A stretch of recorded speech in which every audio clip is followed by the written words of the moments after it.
So let's start today, the morning section.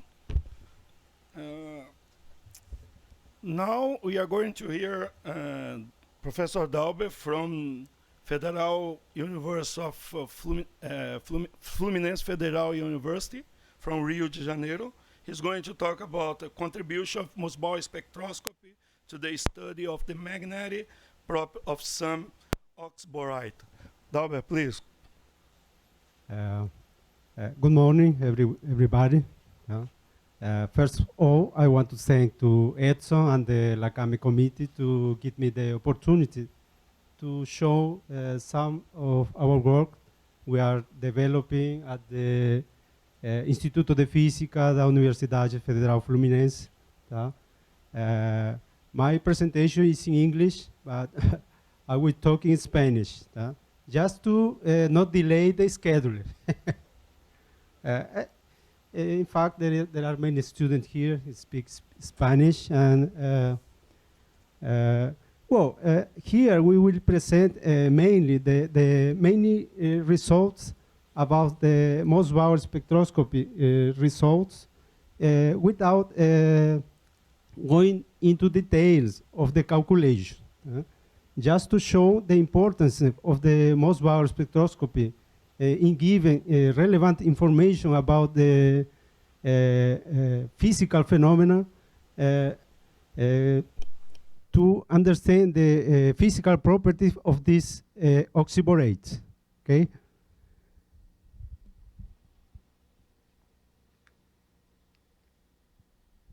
Aquí voy a presentar los colaboradores. En el caso está Elisa Bayone, que llegó hoy. Llegó ayer. Cintia fue una alumna de CBPF también. Mariela, de la Universidad Federal Fluminense. Magno, que está aquí también presente. Dalber, un alumno de la Universidad Federal Fluminense. Julio Larrea, que no pudo venir. Él trabaja en el Instituto de Física de la USP. Mucio, que trabaja en el CBPF. El propio Edson, aquí también es colaborador de nuestro trabajo. Y el profesor Jochen Litters, de Alemania, que infelizmente no va a poder venir al evento.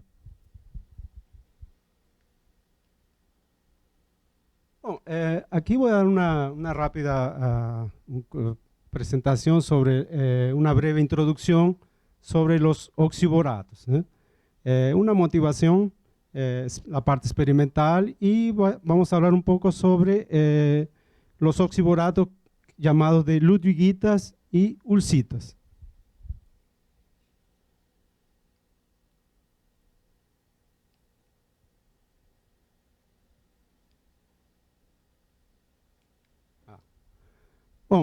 Bueno, aquí tenemos los famosos boratos anhidro, que es una familia muy grande.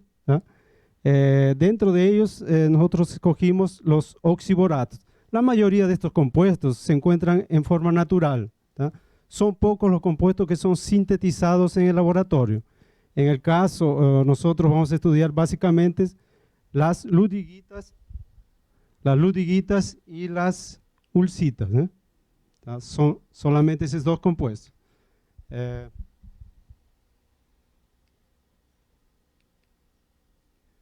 Las principales propiedades físicas de estos compuestos podemos encontrar, tienen transiciones estructurales, ordenamiento de carga, magnetismo de baja dimensionalidad, tienen al famoso cruzamiento dimensional, cuando le pasa de una dimensión para 2 dimensiones y 3 dimensiones. Tiene el famoso spin crossover, la coexistencia entre orden magnética y paramagnetismo. Son encontrados efectos magnetocalóricos, y por ahí va, Solo mostré algunas de las propiedades. Las interacciones envolvidas en este compuesto, como contiene oxígeno y un metal de transición, están la famosa interacción de superposición, la de superintercambio, la de doble intercambio y la de superintercambio. Y tiene aplicaciones tecnológicas también que fueron descubiertos recientemente sobre osciladores de baja frecuencia, y son usados también como ánodos en baterías de litio y de sodio. Bueno, las ludiguitas en general tienen una fórmula química, ¿no? Como mostrado encima, donde M es un metal de transición, puede ser fierro, cobalto, níquel, manganeso, vanadio, magnesio, de una serie, ¿no? Dentro de todas estas ludiguitas, solamente 2 ludiguitas existen de la forma homometálica, quiere decir, donde M es igual a M prima, ¿no? Solo tiene un metal de transición, que en el caso es fierro y cobalto. Después existe una serie de ludiguitas heterometálicas que combinan varios metales de transición, ¿no? Como ejemplo tenemos ahí varios de los que mostramos abajo, más unas decenas de esos compuestos, ¿no? Bueno, aquí voy a mostrar así rápidamente algunas propiedades de las ludiguitas homometálicas de fierro y cobalto, que son las únicas homometálicas. No existen otras ludiguitas homometálicas, solamente existen estas dos. Por ejemplo, no existe la ludiguita de níquel homometálica, solo existen estas dos, ¿ya? Podemos ver, por ejemplo, que las propiedades mostradas por los dos compuestos, a pesar de tener la misma estructura cristalina, las propiedades físicas son bien diferentes, ¿no? En cuanto una tiene una transición estructural, la otra no tiene, ¿no? Una se ordena, tiene un ordenamiento de carga, la otra no.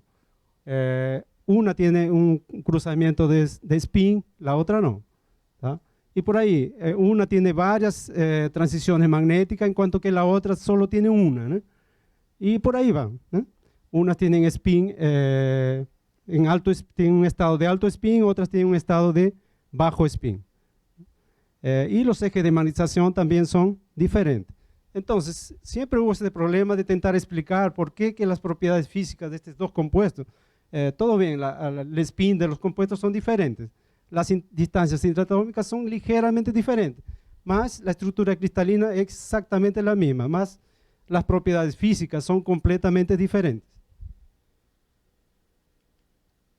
Bueno, una de las motivaciones para el estudio de estos compuestos es entender el carácter jerárquico, ¿no?, de las interacciones magnéticas. ¿Quién es la que domina y da unas ciertas características a estos compuestos, ¿no? Como ya hablé anteriormente, tienen la interacción de intercambio, superintercambio y la de doble intercambio, ¿no? Queríamos entender quién es la que domina y que da las propiedades físicas en estos compuestos. Bueno, muchas de estas propiedades aún no son bien entendidas, ¿no? Y permanece un problema desafiador, ¿no?, en entender el comportamiento bien diferente de estos dos tipos de compuestos. Bueno, nosotros fabricamos estos compuestos en forma monocristalina, son monocristales. Tenemos un método que llamamos el método del fundente. Colocamos los materiales, los reagentes en una base de bórax, ¿eh? Bórax, cuando en alta temperatura se transforma en líquido y todos los materiales quedan dentro del líquido. Después se esfría el horno lentamente y se van formando los cristales. Creas un gradiente de temperatura muy pequeño y al final vos tienes los monocristales. No todos los compuestos es posible formar monocristales, más los principales que nosotros estudiamos conseguimos obtener monocristales, ¿eh? Y las técnicas experimentales para estudiar estos compuestos son rayos X de monocristal, magnetización, calor específico. También hicimos medidas en el síncrotron, SAS, y algunas medidas de muon spin rotation, ¿eh? Y la espectroscopía Mossbauer, tanto de fierro como la de estaño. Bueno, vamos a comenzar con la ludiguita homometálica de fierro. Fue la primera ludiguita que nosotros estudiamos. Y para intentar entender, ¿eh?, las propiedades físicas de este compuesto, tenemos que entender primero la estructura cristalina, ¿eh? Eso es lo que yo siempre hablaba para mis alumnos. Cuando se intenta entender las propiedades y las interacciones magnéticas, la primera cosa que tienes que hacer es entender muy bien cómo es la estructura del compuesto.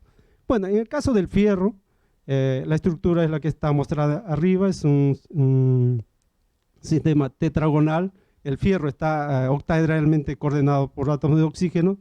En la estructura principal no son mostrados los átomos de oxígeno para evitar que no se vea muy bien los ions magnéticos.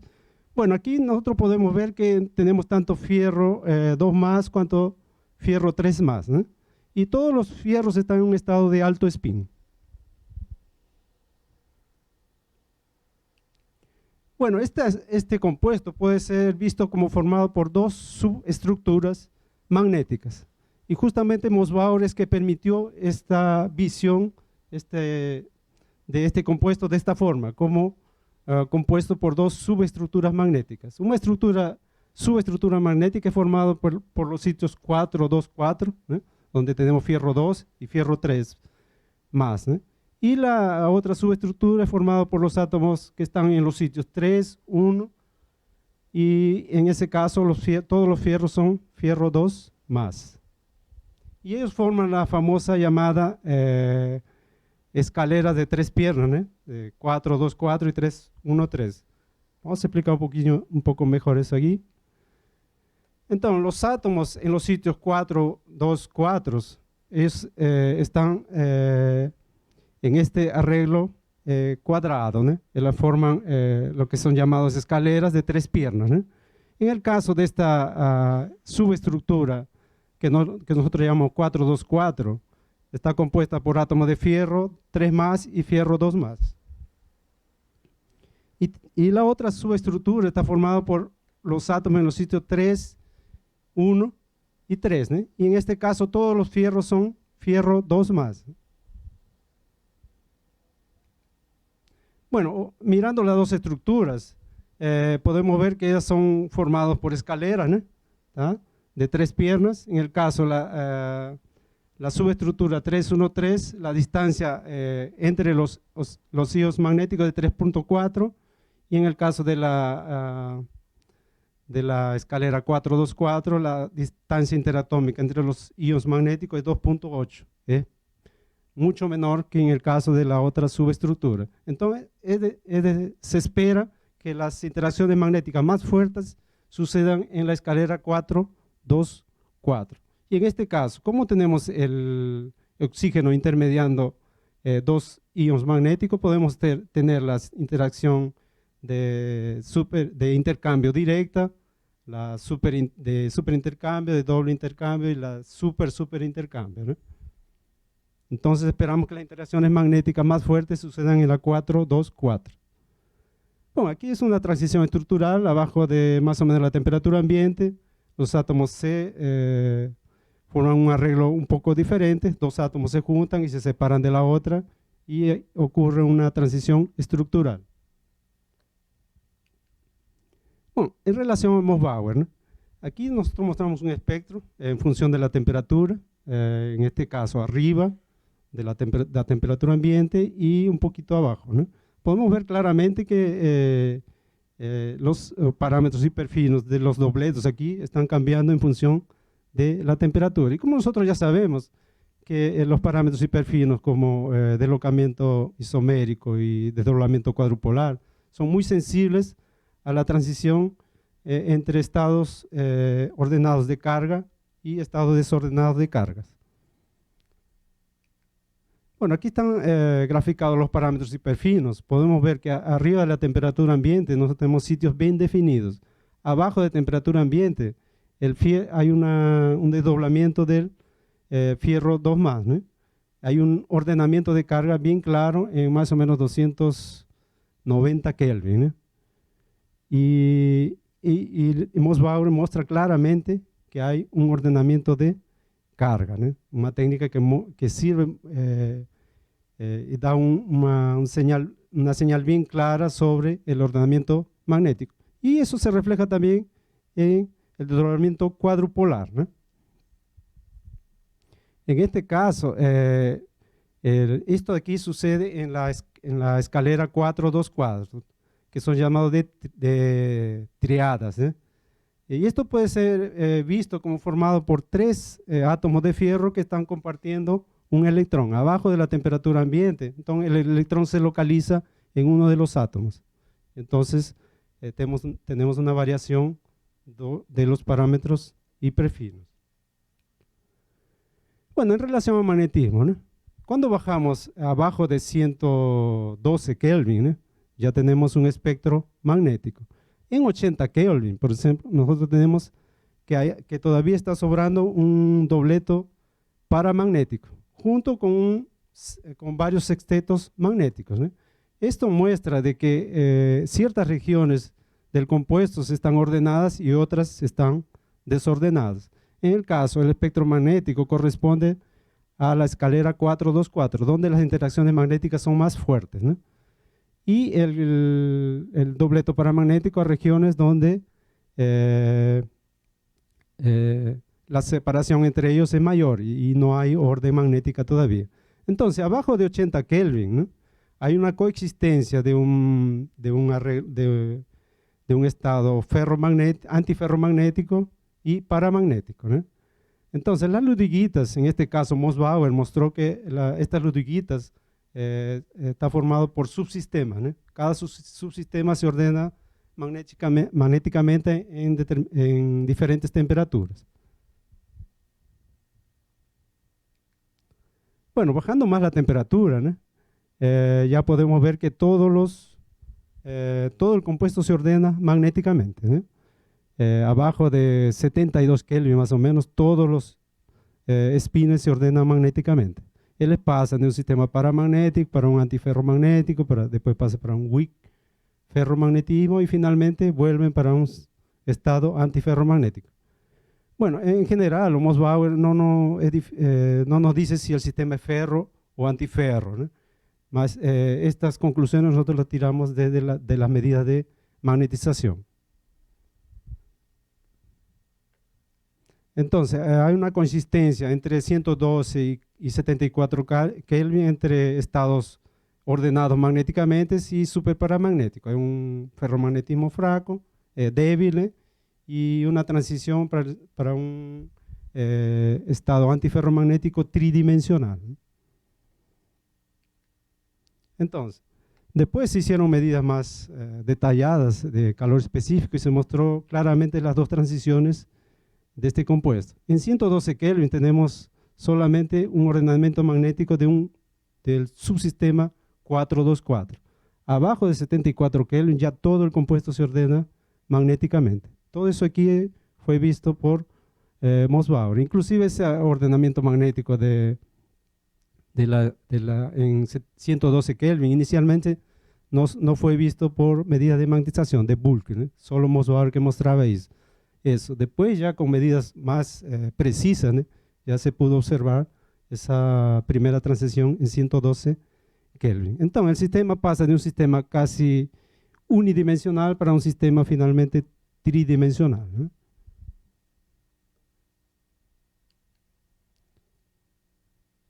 Eso ya. También se hicieron medidas de Mossbauer en función del campo aplicado, ¿no? Aquí también con este estudio se pudo determinar que había una interacción de corto alcance arriba de la transición magnética y que fue correlacionado con el ordenamiento de carga. Como dije anteriormente, no voy a entrar en los detalles de estos cálculos, aquí solo estoy mostrando para ver la importancia de Mossbauer, el tipo de información que él nos puede dar, ¿no? Sobre el compuesto. Bueno, ahora pasamos a las ludiguitas de cobalto, ¿no? Ahí la ludiguita de cobalto tiene exactamente la misma estructura, solo que en este caso el cobalto que está en el sitio 4 está en un estado de bajo spin. Entonces el compuesto puede ser visto como formado por planos magnéticos, ¿no? Formado por los átomos que están en los sitios 1, 3 y 2, ¿no? Y separados por un ion no magnético, quiere decir el cobalto 3+ en bajo spin. En este caso, el compuesto solo tiene una única transición magnética en 42 Kelvin, ¿no? Bueno, eso es explicado justamente por el hecho de que tenemos un cobalto en bajo spin.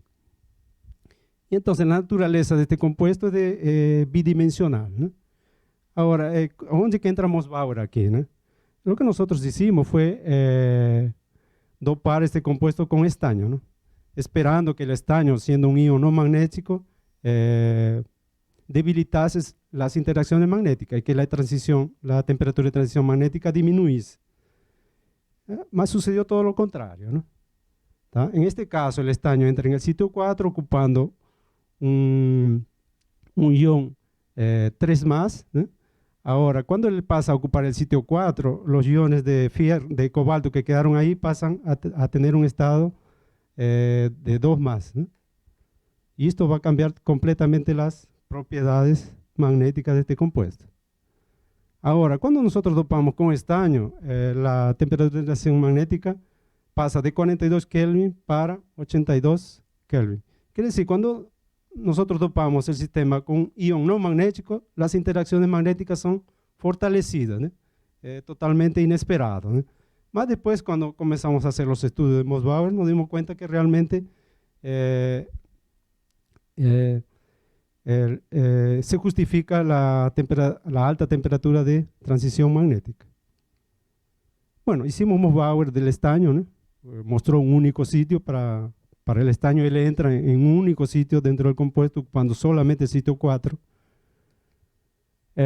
Aquí, como nosotros ya sabemos, ¿no? Tenemos la famosa campo transferido, ¿no? A través del ion de oxígeno, y el campo transferido depende del ángulo de ligación entre el ion magnético, el oxígeno y en el caso el núcleo de estaño, ¿no? Y depende del ángulo entre ellos, ¿no?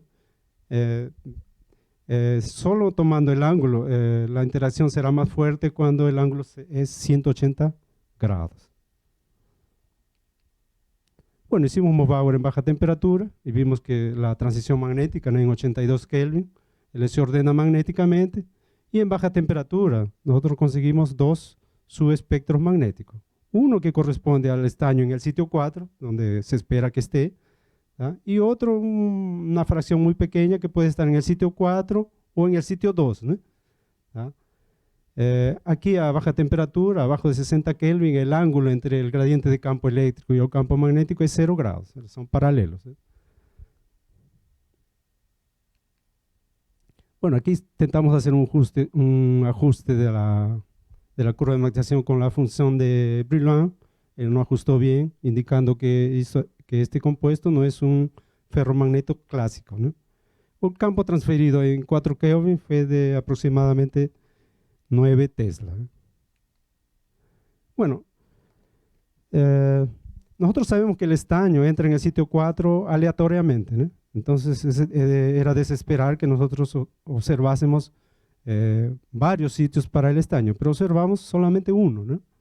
Entonces, ¿cómo explicar que entrando el estaño aleatoriamente solo tengamos un sitio, ¿no? Magnético? Entonces, nosotros teníamos que proponer una estructura magnética para que eso sucediese. Entonces, mirando más detalladamente, nosotros propusimos una estructura magnética de este tipo de forma que solo tengamos 3 sitios magnéticos, ¿no? Y podemos indicar aquí, por ejemplo, en este sitio aquí, básicamente la interacción es de 180 grados, ¿no?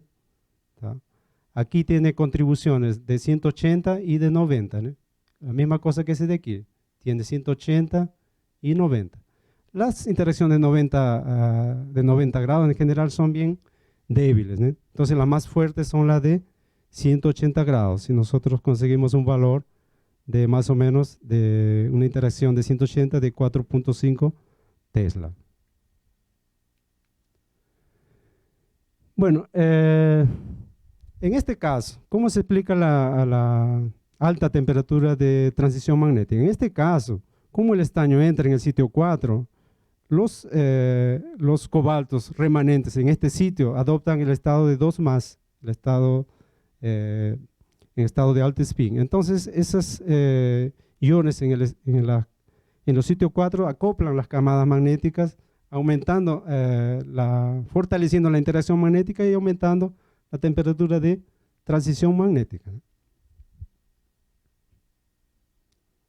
Entonces, aquí también debemos notar de que todos son cobaltos 2 más, entonces solo tenemos un tipo de interacción magnética, en este caso es la de super intercambio, ¿no?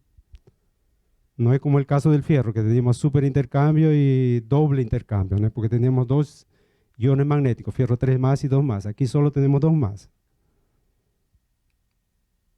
Bueno, después también preparamos el compuesto con níquel, ¿no? ¿Tá? La estructura es exactamente la misma, el estaño entra en el mismo lugar, ¿tá? Es muy parecido con el caso de cobalto, ¿no? Aquí también no hay transición estructural, solo que el comportamiento magnético es bien diferente que del caso del cobalto, ¿no? Aquí son observadas un ordenamiento magnético en 80 Kelvin, tanto en la medida de magnetización cuanto de calor específico. Después existen otras transiciones, ¿tá? Que fue muy difícil de explicar, inclusive en este caso Litters, ¿no? Él hizo medidas de míos en Europa y ayudó a entender este compuesto. Y llegamos a la conclusión de que las otras transiciones a baja temperatura son del tipo spin glass, ¿no? Entonces, en altas temperaturas, solo una fracción, así como en el caso del fierro, solo una fracción de ellos se ordena, el resto se queda como, al final adopta un estado de de spin glass. Bueno, es el espectro Moss-Bauer, ¿tá? Muy parecido con el caso del cobalto, todos los parámetros son casi iguales, ¿tá? Aquí el campo transferido por cada átomo de níquel también es 4.5 Tesla, ¿no? La única diferencia aquí en relación al cobalto, que en el cobalto el ángulo entre el gradiente de campo y el campo magnético, en el caso del cobalto es 0 grados y aquí es 60 grados. Ya eso aquí indica que la anisotropía de los dos compuestos es completamente diferente. En este caso, Moss-Bauer también ayuda a ver los estados de anisotropía de los compuestos, ¿no? Bueno, comparando los dos compuestos, ¿no? Las propiedades son bien parecidas, las interacciones magnéticas también, y básicamente lo que podemos Moss-Bauer, aparte de todas las informaciones que nosotros tenemos, él también consigue identificar que los dos compuestos tienen anisotropías diferentes. Eso solo comparando la dirección del campo magnético con el gradiente de campo eléctrico de cada compuesto. Bueno, después tenemos la famosa, después ya pasamos para otro tipo de compuesto que tiene la misma fórmula química que la anterior, solo que la estructura cristalina es completamente diferente. En este caso ya tenemos 5 sitios magnéticos, ¿no? En este caso el estaño entra en el sitio 4 y 2, en los planos que están en rosado, ¿no? Y en los planos que están en azul, ¿no? Solo que hay una diferencia bien grande aquí entre estos dos planos. Los planos en azul forman cuadrados, ¿no? Forman rectángulos. Y los planos en rosado, ¿no? Ellos forman una estructura triangular, ¿no? Entre los átomos. Entonces hicimos Moss-Bauer aquí también. Y las medidas magnéticas mostraron una transición en 170 Kelvin, ¿no? Es bien mayor que en el caso de las ludwiguitas, ¿no? Y haciendo Moss-Bauer en baja temperatura observamos dos sitios, ¿no? Un sitio magnético y un sitio paramagnético, ¿no? El sitio magnético fue asociado al estaño que está en un arreglo cuadrado, ¿no?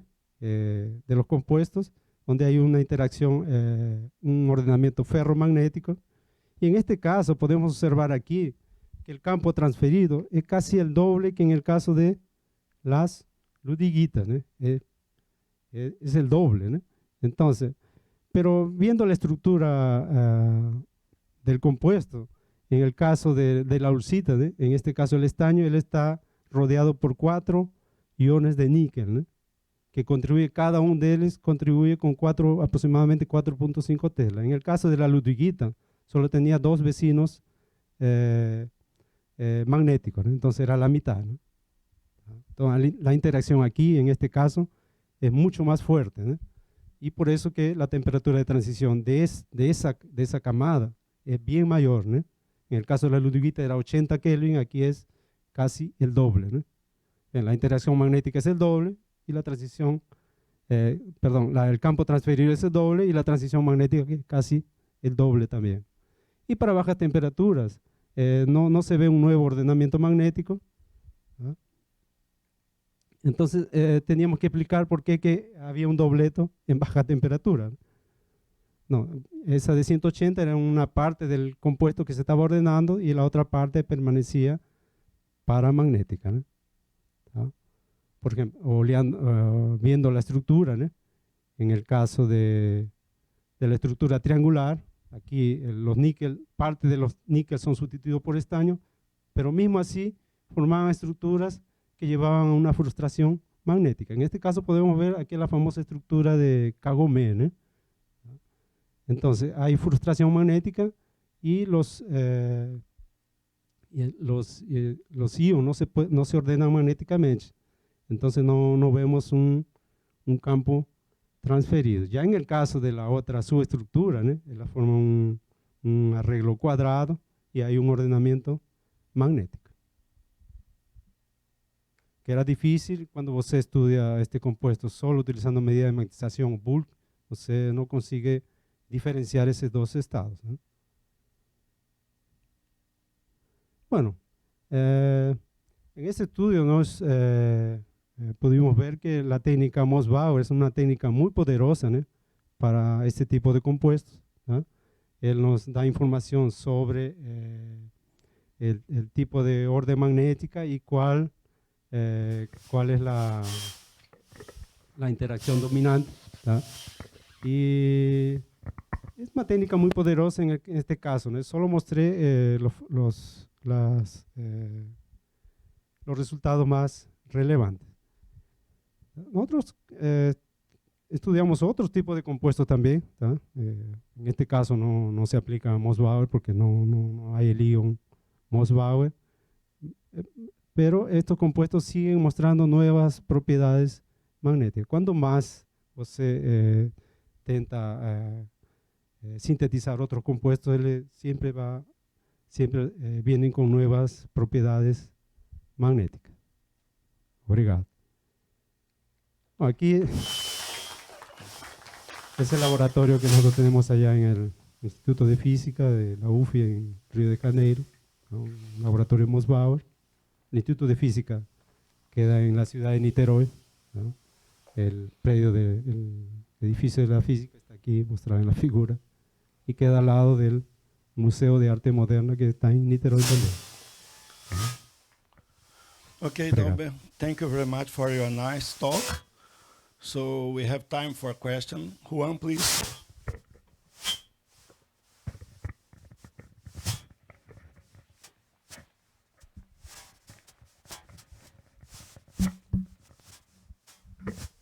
Dalber, hola, buenos días.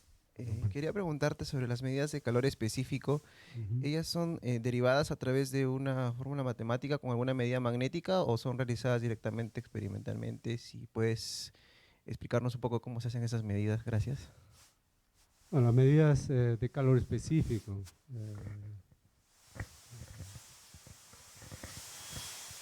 Las son realizadas, ¿no? un squid, ¿no? Experimentalmente, y dependiendo del compuesto, nosotros podemos analizar los datos de calor específico en baja temperatura, ¿no? Es decir, en esta región bien baja, donde la interacción, donde la contribución de la red, casi no, cuando usted quiere estudiar la parte magnética a través del calor específico, pues tiene que ver aquí en baja temperatura, donde la contribución de la red es prácticamente cero. Entonces toda la contribución va a ser de la parte magnética. En general nosotros analizamos solo esta región de 1.5 hasta 4 Kelvin más o menos, ¿no? Para ver si hay una contribución magnética, si ella proviene de un sistema bidimensional o tridimensional, ¿no? Sí, en este caso parece una contribución cúbica, pero muchas veces en la mayoría de estos compuestos es cuadrática, ¿no? Cuadrática indica un sistema bidimensional. Gracias Dalber, muy interesante la charla y la física detrás de estos compuestos. Una pregunta es, en el caso de las ludwiguitas de hierro, ¿hay algún tipo de interacción entre las dos subestructuras o no? Bueno, sí, en realidad cuando uno baja abajo de la temperatura,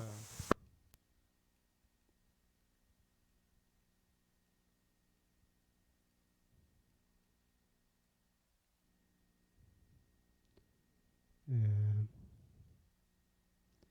sí, por ejemplo, el 74 Kelvin, ¿no? Si hay una relación entre la subestructura, nosotros deberíamos ver eso por Mossbauer, ¿no?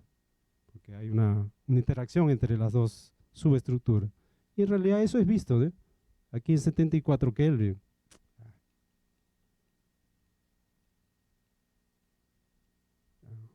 Estoy en lo contrario.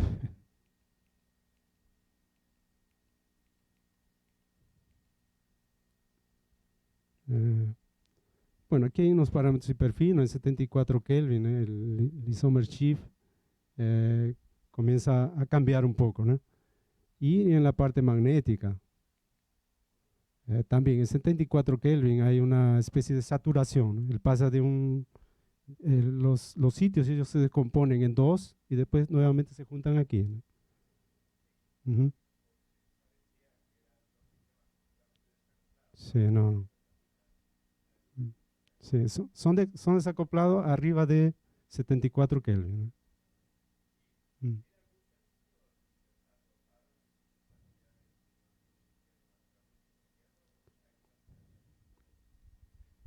Nosotros intentamos dopar siempre los compuestos con fierro, ¿no? Porque es eso daría un campo bien amplio para Mossbauer, ¿no? Pero en general cuando se dopan estos compuestos con fierro, el fierro ocupa casi todos los sitios, ¿no? Y entra aleatoriamente y crea una desorden magnética, ¿no? Y generalmente tú tienes un estado de vidrio spin, ¿no? Entonces son pocos los compuestos que tú puedes, los metales que puedes colocar en las ludwiguitas. Por ejemplo, el cromo, él entra exactamente en el sitio 4, ¿no? Y le hace que el cobalto pase de un sistema bidimensional para un sistema tridimensional. Y la temperatura de transición magnética aumenta drásticamente, ¿no? Entonces depende del compuesto, si es fierro, si es cobalto, si es níquel, ¿no? Y es dónde que él va, ¿no? Hola, Dalber. Bonita presentación, felicitaciones. Yo vi que en uno de los compuestos, creo que a base de níquel, tú mostraste un comportamiento vidrio de spin. ¿Se hizo alguna caracterización a través de medidas dinámicas para ver, para caracterizar? Sí, en general todos los compuestos son hechos a medida de susceptibilidad. En este caso, aquí nos dio más información sobre el estado de vidrio spin, fueron las medidas de Mions, que fueron hechas en Alemania, ¿no? Porque a veces no es muy claro, si usted quisiera, aquí, por ejemplo, estás mirando aquí en función de la frecuencia, ¿no? Es difícil aquí determinar. Inclusive aquí no es un pico solo, ¿no? Aquí tienes una especie de picos escalonados, ¿no? Como el estaño entra aleatoriamente, le puede formar regiones ricas en níquel, regiones ricas en estaño, ¿no? Entonces unas regiones se van ordenando primero, otras después, y por ahí va, ¿no? Ahora, en bajas temperaturas, aquí también, en principio aquí, por ejemplo, es difícil, ¿no? Esa transición de vidrio spin que vemos en calor específico no la vemos en susceptibilidad, ¿no? Entonces aquí tenía que ser hecho una técnica local, ¿no? Para ver mejor pues cuando usted mide bulk, ¿no? Muchas veces usted no ve esa transición de vidrio spin, ¿no? Y aquí en bajas temperaturas también, ¿no? Era una otra transición. Solo que este compuesto de níquel es un poco más complicado, ¿no? Porque regiones que se ordenan magnéticamente, otras viran vidrio spin, y cuando aplica campo también se ordena nuevamente, entonces es un poco más complejo ese aquí que en el caso del fierro y del cobalto, ¿no?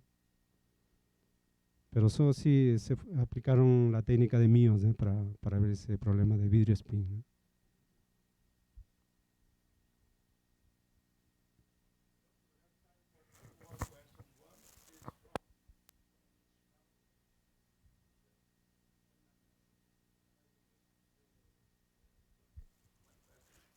Ok, thank you, Edson.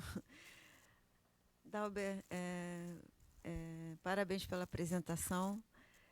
I would like to ask you about the number of materials you can prepare with this structure. For instance, can you prepare with all the transition metals, or did you try other metals? Did you try, for instance, rare earths to make this kind of material?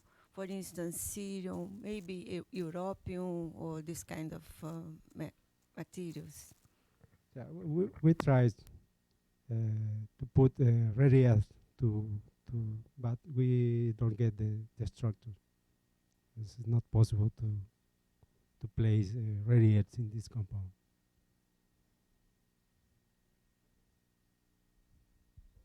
Question come from Nishkala. So she asked you about the 3D magnetic structure. How did you build it? How did you build it? How do you construct the spin structure? The How the 3D? Yeah, Have you done some theoretical work, or you we made a neutron diffraction to determine the magnetic structure. Neutron diffraction. Okay, thank you very much, Dalber. Let's thank the speaker once more.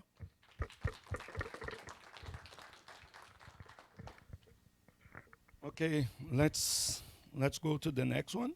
Julian? You're here. I didn't see you. Yeah, for sure. So Professor Julia is going to talk about the whole of rare earth substitution on magnetic properties of yttrium, barium, copper, iron, oxygen, multiferroid oxide studied by 57 iron most by spectroscopy.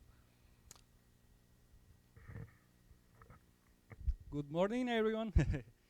I'm going to talk in English because I prepared the talk in English. It would be easier for me to talk in Spanish, but I will speak English.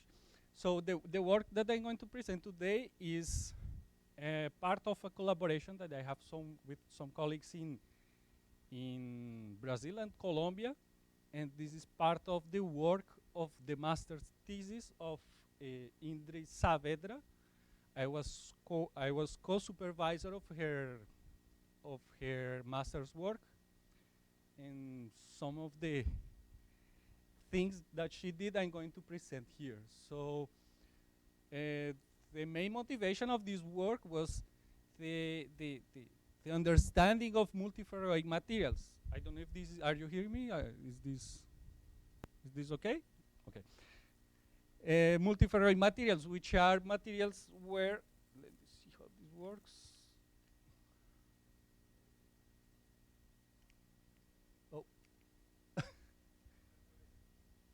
Oh.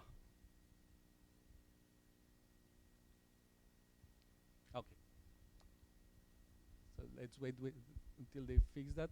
The multiferroic materials are materials where the ferromagnetic and ferroelectric order coexist, and sometimes they interact between themselves. So in those cases, those materials are called with the magnetoelectric effect. Okay, let's see. Okay, so like here, so you can have magnetic behavior and ferroelectric behavior, and multiferroics are materials where those type of interactions coexist. And then you can have many types of materials, and it will depend on the origin of the magnetic and the ferroelectric state. Sometimes it's not so easy to grow these materials because in many cases, to get the ferroelectric order, you need transition elements with the closer to the left side of the periodic table. And for the magnetic order, you need electrons, so you go to the right side of the periodic table. In one of the cases that attracted our attention was this material that I'm going to talk today. It's very similar to those to those cuprate superconductors. You see that the formula is similar. it has yttrium and barium, but instead of the layers of copper, it has a mixture of copper and iron. This material has a tetragonal structure, and it can be understood as layers of perovskite oxides. You can see that there are pyramids of made of oxygen and the transition metal elements. And one of the things that make this material a little bit complicated to study is that the iron and copper occupation is sometimes has been studied a lot, and it's quite controversial because, as you know, the iron and the copper have similar ionic radius, and this makes that the preparation of this material has a strong influence on the occupation of the iron and copper sites.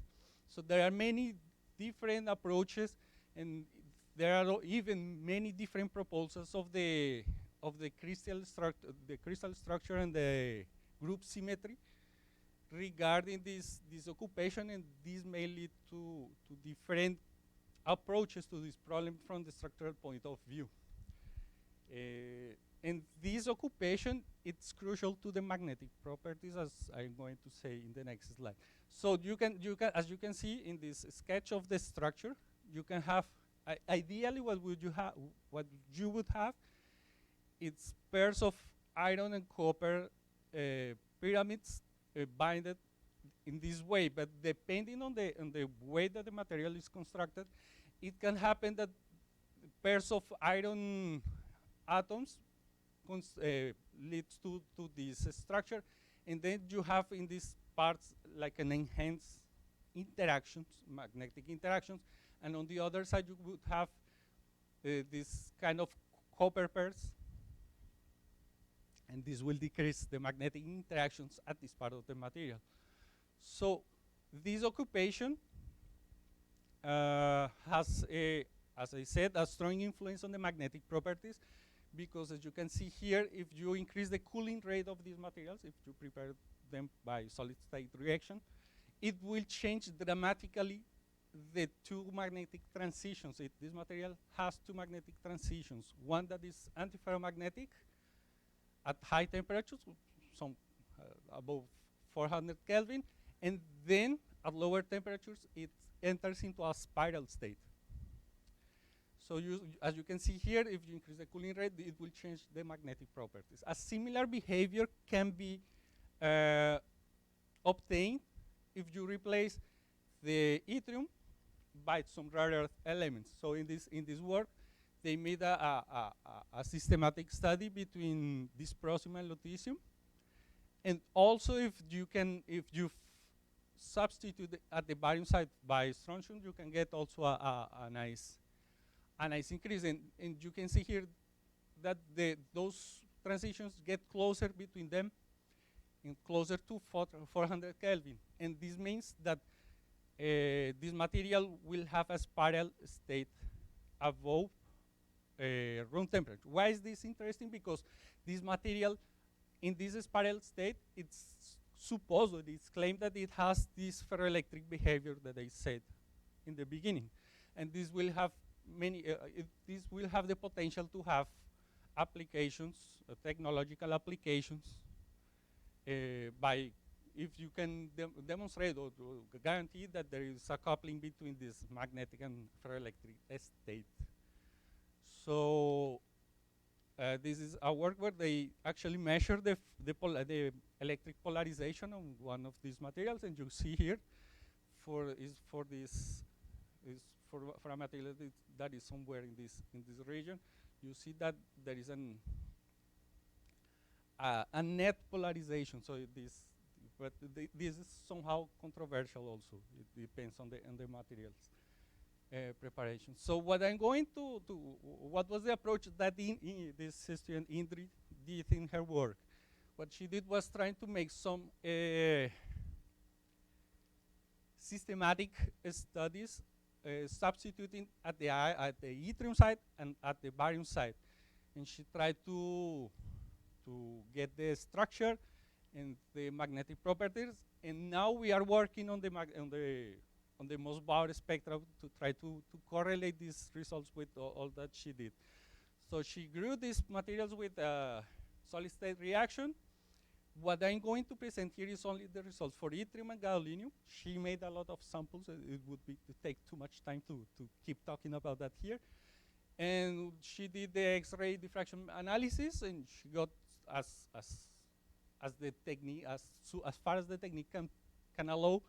She got single phase samples, and her Rietveld refinement analysis led to the best fit using this space group, which is a non-centrosymmetric space group.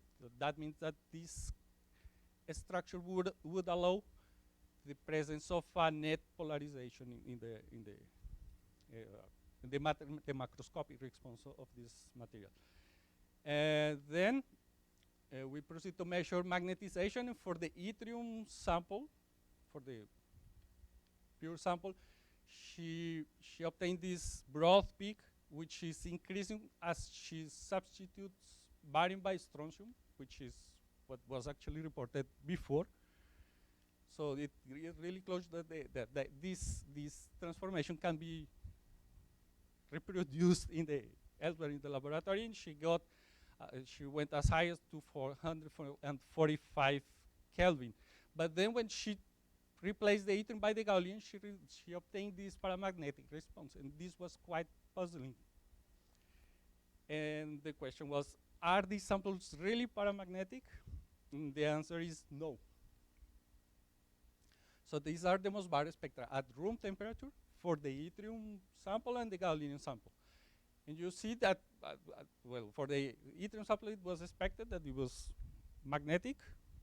But for the gadolinium sample, you see that there is clearly a sextet.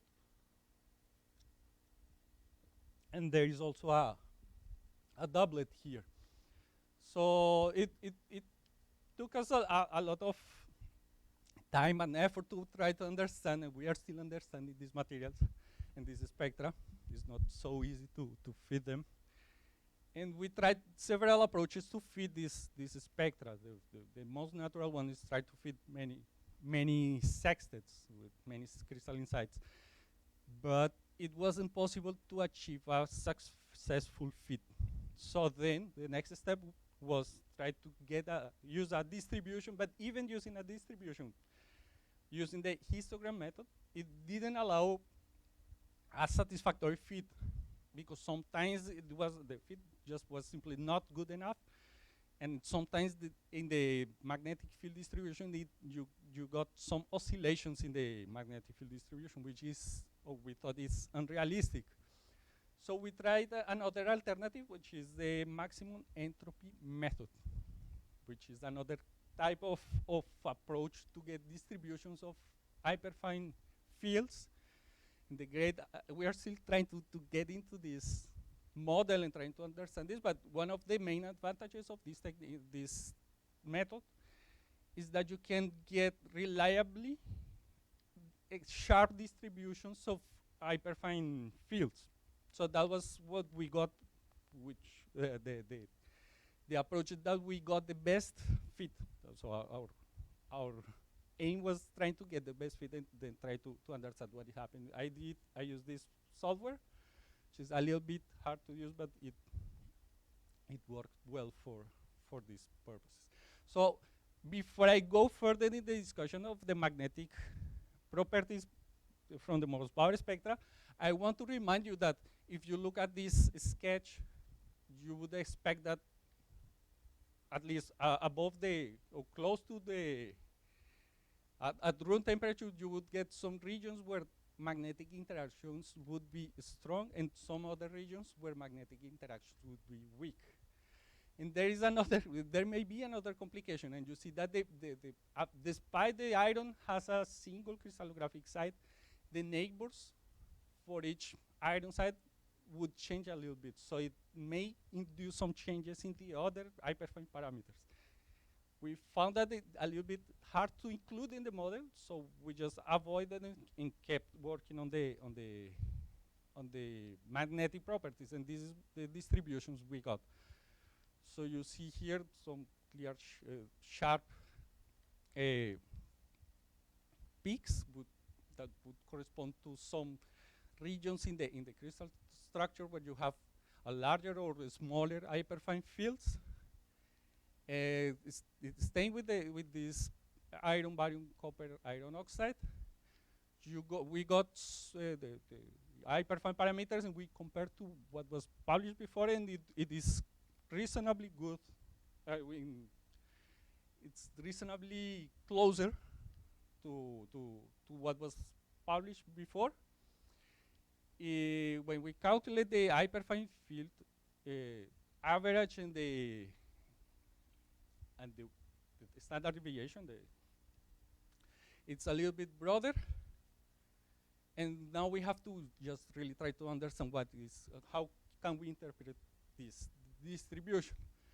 The influence of the strontium doping at the barium side, you see here that the shape of the magnetic spectrum changes. It becomes more asymmetric. I don't know if maybe that was problem with there was a problem with the experiment itself. But you see here that you get like more peaks, and the distribution gets broader. So it's funny because you are replacing this barium for a smaller atom, so you may be distorting these pyramids. So it's interesting to see what is happening here. The orientation of the hyperfine fields remain the same in all the samples, so there is no considerable change in the magnetic structure that we should worry about. And then, well, for the gallium sample, we got more or less similar hyperfine parameters, which remind us that we are not getting anything funny. But still, we have this paramagnetic side here, and we will have to see what is happening here. It's the isomer shift and the quadruple splitting is a little bit closer for the magnetic side, to the magnetic side. So we don't know. If an obvious concern would be an impurity, but X-ray diffraction didn't, at least in the resolution of the technique, didn't show anything related to an impurity. So, or either we go to another technique to check if there are some impurities, or we try to understand what is really happening here. This could be also that somehow there are some regions in the material where you are not getting, or you are canceling the hyperfine field. And the effect of the substitution of the barium side for this material, you also get a broader spectrum, and you also get a larger paramagnetic side. So we have still a lot of work to do in this material. We have to improve the model and try to get a better interpretation of the spectra. It would be desirable, and we are actually working on that, obtaining low temperature most variable spectra, because you may remind that these spectra were taken at room temperature, which is somehow closer to the transition, so you may get larger, broader sextets. If you go to low temperature, you would get better spectra to get a better idea of what is happening. Well, many other things that can be done. And then, well, finally, I want to thank all my collaborators. And this is not political. I just want to remind. I just want to. No, it's not political. I just want to remind that the university I work, it was founded during the first period of Lula, and his plan of expanding the universities all over the country included the university I work now. So. Yeah, including São Paulo. This university is in the industrial region of the São Paulo metropolitan state. So with that, I finish, and I thank you for your attention. Okay. Thank you very much, Julian. It's time for questions.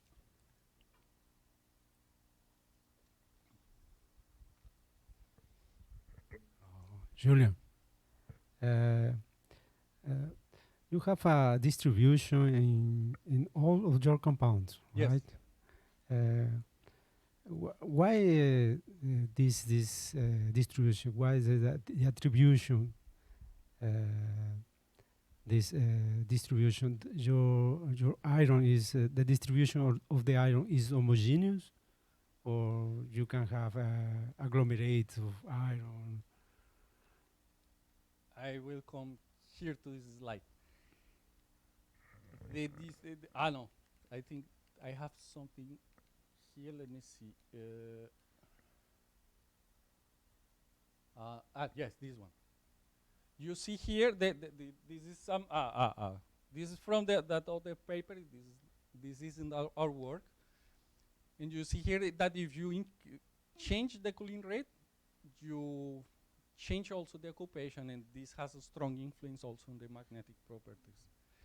And according to the analysis of the structure of the material, you have one side where you can have a mixture of iron and copper, and this will lead to a more or less random distribution of iron moments throughout along the material. And then I come back to this sketch, and then you will have iron sites where you have a larger exchange interactions between the other magnetic moments, and some other regions where you don't. So this distribute, since you don't really have to have how to control this, where you put every iron, then to me, at least at this moment, would make sense to use such a distribution, because you have some iron moments where you get neighbors with a smaller magnetic moment, and then smaller exchange interactions, and some other regions where you have stronger interactions. In this case, you can have oxygen vacancies, right? The cooling rate is related with the oxygen vacancies. I think it isn't the case in these materials. With the cooling rate, you control the occupation at the site, but the oxygen quantity in the material is more or less stable in these compounds. It's not like the case in the couplet that you have a really strong influence of the oxygen in the physical properties. So it is rather the same question as Dalber, but when you mentioned that the rate of oxygen, the content of oxygen is the same, but is it 5? Maybe it is the same according to the different treatment. Yeah, but I think probably it's not 5. Probably it's not. We are assuming that that's right. And in addition, respect to the problem of the fit, maybe as you have some spiral magnetic component, maybe you could introduce some distribution of 2 epsilon correlated with hyperfine field. That's a good idea also. Yeah, and that would make sense also. Thank you for your suggestion. Okay, so good morning. Thank you for the invitation to present my work. I will talk about my this work. This is a work realized or carried out in collaboration with a group in Universidad Nacional de San Agustín, Arequipa, Peru. This work was a part of the doctorate project of the first author, here, Raúl Luque Álvarez.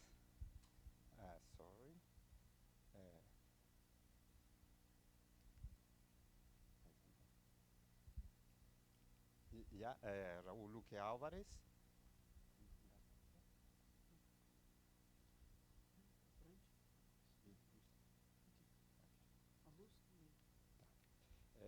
And other, this is the main author of this work, and other colleagues from Peru and me here from the Laboratory of Magnetic Characterization at the University of Brasilia. The work is the study of the effects of the annealing temperature on the structural and magnetic and hyperfine properties of zinc ferrite nanoparticles. We are interested in these systems. Sorry. sorry. Yeah, my talk will be in this way. I will talk about the introduction first. After that, I will talk about the method synthesis of nanoparticles. After that, I will show the experimental results, and finally, the conclusions. We are interested in this work because we are trying to produce heterostructures like this.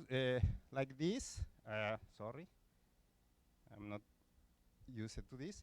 Like zinc oxide ferrite covered by zinc oxide to improve the photocatalytic activity of this of zinc oxide materials. To try to use the other range of energy of the solar radiation. So to do that, we need to know very well the properties of zinc ferrite. Yeah, we know that those dimensions, changing the growth conditions, the magnetic and electronic properties of zinc ferrite can be tuned to enhance the magnetic moment considerably.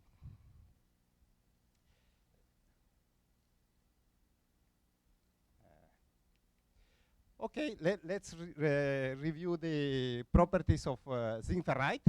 Bulk systems is it crystallizes as normal spinel, where zinc ions occupy the tetrahedral sites and iron 3+ occupy just the octahedral sites, as it is shown in the main picture. So it is known that the bulk system shows an antiferromagnetic order around 10K.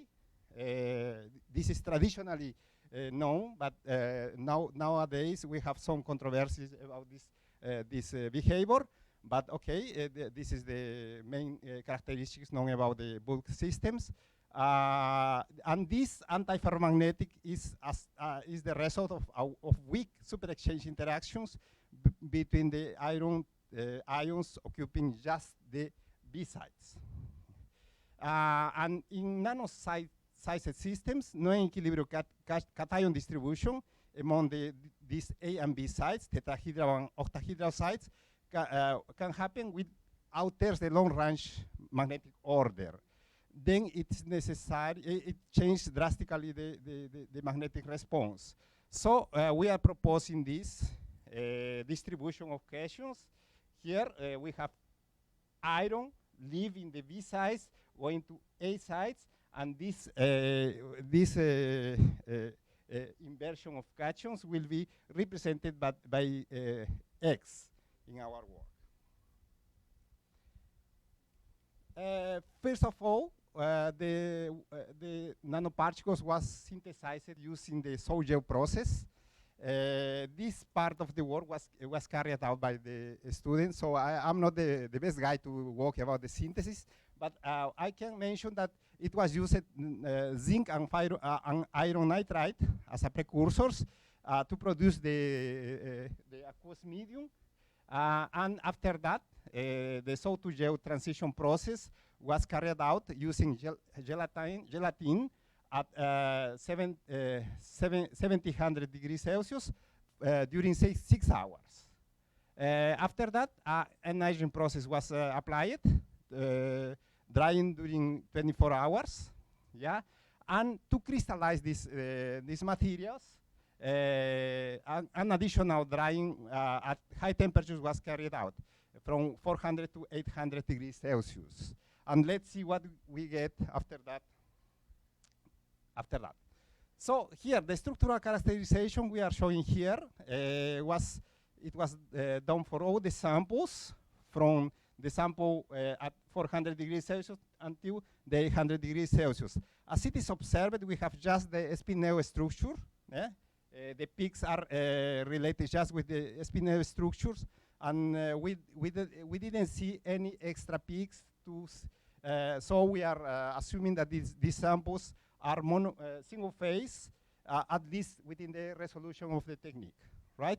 The analysis of this X-ray data diffraction, we got the lattice constant, and the lattice constant seems to be consistent with the bulk material represented by the red line, but just the sample annealed at 400 degrees Celsius shows a slightly higher lattice constant.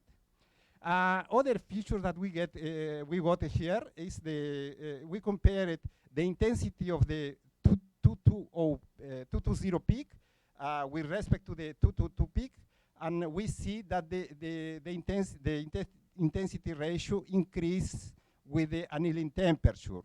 And it is interesting because it suggests a large inversion degree for the sample annealed at lower temperature, 400 degrees Celsius. And that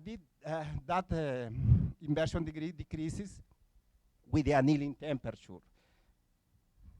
This is the first evidence that we have in our sample. Additional analysis we did, the Williams-Ojo plot, in order to determine the particle size and residual strength.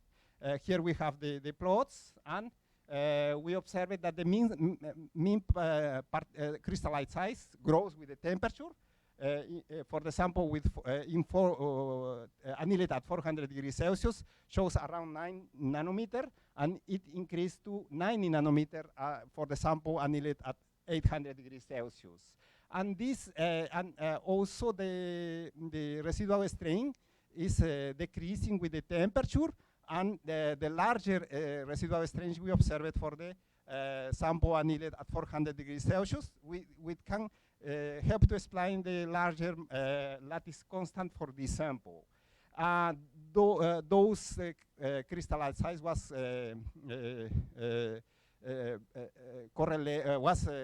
confirmed by 10 images. Here we are showing the image for the sample treated annealed at 500 degrees Celsius. And after the counting the particle size, we determined it as physical size in comparison with the size determined from X-ray diffraction data analysis. Okay, we used Raman spectroscopy measurements to check that inversion degree to determine the effects of this inversion, cation inversion. Here we have the modes consistent with the spinel structure. Here in detail we are seeing the mode T2G, the mode related with the vibration of the octahedral group.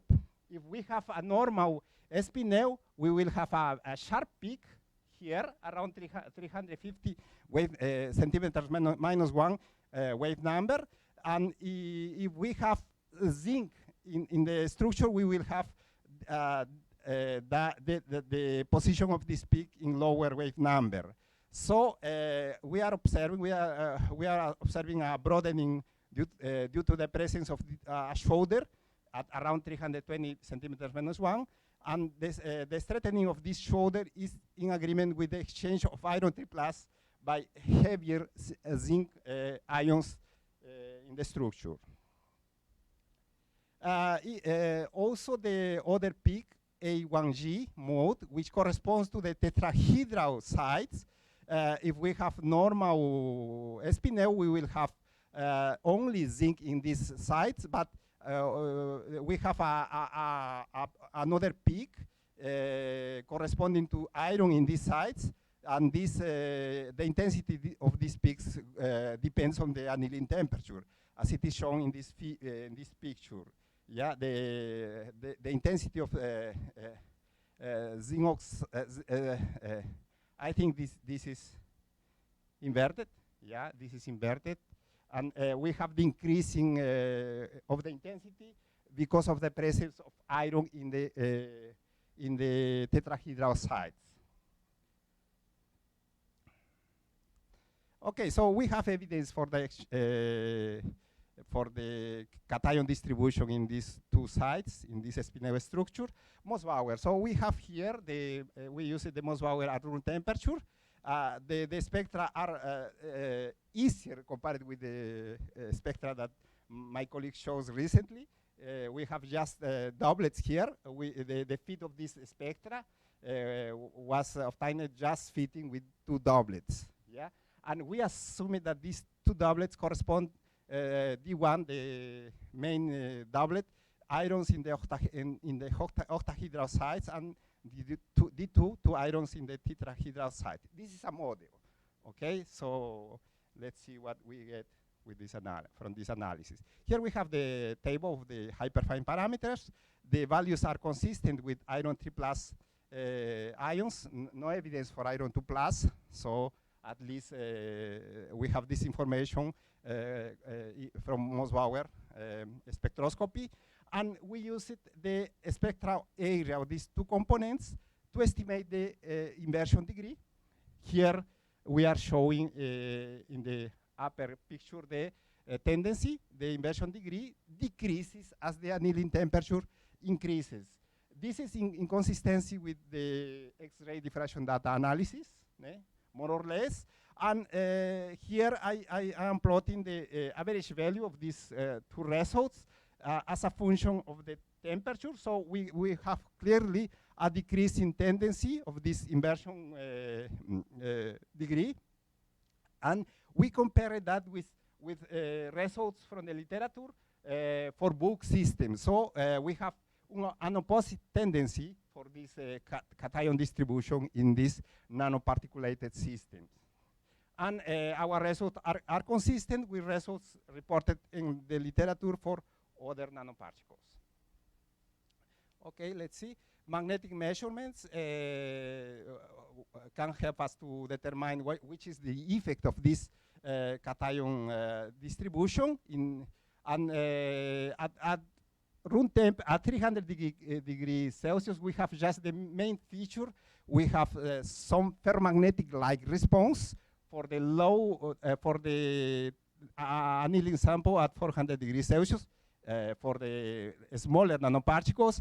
And when the annealing temperature is increased, that ferromagnetic contribution is decreasing. This is clearly observed in 2K. Yeah, the magnetization as a function of magnetic field are showing in this figure, and we see clearly that this sample shows coercive field depending on the annealing temperature, and we have here 2 regions. Clearly, we have 2 regions below 600 degrees, we have one region, one behavior, and above that, we have another behavior.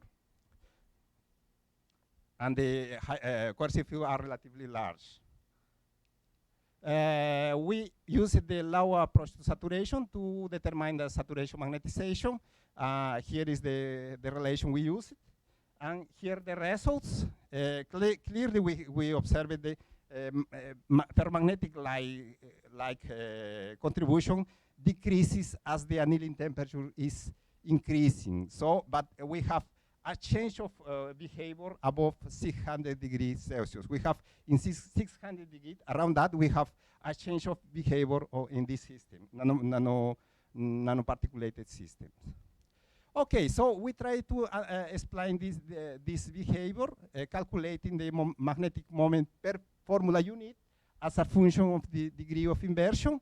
So if we use just the collinear orientation of the magnetic moment, as it is shown in the above figure, we determine this collinear line, this line, red line. But if we use non-collinear model where iron ions in the B sublattice shows a canted angle with respect to each other, and an opposite in the direction of the spinning in tetrahedral sites, and we use this model, this equation to calculate this angle, and we determine it for the sample with a larger inversion degree, 65 degrees Celsius, and this angle decreases with the annealing temperature. Remember that we have here around 600 degrees Celsius, and above that temperature or below that inversion degree, the angle remains almost constant. Okay, ZFC and FC traces are also done, And we have here for the 400 degrees Celsius, a maximum in low temperature and a shoulder in higher temperature. And this 2T temperature was related with disorder states, but the low temperature is near to the new temperature of book systems, and its temperature depends on the annealing temperature. So we have interesting properties here that we need to characterize better. AC susceptibility also, we showed some other features. We have here a shoulder in low temperature called T1, and the maximum T1 seems independent on the frequency, and TM depends strongly on the frequency. And the study to characterize which behavior these samples follow, we observed, we compared, we determined this index, the relative variation of the temperature for decade variation of the frequency, and we determined that this parameter is more consistent with cluster glass behavior. So we don't know the nature. Of course, we are determining this behavior, but we need to know which is the nature of this cluster behavior. Is it related with the intrinsic properties of bulk zinc oxide? It is important to determine. And T1 could be related with the TN. This is another question what you need to answer.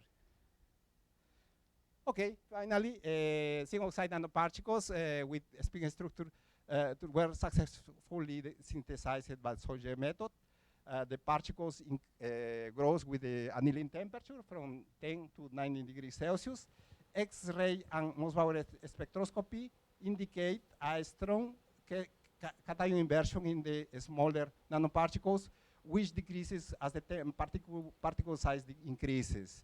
It was determining a ferromagnetic response which was related to the cation inversion and the non-collinear orientation of the iron ions in the base sublattice could explain the results. DC and AC magnetic measurements suggest the occurrence of a cluster glass behavior with freezing temperature, which depends on the annealing temperature. Let me just thank to this financial support from the seed from Peru. This part of the project was this work was financed for this from the seed, and myself wanna thank CNPq, FABDF, and PGTs of the University of Brasilia. Thank you for your attention. Okay, Coaquira, thank you very much for your systematic work. So it's time for question. Andrea, Jean.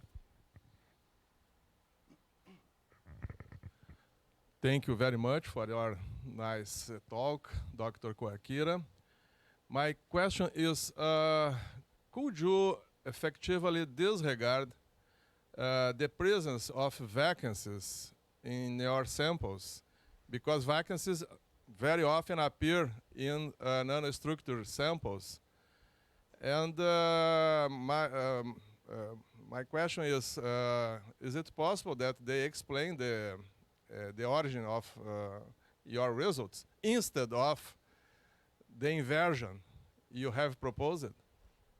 Yes, of course. We are thinking about the defects. Of course, when we have nanoparticles, we have always defects. Yeah, mainly because we have small nanoparticles like the sample annealed at 400 degrees Celsius. So, but we tried to compare our result with the literature results. So, for now, we are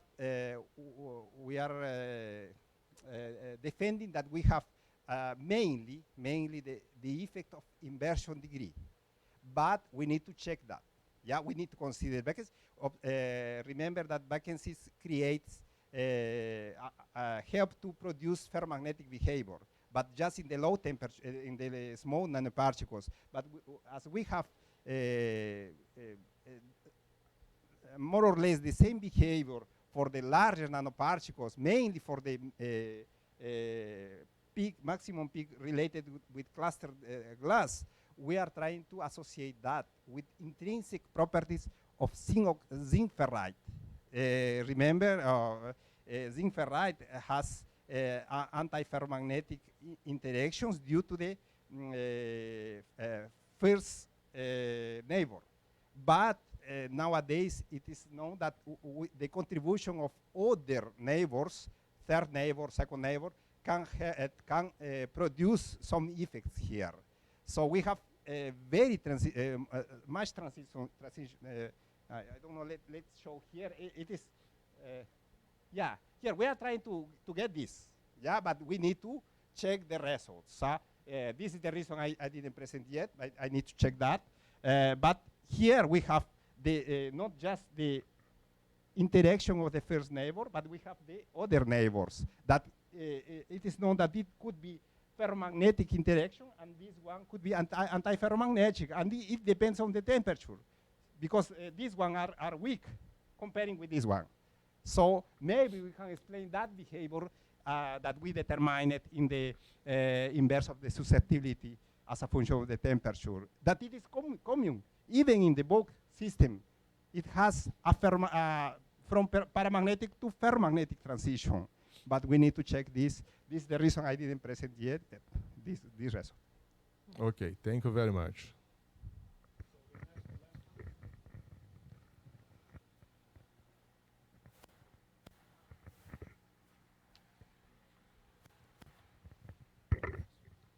So thank you for your presentation, but I remain a bit skeptic on some results, because from X-ray diffraction, when you are studying some ferrites, typically as zinc ferrite, the technique is not able to distinguish zinc and iron, because the number of electrons, the difference is very small. Mm-hmm. So it seems to me very difficult to estimate the inversion degree. Mm-hmm.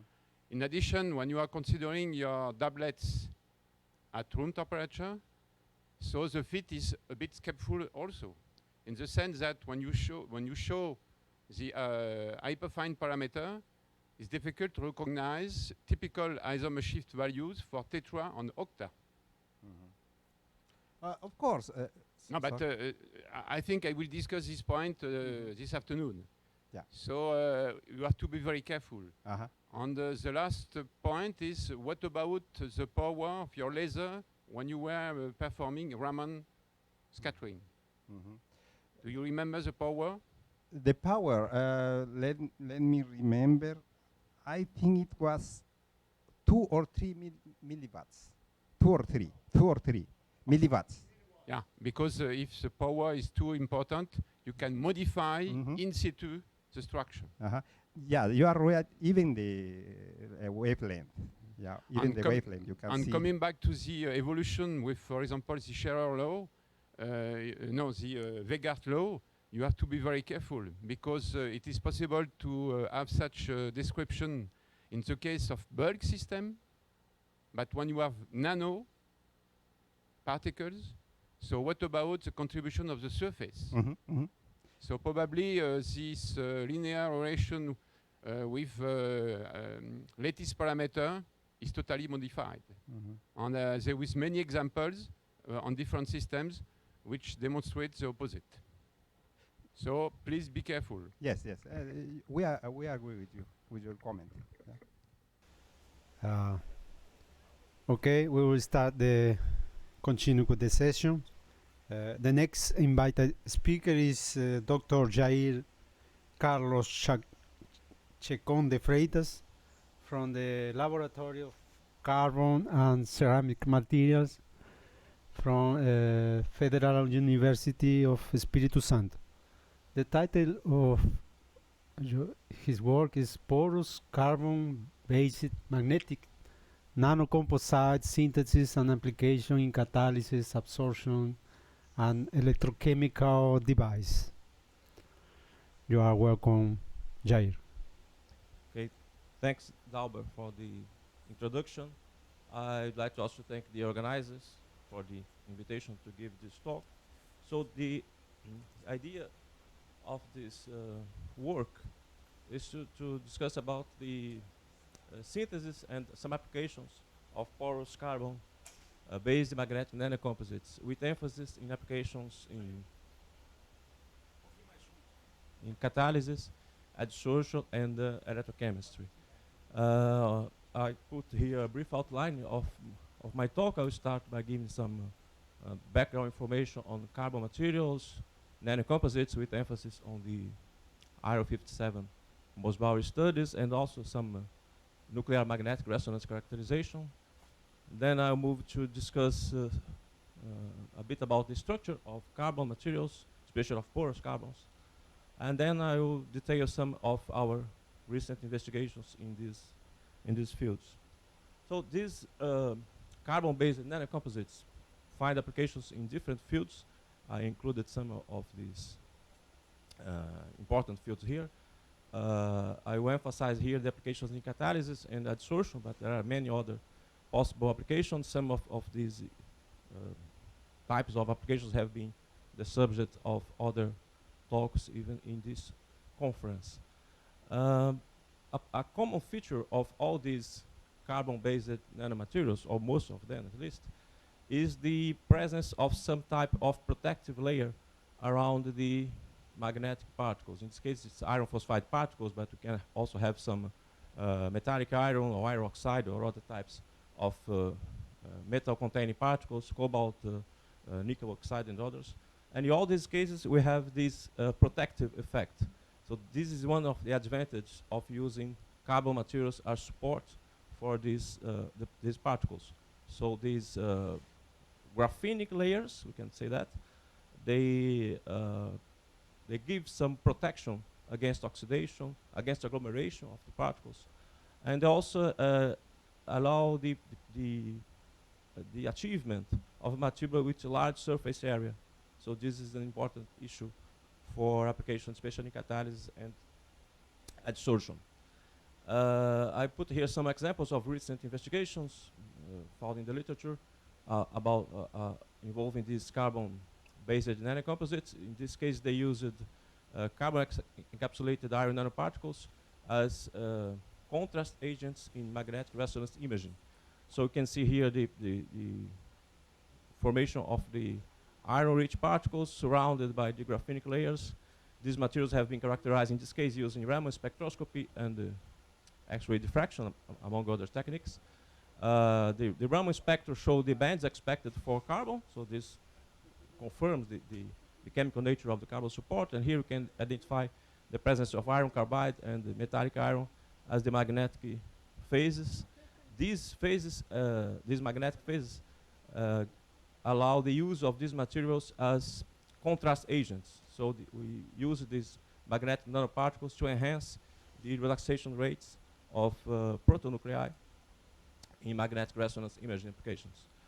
Another example here involving the nanocomposites with iron carbide and reduced graphene oxide. In this case, for electrochemical applications, they produce the graphene oxide and reduce the graphene oxide in different conditions. They obtained a porous material. You can see here the nitrogen adsorption isotherms. Here the iron carbide particles. Again, we can recognize the layered structure around the particle, the iron-rich core, and the graphenic layers. And in this case, they used Mossbauer spectroscopy to identify the chemical nature of the iron-containing phases.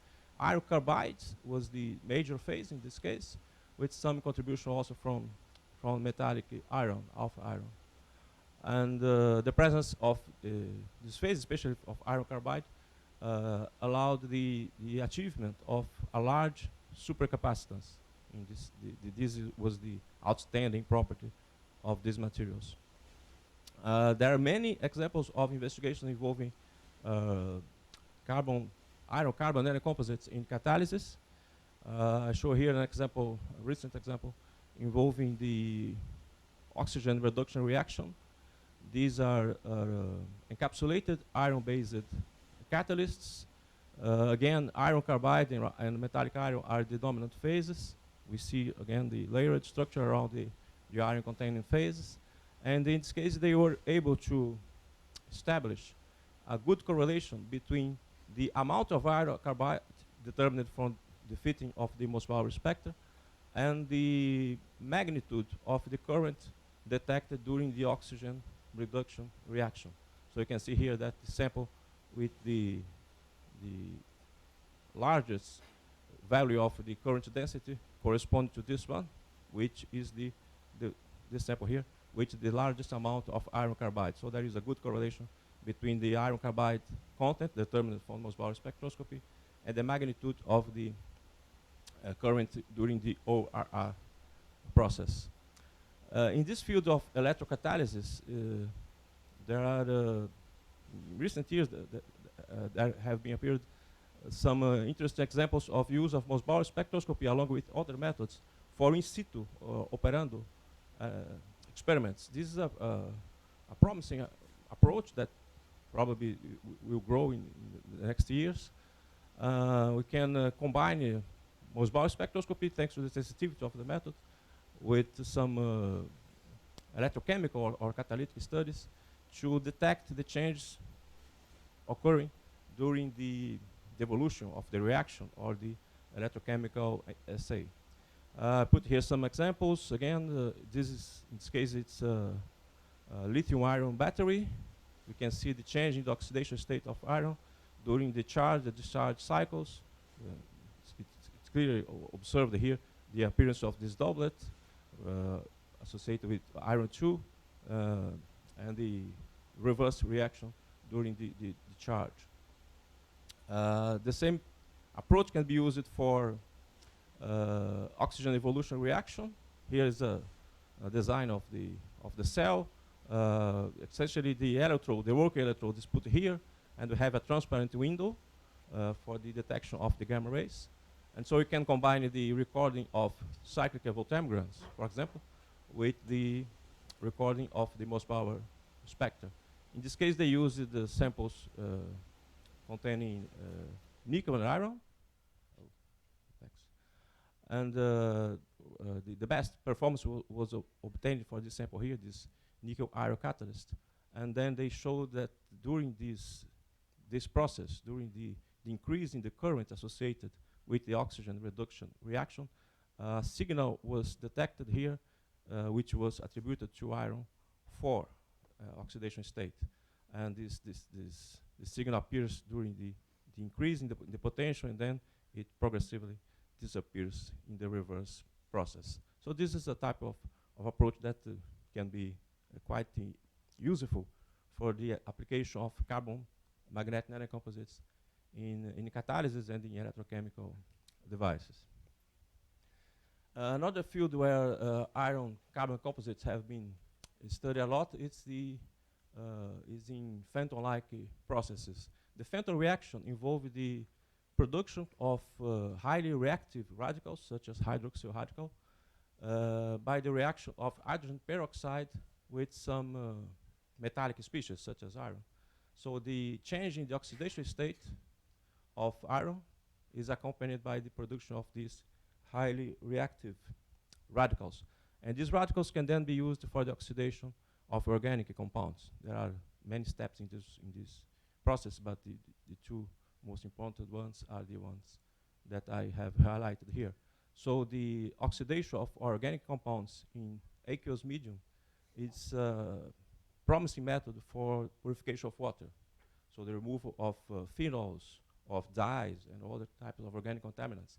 This can be enhanced by the use of iron-based catalysts. Also, this process can be accelerated by use of light, of irradiation with ultraviolet light, for example. In this case, we call the process a photophantom process. And then the advantage of using these iron-based catalysts is that this is a heterogeneous process. So you can easily recover the catalyst after the reaction. For example, by using magnetic separation. Usually these composites are ferromagnetic, have some ferromagnetic response. So they are easily separated from the solution. And also the products of the oxidation of the organic compounds, these products usually are adsorbed at the surface of the catalysts. This can be even increased, this effect can be increased if we combine these iron compounds with a carbon support because of the high surface area of porous carbons. So we put these iron compounds in a matrix. I'm going to show some examples briefly. And then we use these composites as catalysts for the phantom reaction. And in the end, we can recover the catalyst by a magnetic separation or something like that. So now I'm going to talk a bit about the structure of carbon materials, of the support that is used for the preparation of the hydrocarbon nanocomposites. In a typical disordered carbon material, we have this structure. It's not a turbostratic structure. The material is composed by crystallites, graphite-like crystallites with some graphene layers. Of course, these are not perfect graphene, graphene layers with a lot of defects. And these crystallites are arranged in a more or less random way, so the structure is highly porous. There is a large amount of void spaces in the structure. And this porosity can be enhanced by means of chemical methods. So we can activate this system. This is typical for any turbostratic carbon material, but this porosity can be enhanced by means of special treatments known as activation treatments. I put here, this is just a model, of course, but I put here some TM images showing the actual arrangement of these crystallites. Just for comparison, if you take a material that is graphitic, a material that can be transformed in the structure of graphite by heat treatment, it's the alignment here of the graphene layers is much larger. So this sample is essentially non-porous sample. So that's the main advantage of using disordered carbon materials, because of the porosity associated with the disordered structure. So in order to enhance this porosity, we can then use these activation methods. The activation methods involve the reaction of the carbon precursor with some agents. I think they are indicated here, some examples here. These are oxidizing agents such as steam, CO2, air, or some chemical compounds, phosphoric acid, alkali, hydroxides, etc. And these agents can react with the carbon precursor and lead to the removal of carbon-rich material and leave a porous structure behind.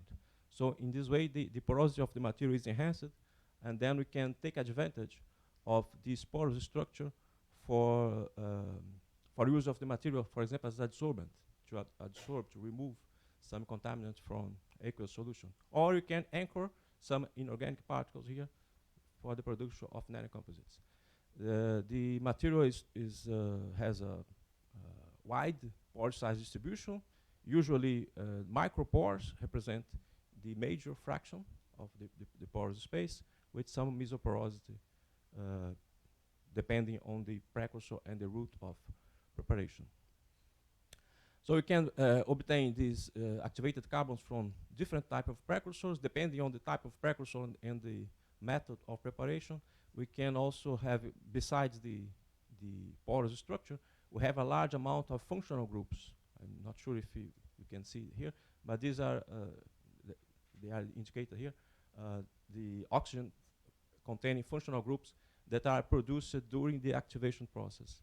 These functional groups have a major role in the interaction between this support, this adsorbent, and the species present in the solution. And also they play an important role in the interaction between the surface of the material with the inorganic particles, for example, the iron oxide particles or iron phosphide particles that I'm going to show later. When this material is produced from biomass, from lignocellulosic precursors, for example, we use the term biochar to describe this type of material, which has applications in many areas, especially in soil sciences and the water treatment. So we have been studying the production and the modification of biochar and of activated carbons for many years using nuclear magnetic resonance, Mossbauer spectroscopy, and other techniques to understand the local features of these materials and the relationship between these features and the performance of these materials in applications in catalysis, adsorption, and others. Here are some of the precursors that we can use as for the production of the biochar or activated carbons. These are all agro-waste materials, quite abundant in Brazil and in many other places. One particular type of precursor we have been studying for many years is the shells of the babaçu coconut. This is a fruit produced in many parts of Brazil, especially in the northeast region. The important part, the most valuable part of the fruit is the nut. It's an oil-rich nut. After the removal of the nut, we end up with a residue which is rich in lignin and cellulose and can be used for the production of biochar and of many other types of important materials. So we have been using this residue for the production of activated carbons and nanocomposites. The basic route we have been following is, in the case of a porous carbon material with no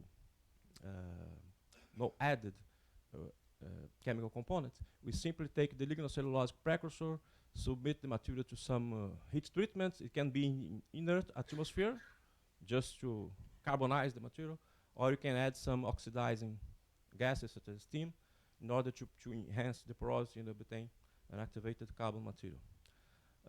Then this material can be used for the impregnation with some iron salts or other metal salts. We have been using different metal sources here. In this case, we used iron nitrate. So after a simple impregnation route, precipitation with ammonium hydroxide, we can obtain nanocomposites with different compositions depending on the heat treatment temperature and also depending on the type of precursor. In this case here, I'm going to show just examples using the coconut shells. But depending on the precursor, we can obtain a slightly different chemical composition for the iron-containing phases.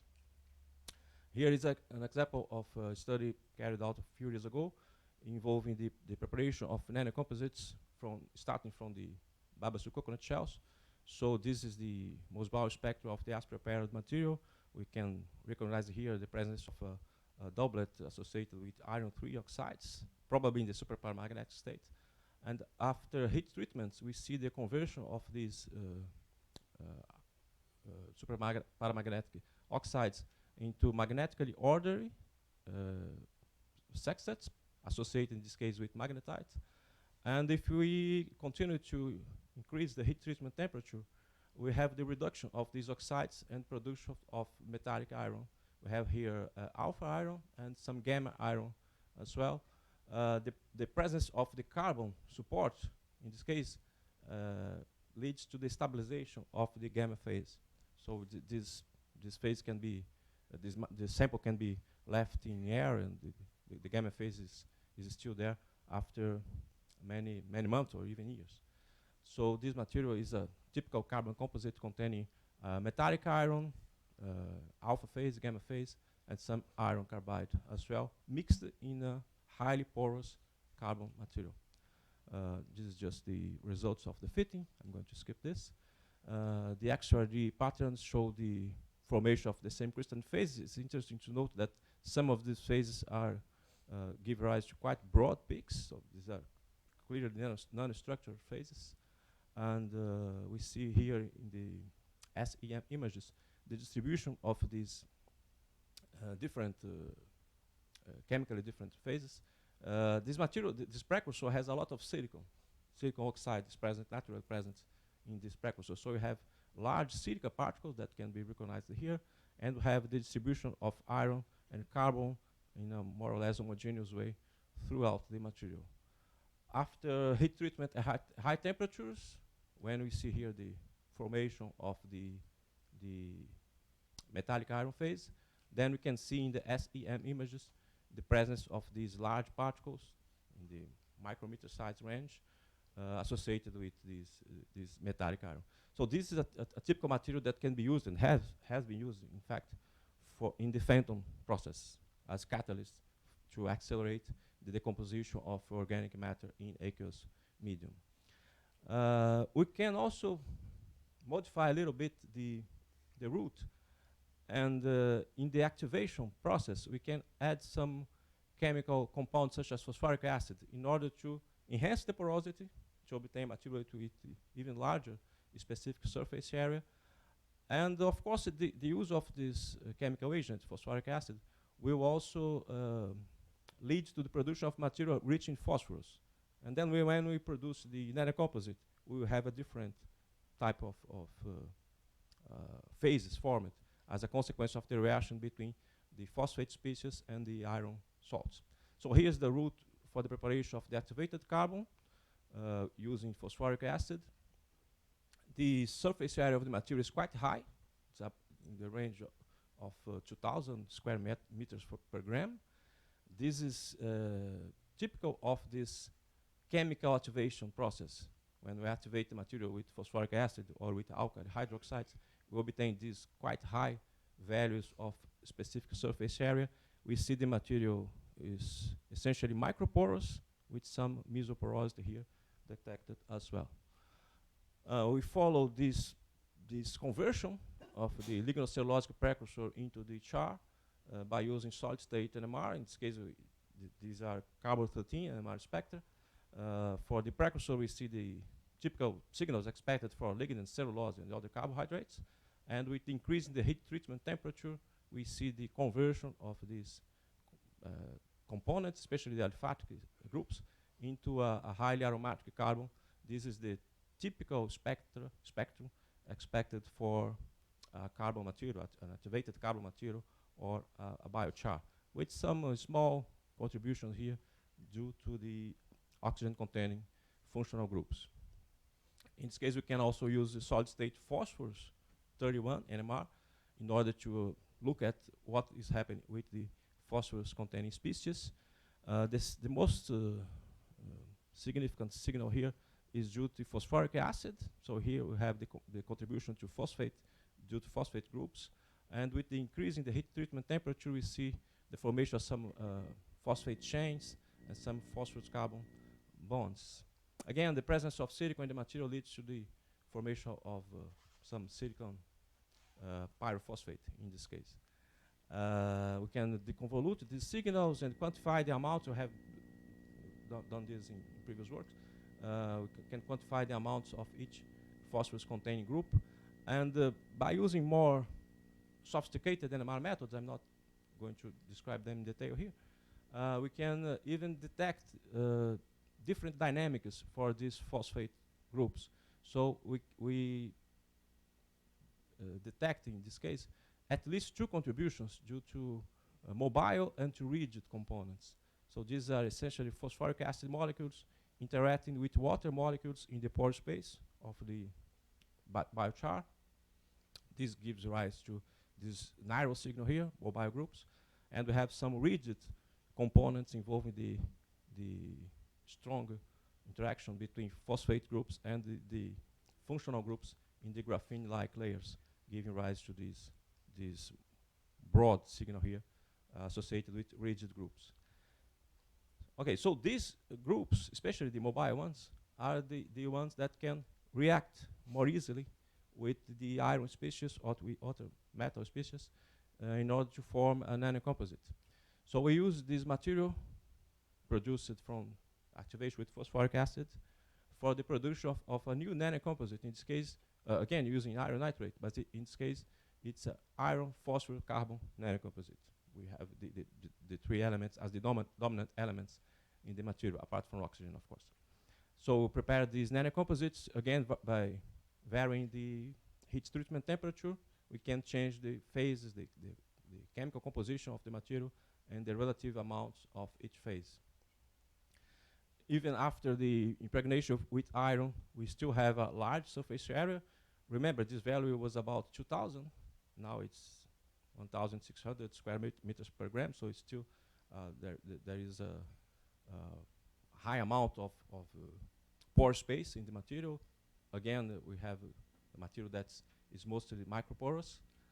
In terms of chemical composition, the phosphorus contents vary from about 5 to 8%, depending on the heat treatment temperature, and the iron content vary from 4 to 7%, roughly.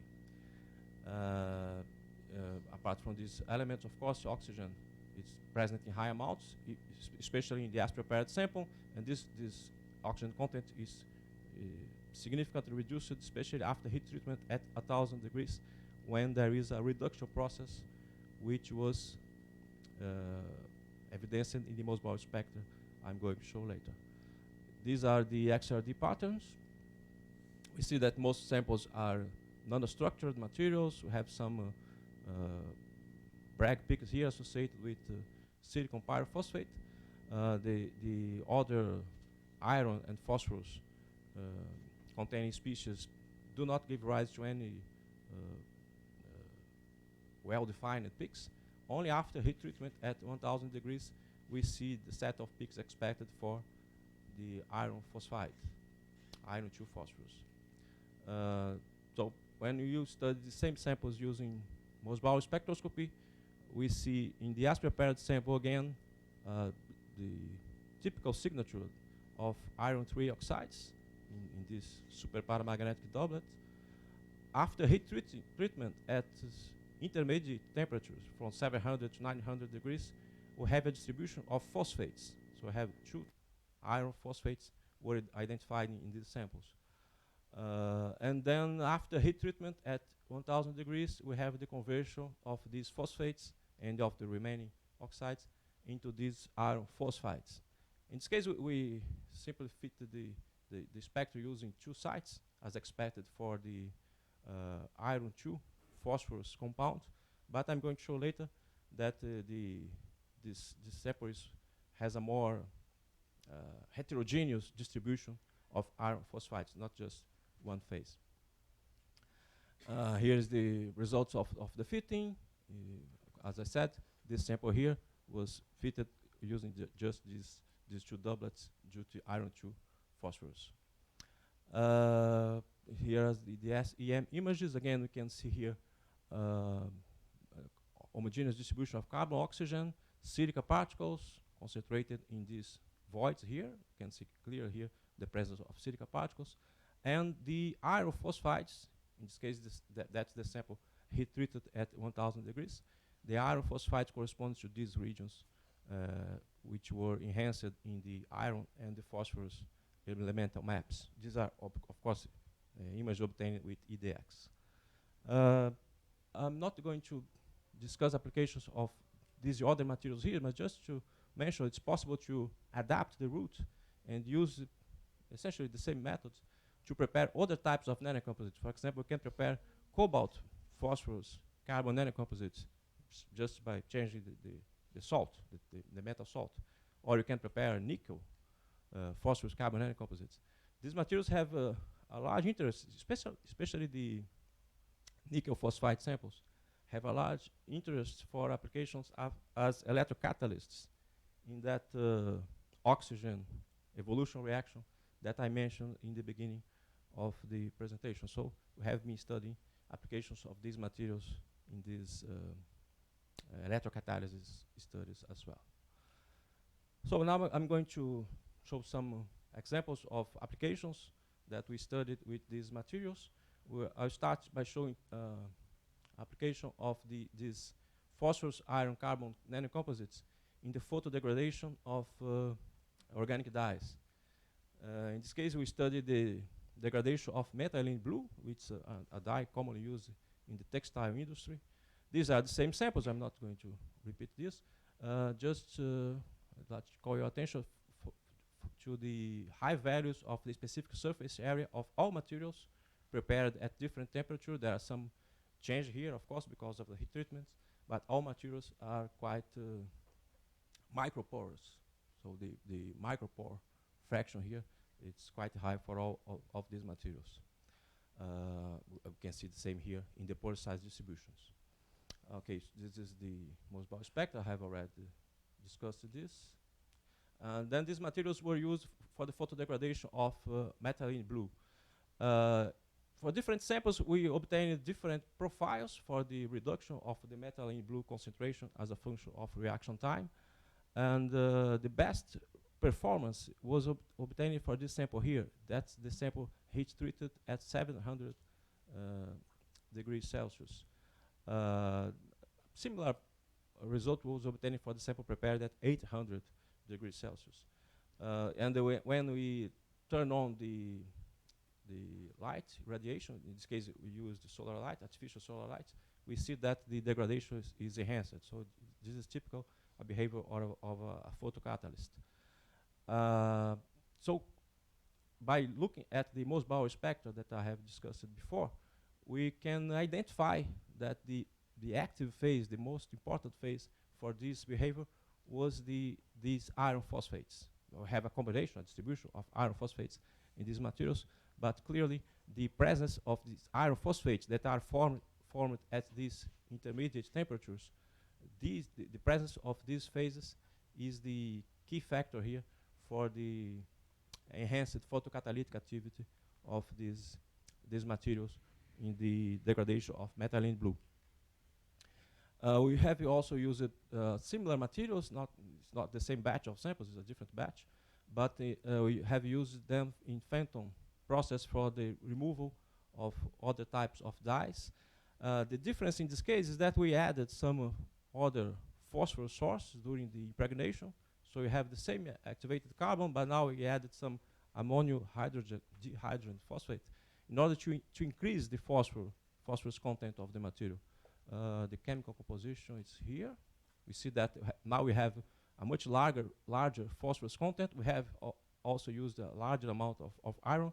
So in this case, we have porous materials containing a larger amount of phosphates and phosphites. These materials were used, this is just the TM pictures. We see here the shape of the nanoparticles. In this case, we can clearly see the nanometer size of these particles. These sizes are compatible with the values obtained from XRD. So there is a good consistency between these values. And we use them for the adsorption and degradation of dyes. We studied three types of dyes. This is the methylene blue, the same using the paper I have already mentioned. This is the heliochrome black tea. It gives rise to these purple solutions. And this is Ponceau S. It gives rise to these red solutions. This is the most difficult molecule to be removed from the solutions because of its non-planar structure. So the adsorption, the physical adsorption is not favorable in this case, and it has a lot of sulfonic groups here, so it's more difficult to adsorb this substance.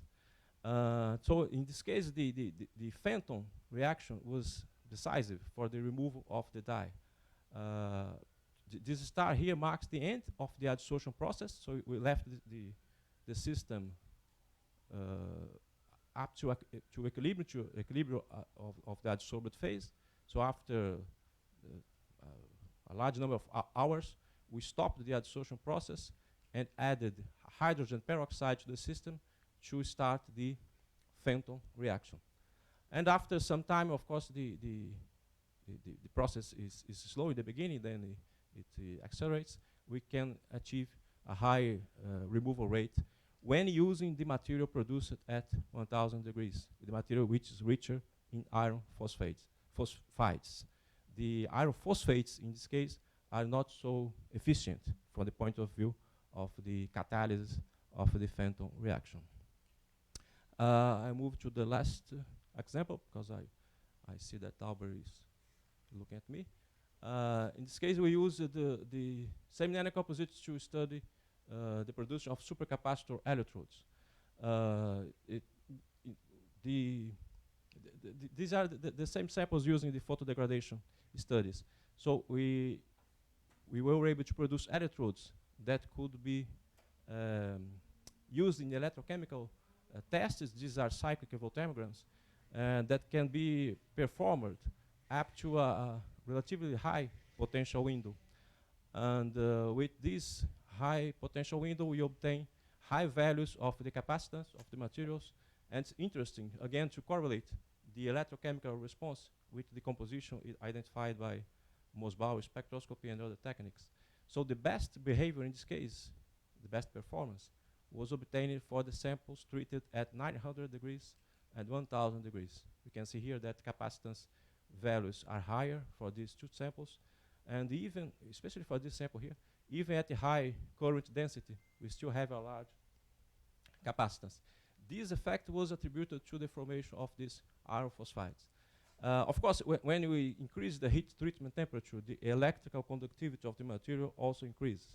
So this is a factor that needs to be taken into account to explain the increase in the capacitance. But the presence of that distribution of iron phosphides and iron phosphates in this case here, in these samples also gives some pseudo-capacitance contribution to the electrochemical behavior of these materials. So we, a few years ago, we have studied in more detail the composition, the chemical composition of this sample heat treated at 1000 degrees by using low temperature Mossbauer studies. This work was conducted by one of Edson's students. And we showed that at low temperatures, even if at high temperatures, we simply fit the spectra using two doublets. At low temperature, we need a much larger number of components, including the sextets as expected for the two sites in iron 2 phosphorus compound. But also there are some other components here that were assigned to non-stoichiometric iron phosphorus compounds. This heterogeneous chemical nature of the material, this also was revealed by some magnetic measurement. We can see here there are two magnetic transitions. One of them is easily suppressed by using a DC applied magnetic field. There is a quite broad magnetic transition here associated with the non-stoichiometric iron phosphides compounds. The presence of this distribution of iron phosphides with different chemical compositions is thought to contribute to the large capacitance of the sample.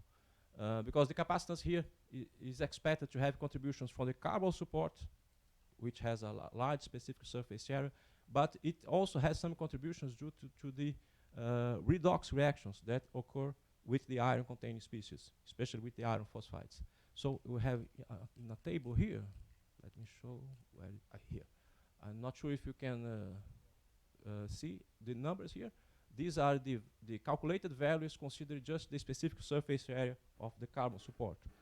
So you see that the actual values that are shown in this column here are much higher than the values expected if just a double layer capacitance mechanism was present. So in this case, in the case specific of these two samples, we certainly have some contribution due to pseudo-capacitance behavior associated with the iron phosphides. These materials have good cyclability. They can be used in several cycles of charge-discharge cycles, so they are quite promising materials for use as supercapacitors or in electrocatalysis. Okay, so I'm going to finish here. I put some general conclusions about the importance of the study of carbon magnetic nanocomposites, and especially in the case of these phosphoric acid activated carbons, the possibility of production of these iron phosphorus carbon nanocomposites, whose composition can be changed, can be tuned by choosing the heat treatment temperature and by playing also with the nature of the lignocellulosic precursors. And then these composites can find applications in different fields, as I have exemplified. I finish by acknowledging the support from several funding agencies, and thank you all for your attention.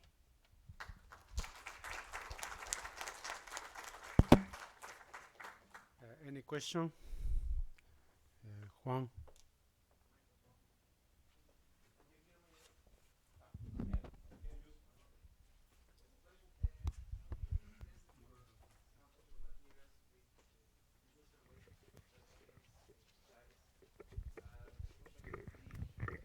There are competitive or species that can affect the absorption of dyes?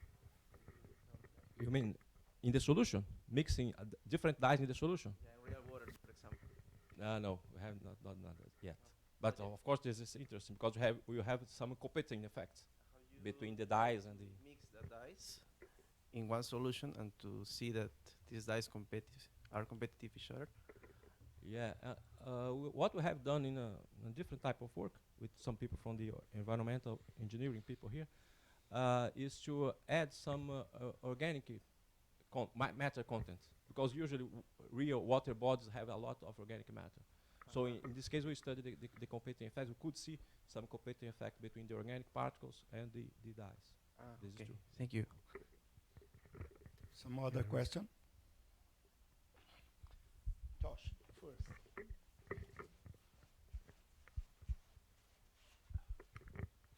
That was very interesting. There was one thing I was going to ask you, and then I saw on the slide, and that's about nitrogen.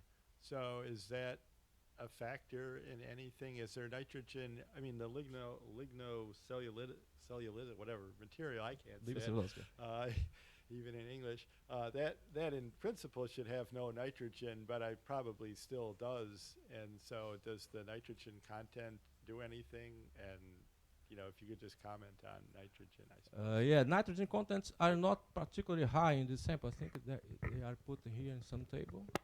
Here. So it's about, depending on the precursor, it's about 1% to 2% at most. These nitrogen containing compounds, they can be especially relevant for some catalytic applications. So, for example, in the oxygen reduction reaction, the presence of these nitrogen bonds between iron, nitrogen, carbon, that can play a significant role. But we have not studied this particular effect because the nitrogen contents here are not great. You can improve this. You can mix this. There are people here doing this in the chemistry department. They mix these biomass precursors with some plastic wastes, for example, polyurethane. So you can increase the nitrogen content of material artificially by blending the biomass with some plastic wastes. But we have not done this. Yes, a nitrogen containing polymer. Thank you. For the last 10 years, we have seen a lot of papers, including some synthesis from plants. In your case, you have chosen coconut. Why not? Coconut shell, yes. Probably you can do with other plants. But I want to know what is the main agent which favors such reaction. Because it seems to me that many plants can contribute, but is there any crucial parameter, crucial agent to favor the reaction? To favor what, sorry? The reaction, the chemical. Oh, the reaction. Yeah, depend on the reaction, of course. For example, if you want, I have shown examples here of a silicon-rich precursor. So if you want to prepare a catalyst with some silicon acid sites, stuff like that, so it's good to use these coconut shells or even rice hulls, which are even richer in silicon. So the choice of the precursor, of course, will determine the chemical composition of the catalyst. And depending on the type of application, you can choose different plant materials. In our works that I have described here, we usually choose some agro wastes abundant in our region or in some other regions in Brazil, of course, because of the economical and environmentally aspects of these studies. But the chemical composition depends on the type of application that you have in mind, of course. So currently, what do the coconut shells are just thrown away? Yeah, mostly. They are used to produce char, activated carbon, just for purification of water in domestic plants and stuff like that. But most of the time, they are simply discarded, which is a pity. Okay. Thank you again for Jair. The next speaker is Álvaro Velásquez from Colombia, from Grupo de Electromagnetismo Aplicado de la Universidad EAFIT en Medellín, Colombia. Okay, you're welcome. Good morning, everyone. Thank you very much to the organizing committee for giving me the opportunity to make this presentation, Edson and co-workers. My name is Álvaro Velásquez, and the objective here is to present you some partial results of this research project. This project have the collaboration of an interdisciplinary team of chemists and biologists and physicists. Belong to the Applied Electromagnetism group from University of EAFIT in Medellin, University of Antioquia, and University of Medellin. Okay. Okay, this is the content of the presentation. First, I will show you a brief motivation introduction to this problem. Second, I will present you the synthesis and characterization of magnetic nanoparticles. And third, I will show you the in vitro and greenhouse experiments with seeds and seedlings. For the results, 5, the conclusion, and finally, the acknowledgements. Okay. These are a few antecedents of the use of magnetic nanoparticles of iron oxide in crops of different kind of plants. Lee and co-workers, for example, found beneficial effects of applying nanoparticles of magnetite in culture of sea maize. For example, increasing root elongation, germination index, and vigor index. Jalalite and co-workers applied iron nanoparticles, only iron and chelated iron nanoparticles in first generation and second generations of maize crops, and they observed that iron nanoparticles have beneficial effects in the first generation of crops, but they produce adverse or phytotoxic effect in the second generation compared with the control. Control is water here. They are plants treated with water only.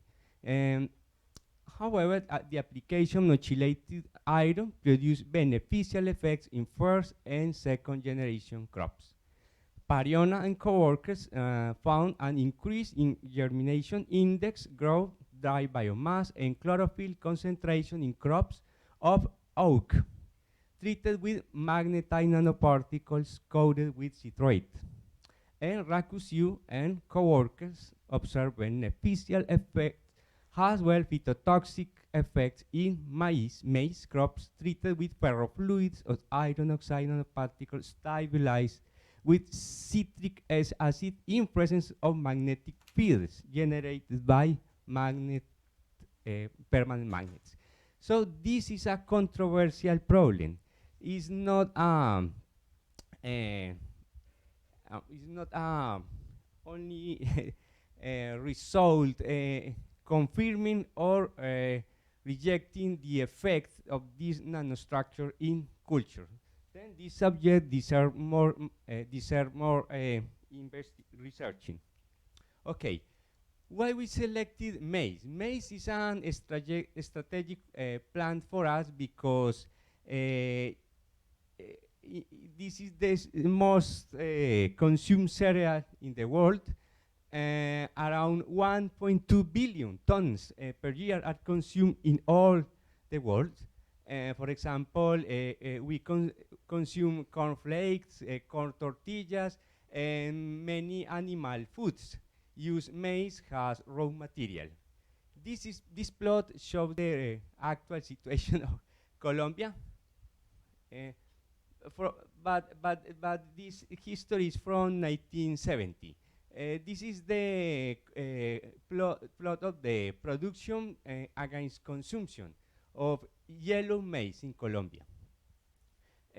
Up to 1991, more or less, we were self-sufficient in production and against consumption of yellow maize. After this year, Colombia is importing more or less 75 of the yellow maize that it consumes. There are several reasons to explain this behavior, but this is a very sad situation because we have enough land to be self-sufficient. Okay, the question here is it's possible to help with this situation from nanotechnology. It's possible to implement some solution to this problem with nanotechnology. Okay. Two questions arise from these antecedents. The first one is, can iron oxide nanoparticles produce phytotoxic effects on maize seeds?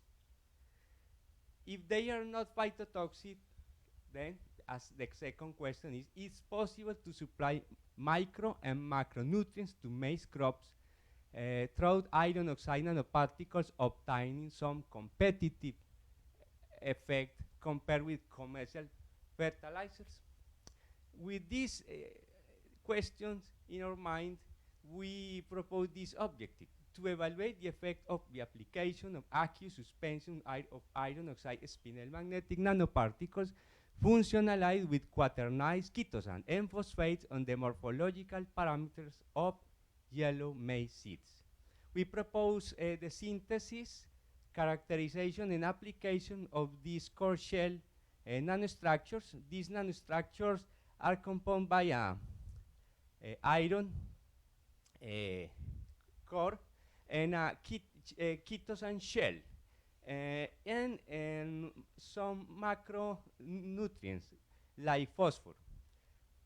We propose chitosan because chitosan is a polysaccharide coming from chitin, and chitin is a compound very abundant in the shell of crustacean. For example, shrimps and other animals which live in the sea. Is biodegradable, is biocompatible, and is very common use chitosan in production of fertilizers. These are yellow maize seeds.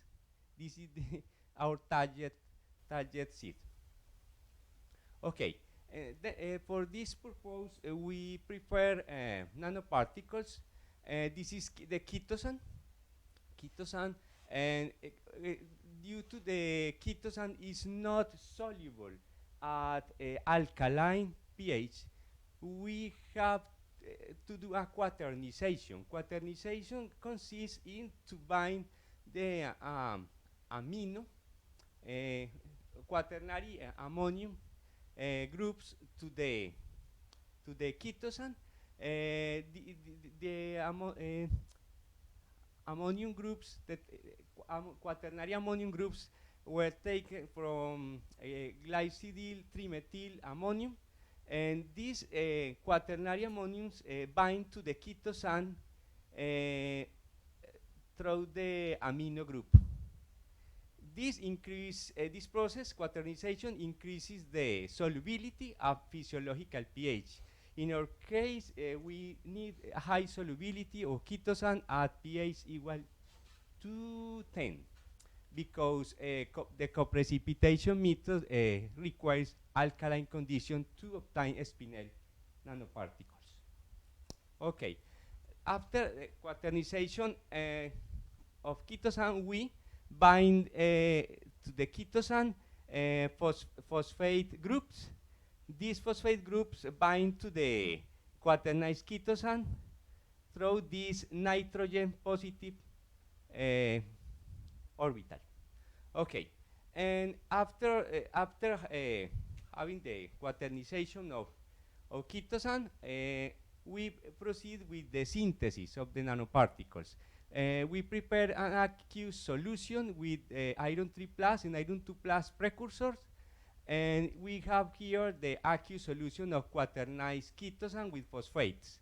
We add dropwise this aqueous solution to the aqueous solution, keeping the pH at 10 with the help of a titrator. After that, we obtain the black precipitate of magnetite functionalized with chitosan. To the characterization of magnetic nanoparticles, we use these techniques: X-ray diffraction, infrared Fourier spectroscopy, and transmission electron microscopy, Mossbauer spectroscopy, and vibrating sample microscopy. These equipments were developed in our university. This was my master in physics some years ago, and this magnetometer was developed in an undergraduate thesis of physics engineering. Okay, the X-ray diffraction measurements show a single phase of spinel. We have a mixture of magnetite and mahemite. It's very difficult at the first distinguish both phases, but a subsequent Rydberg refinement gave us a 42% of magnetite, 58% of mahemite, and this is the lattice parameter. And these are the mean crystalline diameter of two phases. The infrared measurements showed the important band typical of the methylo group. Methylo group is the signature of the quaternization of the ketones. If the ketone is not quaternized, this band is absent in the infrared. We have here also the ester group and amide group and other groups associated with water and organic components, typical from ketone. This microscope, electron micrograph, shows quasi-spherical particles with a mean diameter around 11 nanometers. However, subsequent exploration of this micrograph showed us smaller particles like this. For example, 2 nanometers, 279 nanometers. Then this is not all the distribution. We have a bimodal distribution, not shown here, but we have a very distributed particle size system. Okay, the Mossbauer measurement showed two magnetic order components and a paramagnetic component. We attribute the magnetic order component to iron 3 plus of magnetite mahemite with this percentage area. Magnetite, this is the intermediate oxidation state typical from hopping of the electrons between neighbor octahedrals. And this is the super paramagnetic or super paramagnetic component that we attribute to iron 3 plus of mahemite. This is the magnetization curve. We obtain total saturation at more or less 848 amp square meters per kilogram. And coercivity is important, is significant here, indicating that we can have multi-domain nanoparticles or interaction between small nanoparticles. Okay, now we are going to see the in vitro experiments. With the nanoparticle, we prepared the experiment. These are Petri dishes. We put 10 cell, yellow cell seeds in each Petri dish by triplicate. This experiment was made by triplicate, and we add 5 milliliters of solution of iron nanoparticles starting from 3.12 parts per million in iron up to 100 parts per million in iron. Each solution was poured in a Petri dish, And we incubate the seeds by 7 days at 28 Celsius degrees. This is a picture of the germinated seeds. You can see here a primitive structure of the root and a primitive structure of the stem of the germinated seeds. And we made some measurements, for example, fresh biomass and root length. These measurements showed us important results. For example, if we increase the iron content in the solution of suspension of nanoparticles, we have said that up to 50 parts per million in iron, the biomass increases, but after that, concentration and decrease in this indicator is observed. The same behavior is observed with the root length. After 50 parts per million of iron content, this indicator root length decreases. This can be an indication of possible phytotoxic effect of nanoparticles after 50 parts per million in iron content. So we selected to work with 3 concentrations less than 50 parts per million to do subsequent experiments. We selected these concentrations: 45 parts per million, 35 parts per million, 25 parts per million, and a control solution. Control is water here. And we pour this suspension again in Petri dishes with 10 seeds, maize seeds, and we wait the development of the seeds during 7 days at 28 Celsius degrees.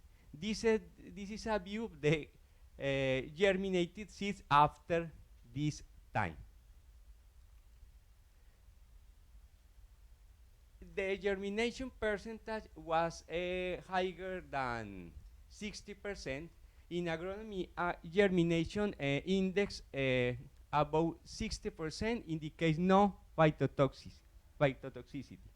This is a good indicator that these concentrations are not adverse for phytotoxics for these seeds. And the root length showed that no phytotoxic. We can see here an apparent increasing of this root length, but this ANOVA statistical analysis this analysis of variance show that in this case we have some significant difference in root length, but in this case germination we don't have any significant difference between treatments. Because this parameter is higher than 5%. This is a statistical criterion for to decide if significant difference are observed among treatments. Okay, with these germinated seeds, we made subsequent experiments. We put germinated seeds in pots with commercial soil, and we track the development of these germinated sets. These are seedlings, in Spanish plántulas, and we track the development of these seedlings up to 28 days. After this time, we sacrifice all plants and we put it in an oven to obtain the dry tissues of these plants. This is a view of the plants, germinated and developed plants in the greenhouse. Okay, after that we measure the seedling length. no phytotoxic effect after germination were observed, but no significant difference are observed between treatments with respect to the control. The same happens with the thickness of the stem. No significant difference between treatments and control, but not phytotoxic effects are observed. And the same is observed, the same behavior is observed with the root length and the root thickness. Okay, with the leaf length, we observe competitive effects and no significant difference. And the same with the dry biomass, no phytotoxical effect and not. Álvaro, there's 1 minute. Oh, okay, conclusion. We have evaluated the effect of applying magnetized magnemite nanoparticles functionalized with chitosan and phosphate groups on yellow maize seeds variety FNC31AC. Possible phytotoxic effects are observed at concentration above 50 parts per million iron, evidenced by a significant reduction in biomass and root length. Although seeds treated with these nanocomposites do not show better development in the case of that control seed, the experiments show that iron concentration of 25, 35, and 45 parts per million iron are not phytotoxic for morphological parameters and dry biomass of treated seedlings. More experiments, both in vitro and greenhouse, are necessary to confirm the reproducibility of these results. Before finishing, I want to thank to these institutions, Universidad de AFIT, Universidad de Antioquia, and University of Medellin, and National Ministry for Science, Technology, and Innovation, Conciencias, for the academical and financial support given to this research. Thank you very much. Thank you. Any questions? Kike. Aqui. Kike. Tá. Obrigado. Gracias, Álvaro. Thank you very much for your talk. Do you know, is it known what is the, in some way, what is the effect of the iron nanoparticles in the biology of the plants? I mean, in the metabolic effects or something like that? But this is one question, and the other one is, if do you have a study of just the control plants to see what is the variation that you expect with no addition of iron nanoparticles? Yes, literature tell that iron oxide nanoparticles can produce phytotoxic effects, has, for example, oxidative stress, necrosis of tissues. Is there any beneficial effect? Yes, you need iron to the synthesis of chlorophyll. It's not possible to obtain chlorophyll without iron. Iron is a key element for chlorophyll production, but many works show that if you add some shell, for example, some polymer, chitosan, for example, or citrate, for example, to the shell of nanoparticle, some beneficial effects can observe. For example, metabolism of CO2 improves, germination index, vigor index, all these parameters can improve, but the reason is very difficult. We never found a paper with this, with the reason, with the basically basic reason for this behavior. Only is a, a cause-effect response. Next question. Short question. Short question. Can you go to the greenhouse procedure, please? The slide. I have some remarks because have you used other fertilizer that can affect the significant response, or only the nanoparticles? In the subsequent experiment in greenhouse, we only applied water. Water. No more nanoparticles. Nanoparticles treatment is only to this germination. After germination, no more nanoparticles. So it's clear. And the next question would be, have you analyzed the iron concentration in the plants? Yes. What is the accumulation? That's the last question. We applied atomic absorption spectroscopy.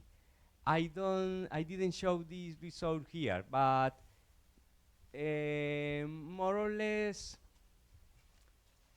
the 50% of the applied iron is observed in the final tissues.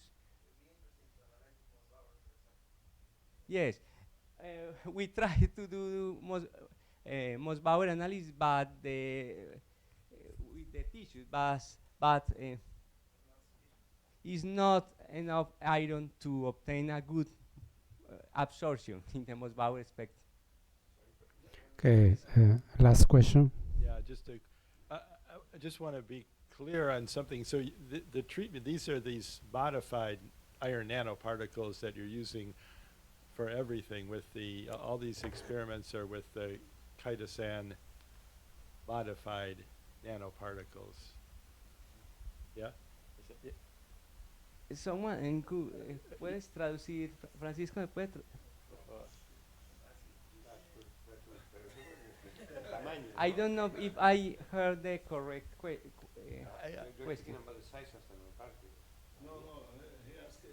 They're all with the modified with the chitosan. It's not just. If you use the cytosan, the hexasan to modify everything, all your experiments. With the nanoparticle. Yes. Si hay otras influencias que no sean las nanopartículas.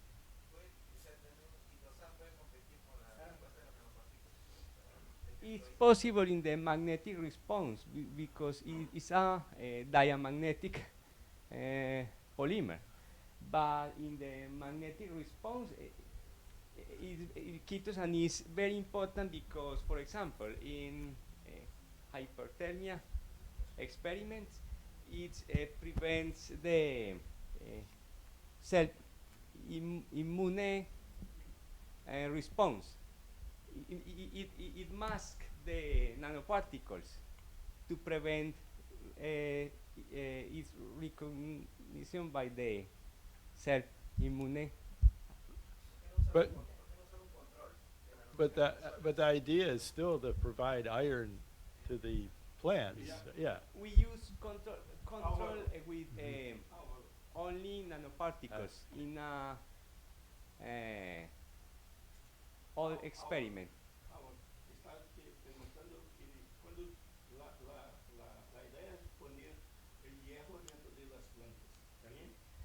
Iron is a micronutrient. Micronutrient. ¿Hay alguna competición o no? Que tú hayas mirado? Not. Yeah, it's kind of the same thing that I'm. Thank you. It was a nice talk, Álvaro. No, it's more or less the same. You know, I wanted to ask what will happen if you use not functionalized magnetic nanoparticles. Yeah. I don't like.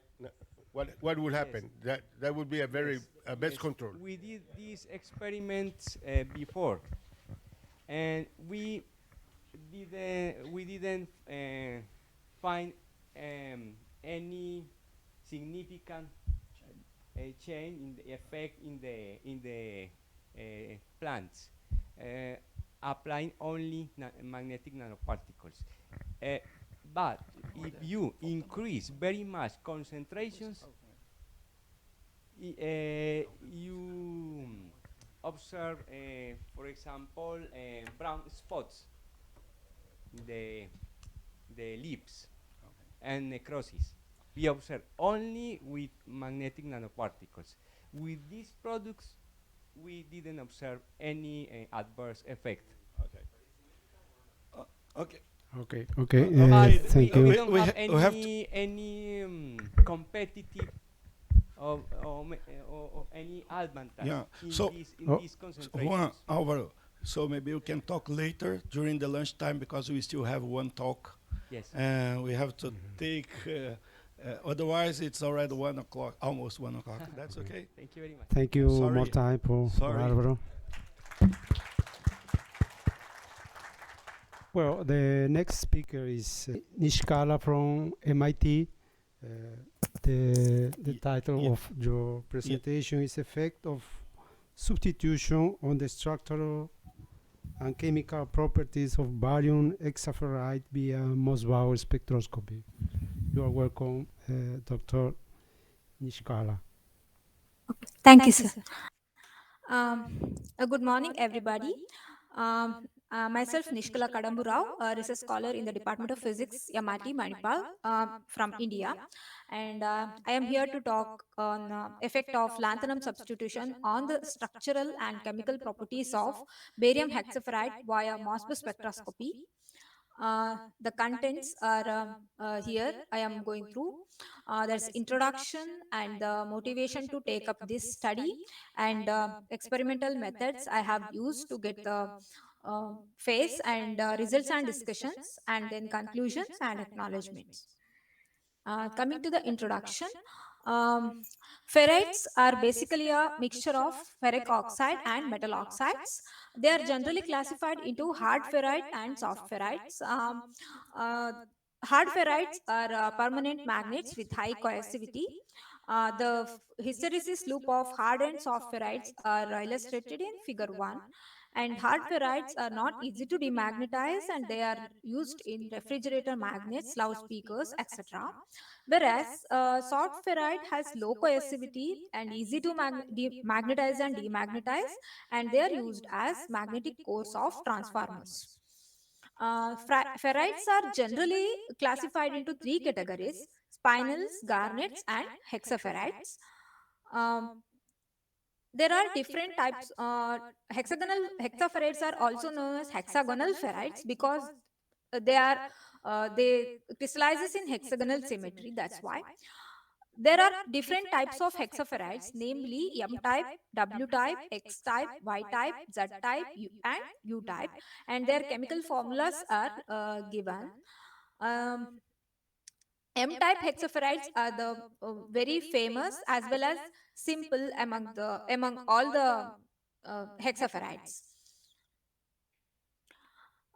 Coming to the basic building blocks of a hexaferrite, that is M-type hexaferrites, there are two basic building blocks, X block and R block. We need to understand the structure of these blocks because otherwise we can't understand the structure of M-type hexaferrites. Coming to the S block, its chemical formula reads as 2 times MeFe2O4, where Me is a small metal ion such as nickel, magnesium, or cobalt, or zinc, etc. 2 layers of oxygen constitutes the S block. In each layer, 4 oxygens are there, and they forms a cubic closed pack structure with 2 tetrahedral and 4 octahedral sites. And these octahedral and tetrahedral sites are occupied by the metal ions and as well as ferric ions. Coming to the SR block, its chemical formula reads as LFe6O11, where L is a large cation such as barium, strontium, and lead. Our block is made up of three layers of oxygen and four oxygen in each layer. Uh, Large cation replaces the oxygen in the middle layer, one of the oxygen in the middle layer. So they forms a hexagonal close pack structure with five octahedral and one trigonal bipyramidal site. And these octahedral and trigonal bipyramidal interstitial sites are occupied by the ferric ions. And one important point is trigonal bipyramidal site is very unique to our block. So coming to M-type hexaferrites, they are also known as Ferroxyger or BAM, etc. They are actually first discovered in Philip laboratories in 1950s. And they are originated from the magnetic mineral magnetoplumbite. Magnetoplumbite. So their chemical formula is BaFe12O19 if I take the large cation as barium, and two such formula units are needed to form a unit cell. Therefore, their stacking sequence will be S R and S star R star, where star represents the 180-degree rotation along the C axis.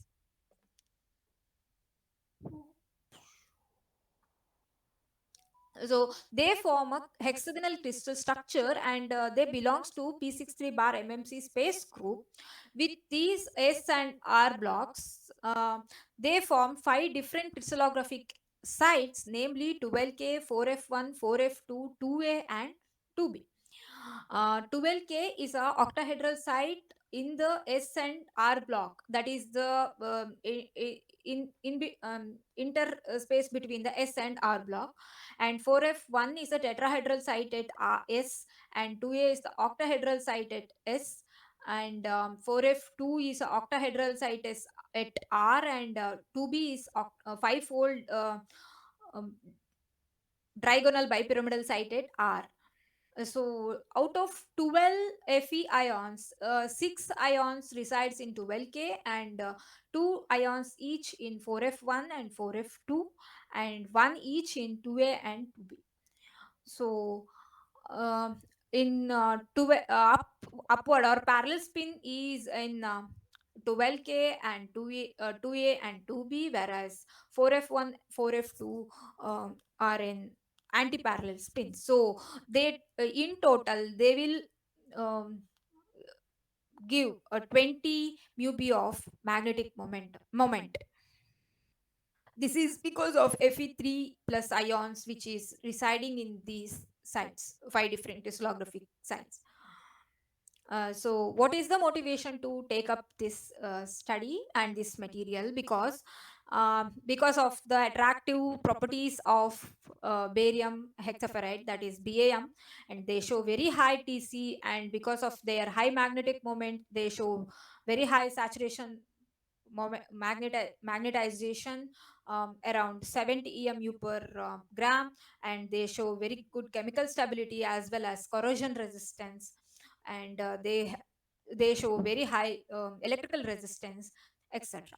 And choosing lanthanum is because it is a diamagnet as well as it is a ferroelectric. So when substituted to Ba2 plus site, valence change of Fe3 plus to Fe2 plus will take place to maintain the charge neutrality, and this varies the change in the valency of ferric ion varies the magnetic as well as electrical properties. Um, but there are some challenges in the preparation.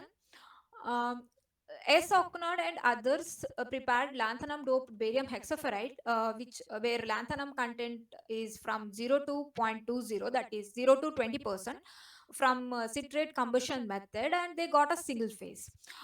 But Kumar S and others prepared the same material with same composition with sol gel method, but they observed lanthanum is substituted to Fe site instead of Ba site above x is equal to 0.10, that is about 10%.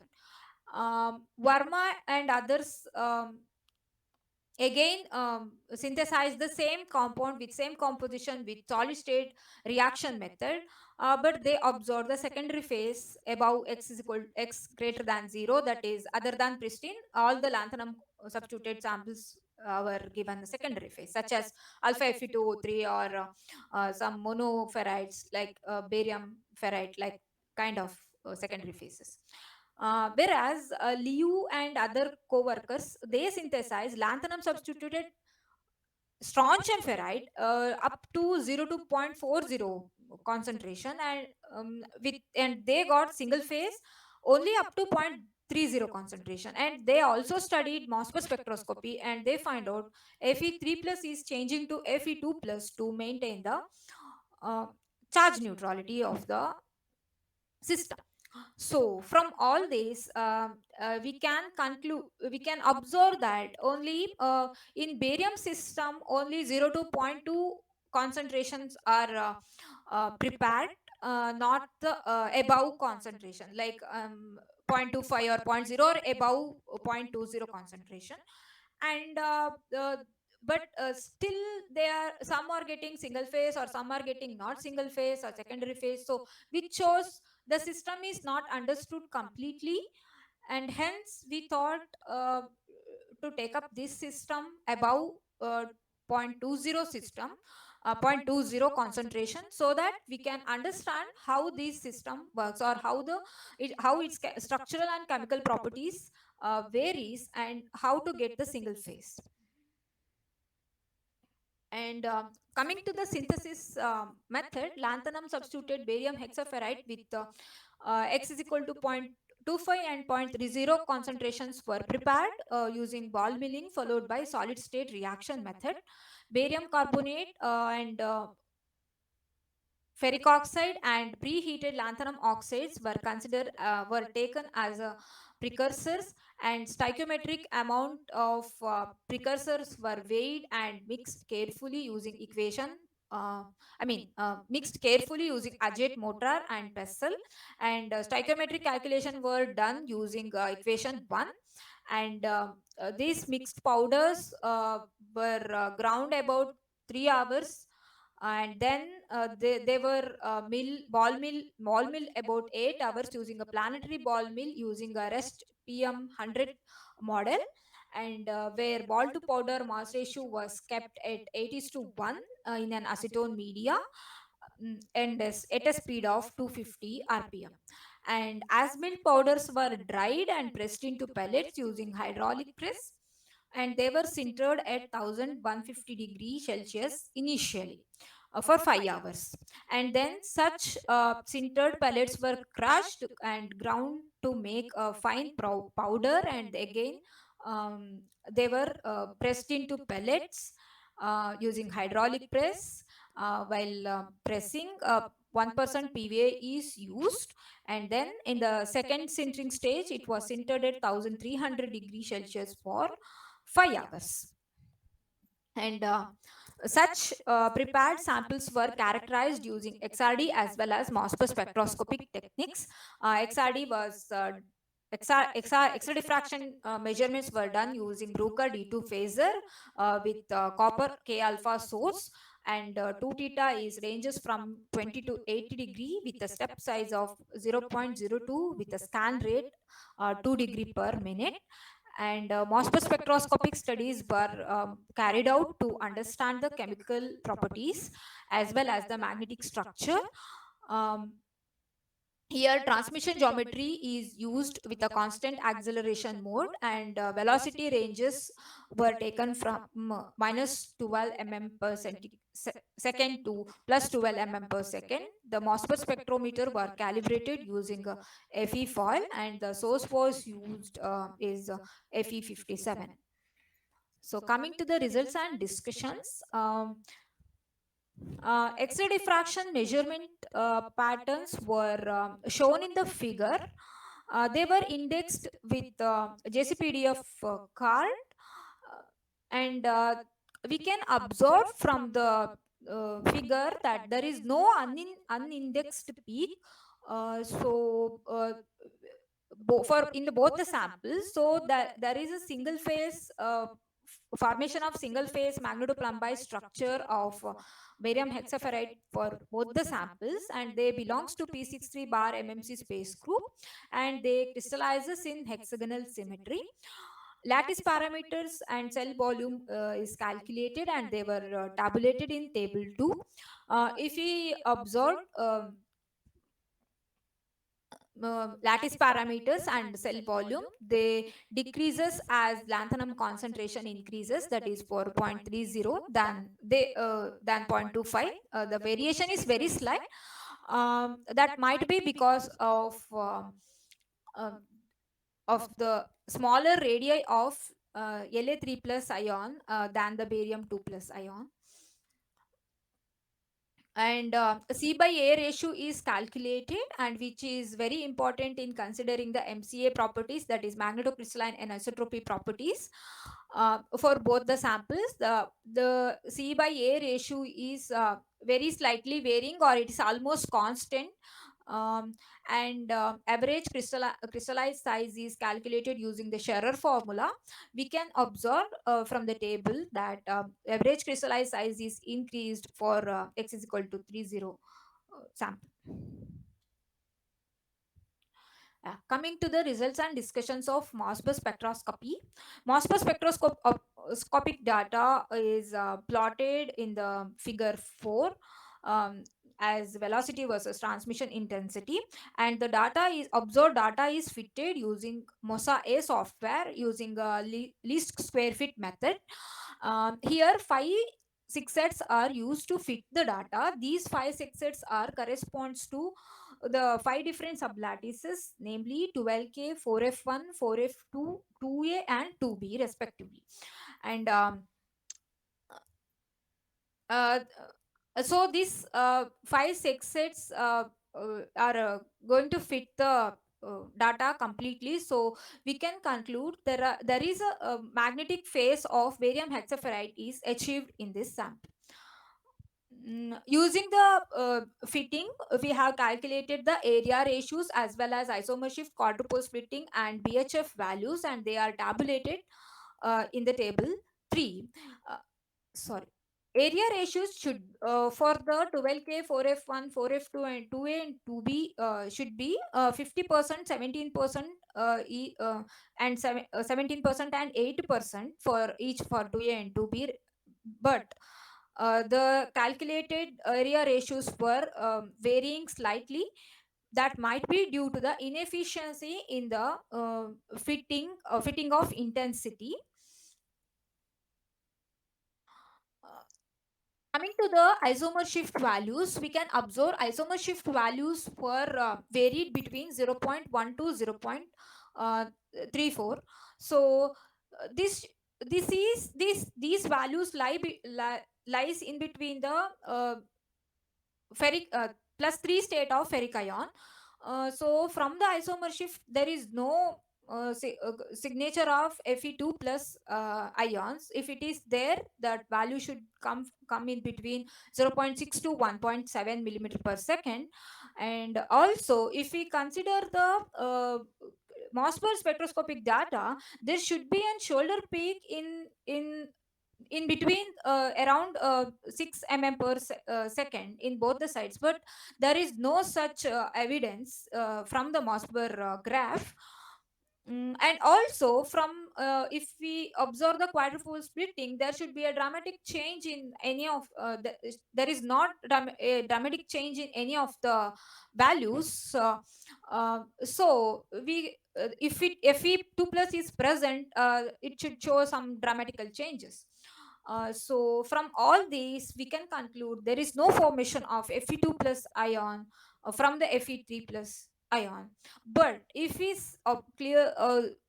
observe the isomer shift, we can see there is a slight decrease in the 2B side than the theoretical values for x is equal to 0.25, and there is some variation in some other sides too, except 4F 2 side in x is equal to 30. So when isomer shift increases, that means S electron density, the isomer shift decreases, that means S electron density increases and vice versa. So here we can see S electron density increases as the lanthanum content increases.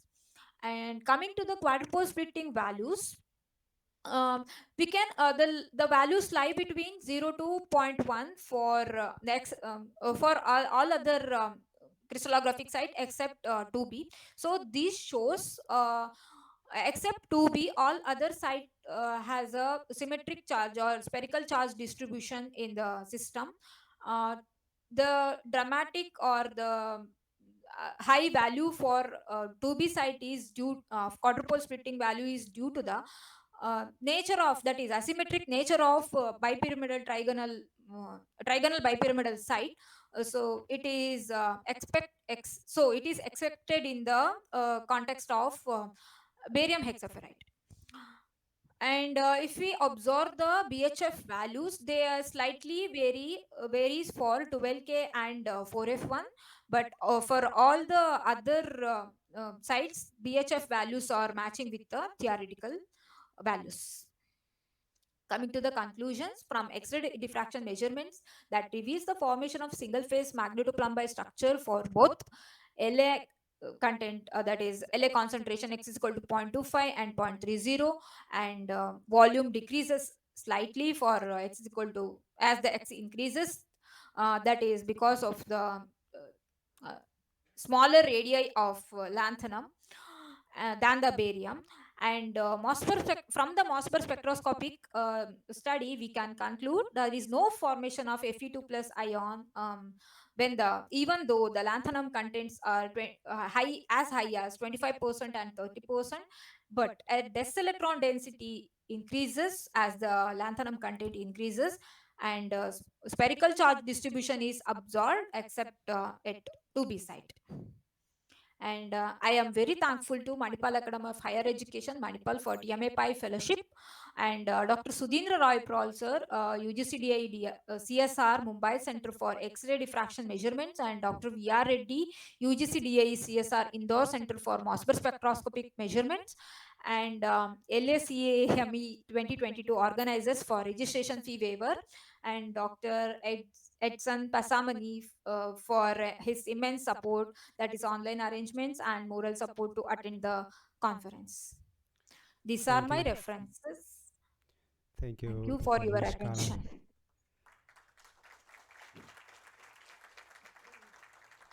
Please, any questions? Somebody.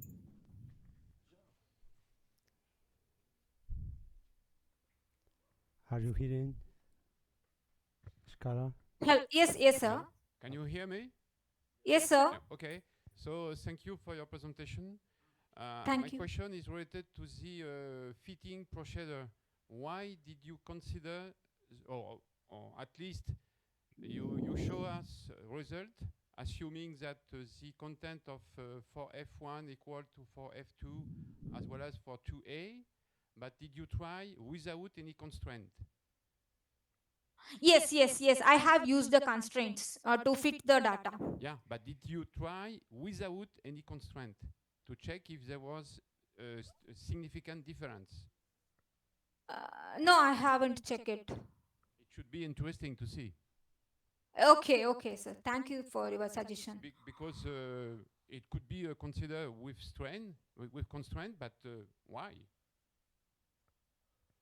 No, actually, the constraint I have put because of the number of ferric ion residing in the sites are that I have taken into account. That's why I have put the constraints. Other questions? Anyone else? Okay. Any other question?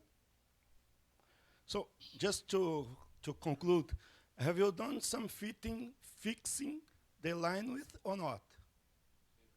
So your line width for the whole component are the same or not? Or you keep it free during the fitting procedure? Do you understand my question? Did you understand my question?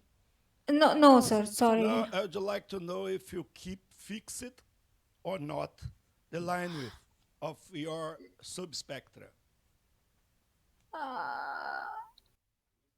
No, I haven't considered the line width, but I have considered like calibrated it with the FE foil, but not fixed it. Okay. Okay, and they are the same. They are the same. The value are the same or not? Which one? For all sides. For all sides. They are the same or not? How much is the line width? How much is the line width of your subspectra?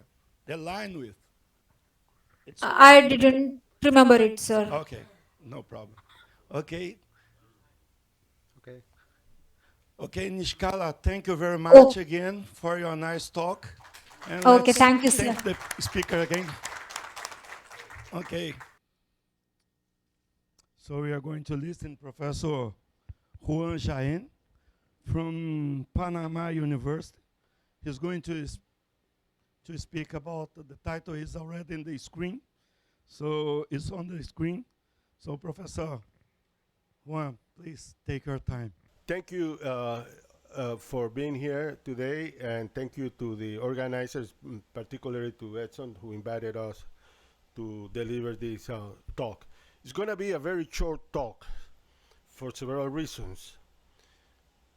The pandemic and damage, broken, most vulnerable equipment put us away for several years, but we wanted to share with you something, and I have prepared a presentation which is related to a work we were doing before, and we have one question, only one question, and we are going to answer or try to answer that question. So we will present you very few things and no only practically with a couple of most hours and no whole characterization, no other techniques, no either the application that electrochemical application of the electrodes or the cathodic material that we prepare. As you all know, today we still are looking for or searching for batteries that can support the demanding of large scale like automobiles, cars, but they have to have a particular characteristic. High energy density is needed, and also the requirements. It has to have security, safety requirements. It has to. They have to have some electrochemical properties like high areas. They should have high charge and discharge rates, and here I'm gonna discuss about one cathode material, that is this orthosilicate, iron lithium silicate, but the usual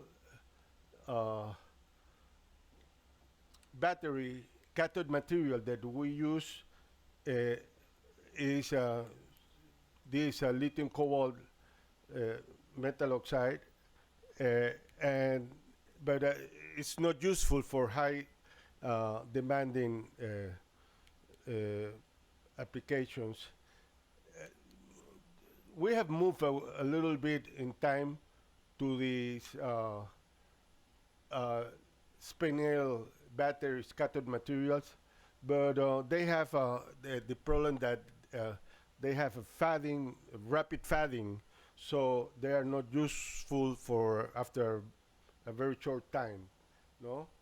So in the market has appeared already the phospho-olivines they are compounds like this one, and this is an iron one. But they have a problem. They have low intrinsic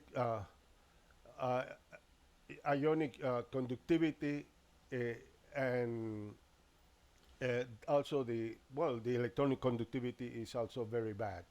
So we are looking. Even though this material, this cathodic material, is being used already commercially, no. But we are looking for new materials. The phospholivins have several characteristics that are listed here.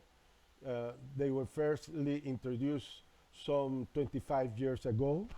So the problems they have, the conductivity and so on, have been solved more or less. No? So at least that can be used in commercial applications.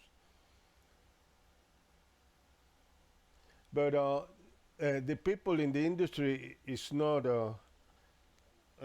quite comfortable with these olivines, and the reason is that in this, what happened is, okay.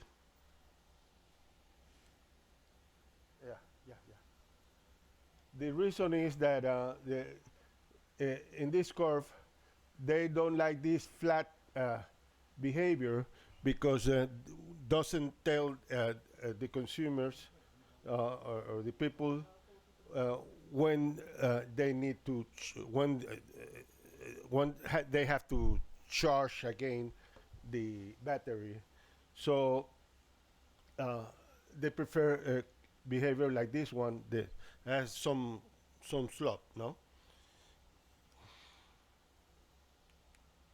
So in some years ago, in 2005, it was proposed that orthosilicase can be used for this purpose.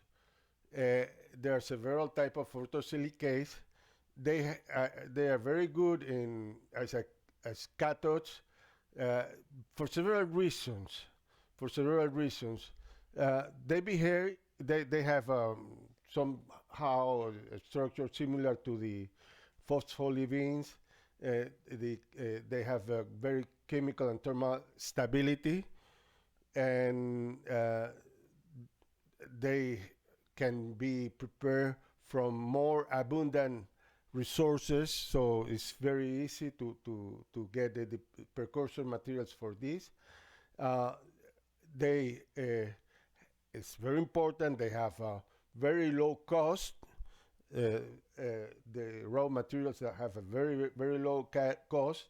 And one of the things that are interested people more is that the theoretical capacity is the double of the phospholivin 332, because they have these materials, they have two lithiums instead of one lithium that is usual in other materials, in other cathode materials, and in the phospholivin in particular. Of course, since 2005, a lot of time has 15 years, and people rapidly start studying this material. No, and the thing is that they use as a precursor material iron 2 compounds. And during our work in the last few years, we observed that there was a possibility to obtain the material from iron 3. And that, for me, was very important because a lot of caution has to be taken when you use iron 2 as a precursor. So that makes it more difficult and more expensive as well. No? And that is our research question. The electrochemical performance has some advantages, as said. So they have good thermal stability. They have good cycling performance. They have they are non-toxic. They are friendly to the to the environment, and they have a low cost. There are some drawbacks, nevertheless, as in the case of the phospholipins. They have poor electronic conductivity. They have poor lithium mobility, so electronic and ionic mobility is very poor, and they have also other problems. The main ones is the difficulty of obtaining single phase. Well, that was at the beginning. Now it's possible to get very good cathode material. These are the strategies that were used to improve these problems. One of them was to dope this material with isovalent cation. That makes the material more expensive. For example, we have used nickel or magnesium or several other cations. We can also coat the material with carbon. That is very good, and that's the most useful way to improve the performance of the material. Also, to reduce the size is very good. Doping the silicon sites with with any other metals, even with iron itself, and recently, in the last few years, there is a lot of effort in the control of the morphology of the material. And a lot of the usual, I don't have to, this is the usual ways of synthesizing, methods of synthesis. We use solid state reactions, but there are so many, the usual ones. The main thing is to introduce in the process a source of carbon. We can use glucose or any other sugar or material like that, and then by using that material, we can prepare in situ carbon coating. The temperature has to be very much controlled because you may get several different polymorphic orthosilicates.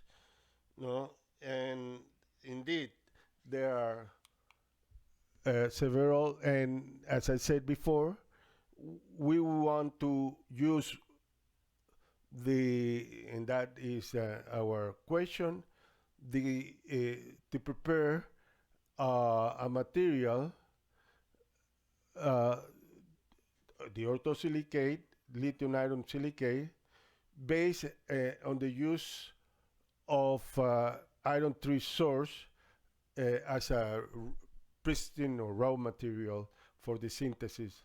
And we will use synthesis reported in the literature, which is involves solid state, but assisted by milling.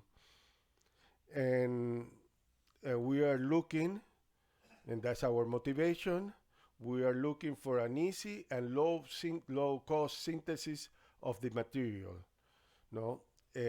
And that's the thing, because lithium well, at least until today, lithium, iron, silicates, any of these is easy available and are of low cost.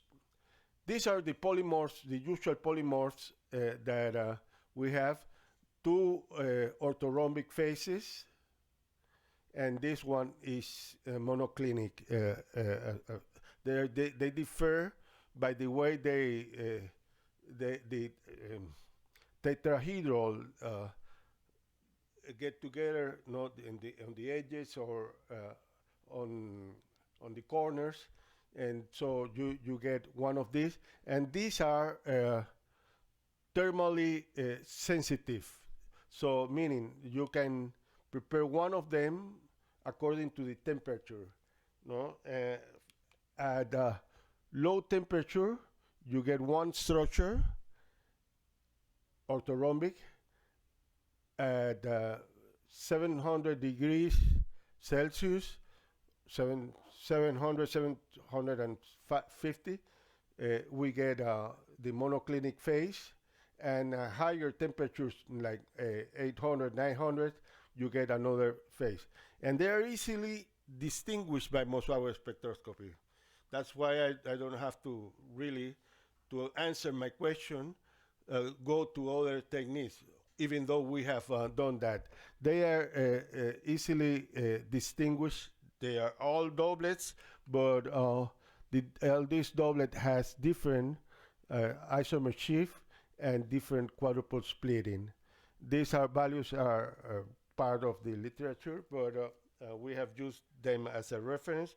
But indeed, when you look in the literature, you will see observed, for example, those samples prepared at 700 degrees are monoclinic. This phase is the monoclinic one. Low temperature, you get an orthorhombic different from the orthorhombic phase that you get at higher temperature.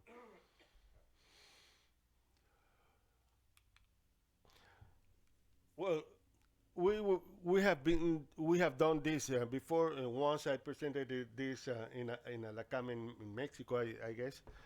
A preparation, a synthesis method in which we use ball milling and solid state. So what we did was to ball mill the mixture of metasilicate, lithium metasilicate, iron 2 oxalate, and in this case, we use citric acid as a source for the carbon, and in this case we use 7%. The other one 7% weight. The other ones are in stoichiometric amounts. The ball to powder ratio was 15:1. That we have observed that is a very good one in several preparations. And then we heat treated this mixture that comes from the milling at first at 400 degrees around for a couple of hours, 2, 3, 4 hours, and then after that we go up to 700, 705 in this case for 10 hours in an argon atmosphere. And we will get a powder out of the milling that has this X-ray diffraction pattern, and is fairly much amorph, but we can recognize some peaks here that probably belong to an iron species, but also an oxalate species. This is the infrared, part of the infrared, that confirm the presence of the residues from oxalate and also the iron oxygen bands and lithium bands also. From all this, we propose that we should have a nanocrystalline or probably amorphous iron oxide particles from the milling process. Indeed, now with the Mossbauer, sorry. Well, I don't know. Let's see. Oh, well, one has to take into account that iron 2 oxalate may decompose in the process to anhydrous iron 2 oxalate, and that iron 2 oxalate may form the iron 3 oxide. That's the source. Also, the remaining or directly from the hydrous, the iron 2 oxalate hydrated, we can get the hematite or oxide as well. When we do Mossbauer, we get an spectrum like this, which is typically iron 3 doublet, typically, no problem, and that is in agreement with the interpretation that should be a species like iron 3 amorphous. And then we started hitting at different rate, at different times. So after 2 hours, we get this magnetic component probably is hematite. Like it's like there is a growing of the hematite particles from diminishing the doublet, and then after 6 hours we lose that contribution from this, and we observe the appearance of a doublet, a large doublet resembling the ones that we were expected. After 10 hours, we get the doublet and some other components right in the middle that probably belong to an iron oxide or like lithium magnetite or FeO or something like that. If we continue heating up, we will start again getting the magnetic phases. Probably in this case, it seems that we have magnetite, and there is distortion of the doublet. So we decided to work around these conditions. No, that's the reason. But we have iron 3. No, the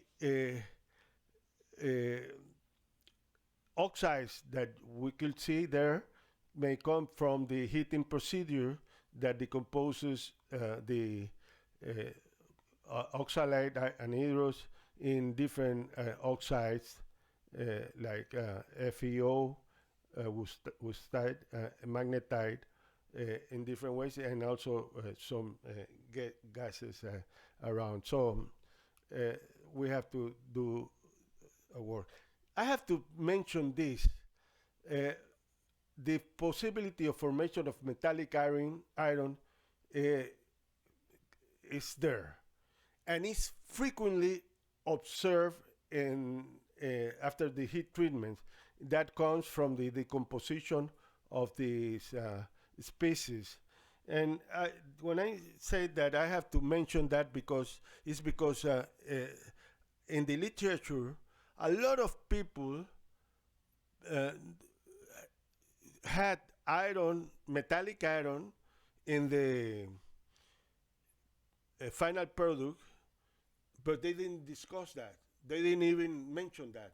It's like they were obtaining that. Of course, there is a reduction, and the reduction is assisted by the gases that come from the decomposition of the oxalates and the citric acid that we were using, and there is a reduction coming from the reaction with carbon. So one has to take care and pay attention to the carbon, the amount of carbon in the way we are representing. This is a typical result. This amount of iron cannot come from as a contamination during the milling process. It's impossible, no? Even though that we use hardened steel, and the probability of getting that as a contamination is very low. It's very low. Of course, other things may happen, and we have observed that in surface experiments, like, for example, in infrared and Raman and different other techniques, that the prepared material may oxidize to form iron 3. And that is accompanied also by the formation of lithium carbonate, which is easily distinguished in the infrared spectra. Now, here is what we start doing recently. We prepare again the iron lithium orthosilicate using iron 2 oxalate, in different conditions.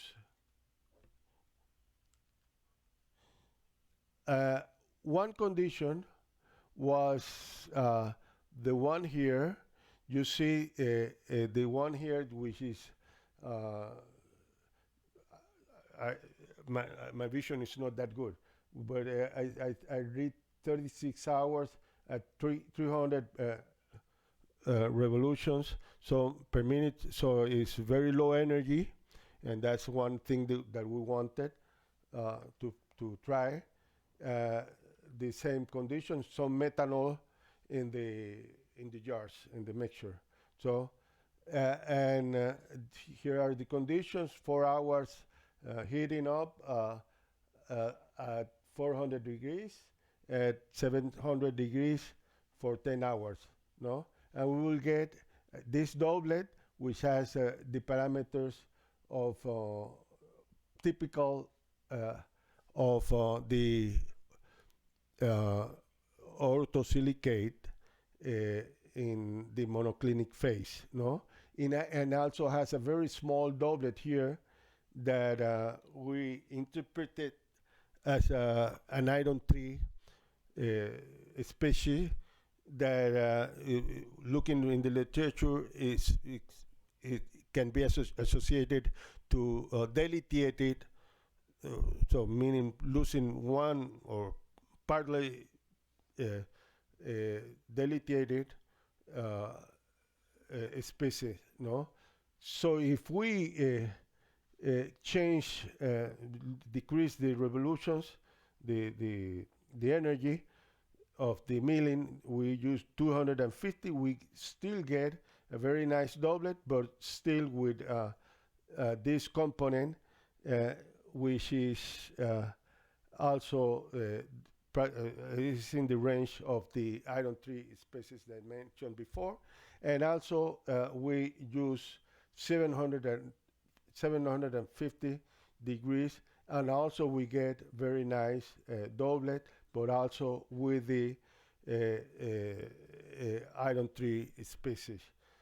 But from these experiments, I don't show it here, but we can manage to obtain a very nice pure single doublet in the experiment.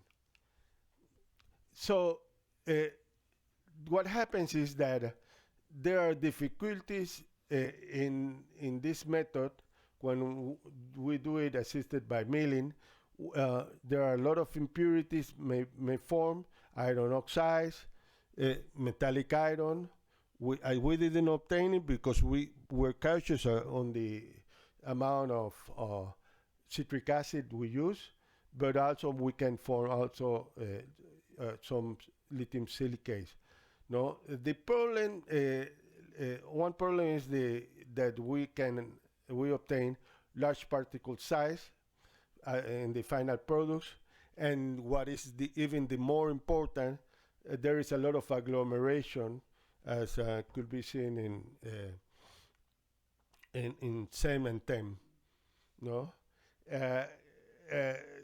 So that should be avoided. There are methods to avoid that, but the samples we have prepared don't reach excellent electrochemical properties because of that.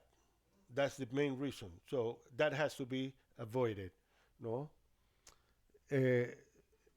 Now, my question was not to have a very good electrochemical or very good sample for the for preparing the cell, but to know whether or not we can use this method to prepare the orthosilicate. No, all this affect the performance of the material. I look and after deciding to do the work, we look at the literature. We found only few papers in which the author used iron 3 as a precursor in the method. Well, I know that the first one is a milling procedure that I guess I think it was a higher energy than the ones we were using, and they got a lot of impurities, or some impurities. All other methods are salt-hell methods, and the authors, in some cases, they not mention any impurity. In some cases, they have impurities because of the substances that are used in the procedure. For example, they form sodium chloride halide, but all these methods I don't remember now, but I have to check it whether or not they may have some kind of impurities. But if that is true, what it's telling me is that the salt-hell material, precursor material that you obtained in the initial procedure before the heat treatment is better off, but it's better off for the preparation of or synthesis of the material. But you have a problem. What is the problem? It's the cost, the complexity of the procedure that cannot compete with a procedure, the solid state procedure. And now we use hematite, commercial hematite. I bought it. It was a 500 mesh. We probably did some milling to reduce furthermore the grains size, and we use all these conditions. A little bit different because we're now starting from hematite itself, no? So we use a very low energy milling condition. We use the metasilicate, the hematite, and citric acid. We use different amounts.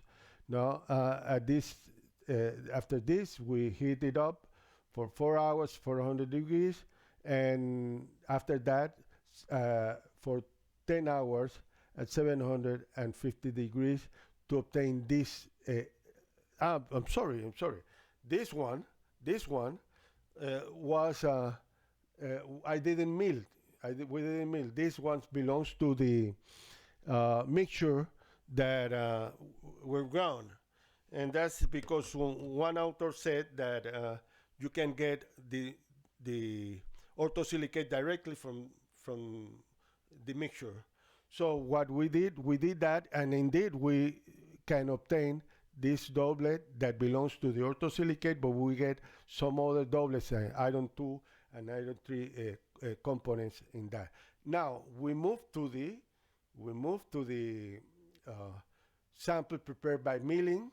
Now here we use 250 in methanol containing mixture and citric acid, stoichiometric amounts of lithium metasilicate and hematite, and we get then the doublet, and also there is some kind of impurity that probably it is an oxide like wostite, no? And some very little magnetic component, no? Very little magnetic component. And then we move to, again, 250,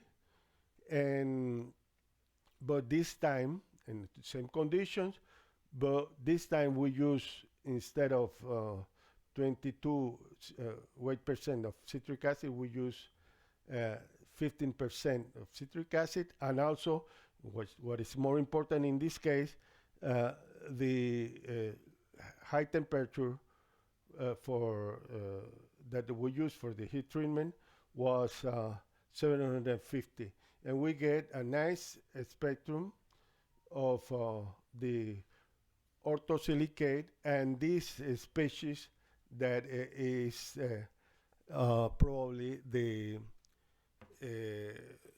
iron 3 orthosilicate. The iron 3, that species cannot be differentiated by X-ray diffraction. They have different patterns, but it's very difficult to separate or differentiate these two, iron T2 or iron 3 orthosilicate. Very difficult, very difficult. Some people do it, but for me it's not easy, no? And we also use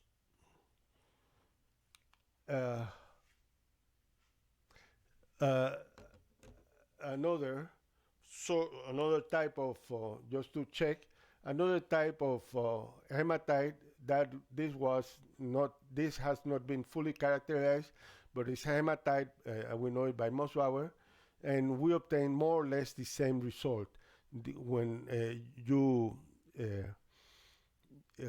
do it by first mixing the components and grinding, and then heating up. We obtain almost the same, and also during the probably the differences here in this case at 700 degrees, heating it up 700 degrees 10 hours, you get also the same, a little bit, very little bit of a magnetic component, and when you heat it up at to 750 degrees, you get the doublet, but you get a larger amount of this iron 3 orthosilicate. One has to take into account that the iron 3 orthosilicate is not probably a problem for the use of this material as a battery, because that is formed during the cycling. So because you go in one another way, you oxidize and reduce the material. So no problem, no. And now we can answer our question with these results, practically using only Mossbauer. These samples have not been yet fully characterized, but they will be. But we can say that this procedure, solid state mechanochemical treatment, assisted by a carbothermal condition, is good for preparing the iron 2 lithium orthosilicate, no? But using the hematite. Actually, I don't mention it here, but we use, just to see, magemite, and it doesn't work. You get something else. So it's something that the hematite has structurally that allows that to prepare that. And the heat treatment should be around 700 and 750. But what is more important, that to get a very nice sample, we have to use mechanical activation. So we have to, you require mechanical activation, so you have to activate the mixture or the hematite with the milling, no? There are several things that may happen. So one should should do a little bit more work to improve the synthesis in order to obtain a single phase, no impurities. And we believe firmly that the amount of citric acid should be observed during the procedure, so you can guarantee the reduction of the iron 3 of the hematite to iron 2 in the orthosilicate finally. The citric acid has two roles. One of them is to obtain carbon, the carbon used for the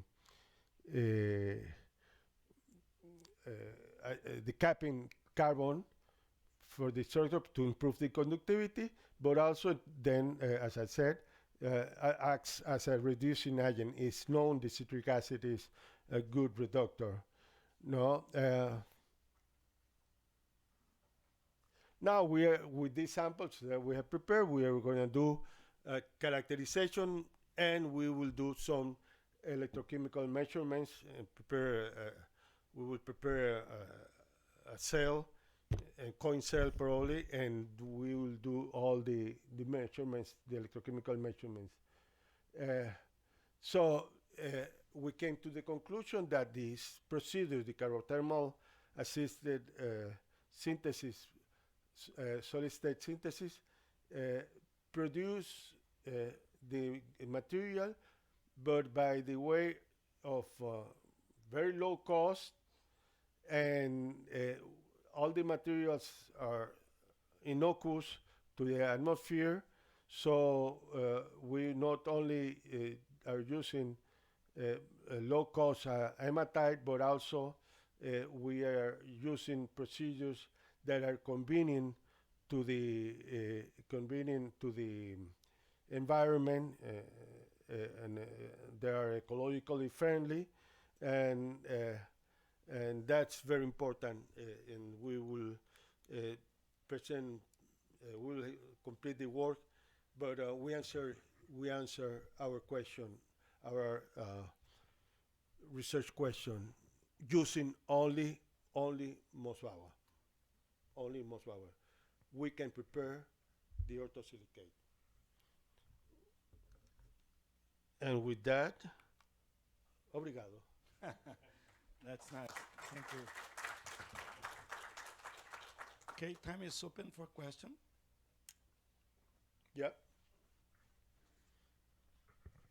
Have you found any reason of why only hematite is good for this reduction process and not magemite or other oxide? Well, I don't know. First, magemite didn't work. And the reason to use hematite was because the experiment was telling us that if we were to after the milling, we were obtaining hematite with this characteristic of being small and so on. So that's why we use it. But we have we use two types of hematite here. No, one interesting question was what should be the characteristics of the hematite to be to get a better sample, better production of the orthosilicate. No, I mean control better the size of the grain size and so on. So and also the morphology of the hematite, because you see the green synthesis hematite we obtain here, it is rod-like, but the one used from the commercial hematite was spheric one. So that also should be a question, no? But that is a question that will come from the answer will come from the electrochemical measurements.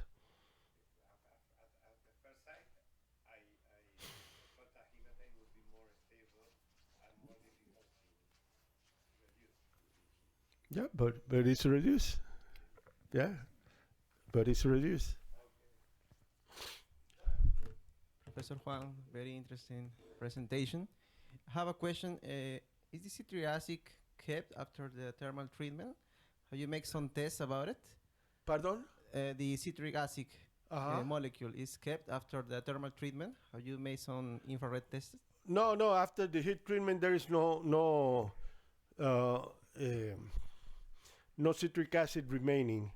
What you get is carbon, carbon which is coating. We know that it's coating because we have done other experiments, not mentioned it here, in which, for example, in TEM, it's very clearly the orthosilicates particle surrounded by the carbon, and also we have done other surface experiments, and it's clear the carbon is there. Carbon, not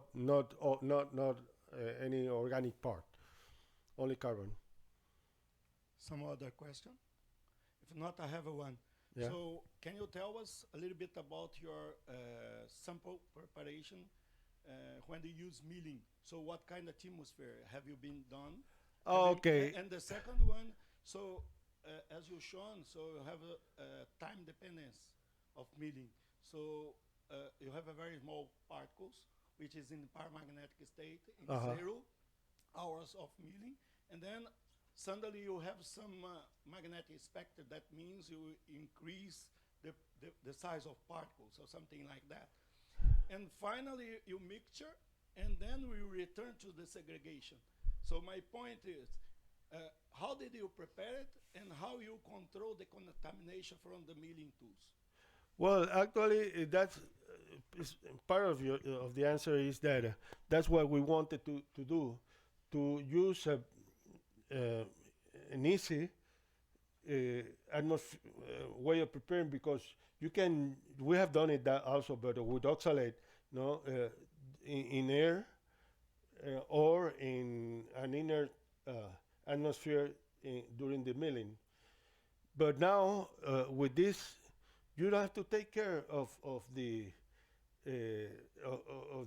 atmosphere. You will get a reduction out of the citric that the composition that forms carbon and other reductive gases that reduce the iron 3 to iron 2. But the second question was related to the contamination, because when you start to milling, you can have some problem with milling tools. yeah, well, that.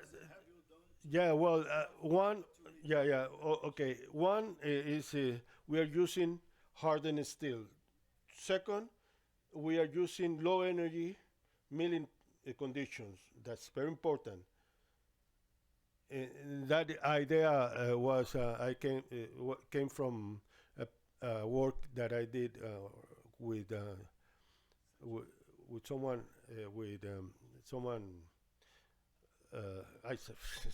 never mind. That many times you use very high energy procedure, and that high energy procedure is the one that is responsible for the contamination. No, so we use low energy. Well, in the third one is that we weigh the balls before and afterwards, and we get no loss. Okay, we can talk about later. Maybe we can discuss a little bit more. Yeah. Okay. Okay. Thanks, the speaker again. So now it's Professor Jean-Marc Greneche. Bienvenue à Brazil, monsieur. Of course, always. Yeah, so this. So, good afternoon, everyone. Okay. So, first, as everyone, thanks to Edson and the organizers for the invitation. And to be again in LACAME', I'm sorry. So, finally, I will present a few examples. Probably you have seen that I have asked many questions yesterday. But probably there will be some points which will be clarified according to what I want to present on the basis of many examples. I need okay.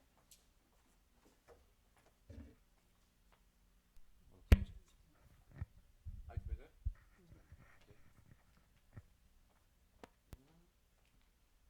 Okay, so to start with this, it's a very general feature.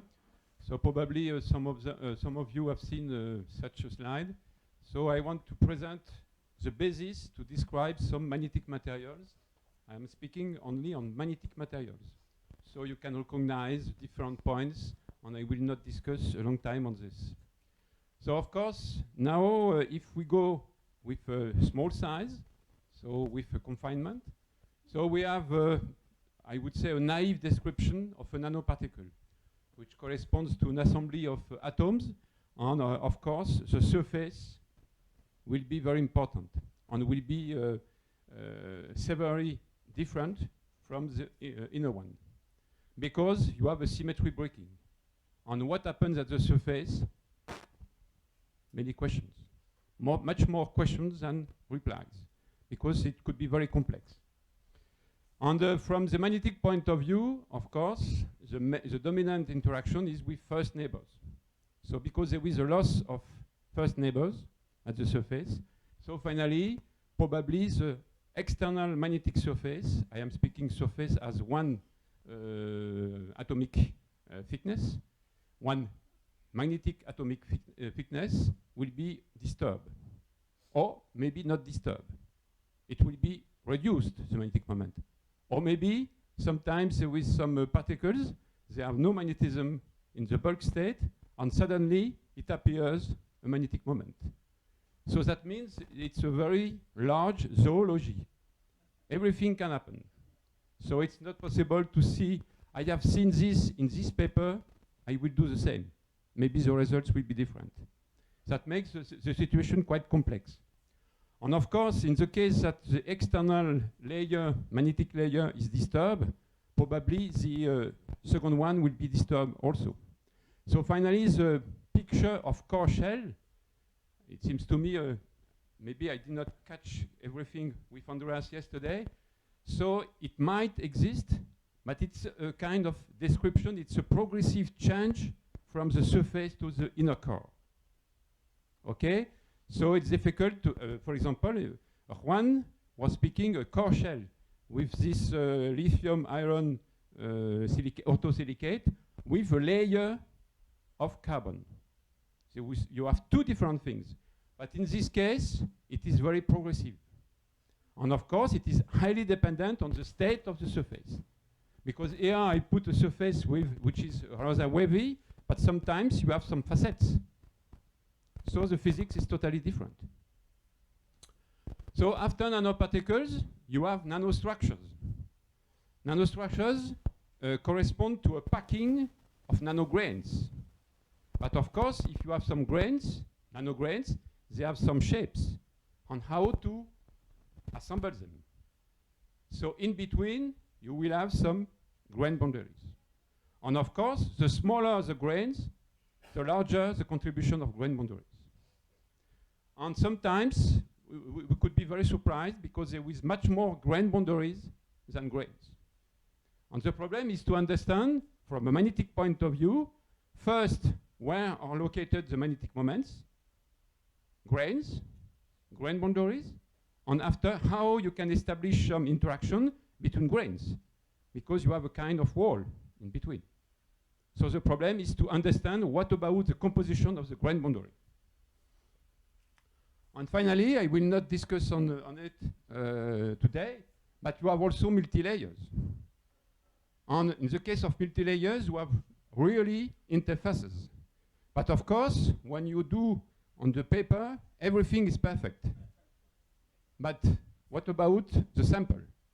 It is very strange, because in some cases, you can obtain a good sample with nice interface, and after time, you have a diffusion. So the interface is not perfect. Or, on the contrary, you may have something which is very, very, very bad, and with time, you can get good interfaces. And the problem, sometimes, good interfaces, it's not good property. But sometimes, it's necessary to have good interfaces. So everything is open.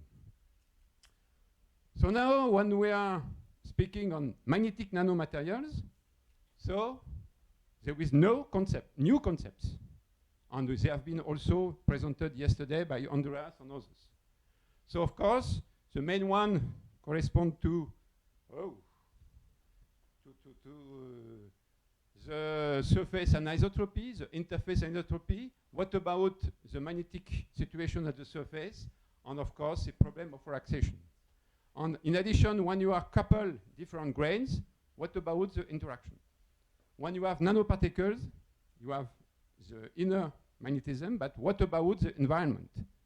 So that means it's very important to know if they are aggregated or insulated, because there is a dipolar interaction which can contribute to make some coupling, and also to reduce, for example, some relaxation phenomena.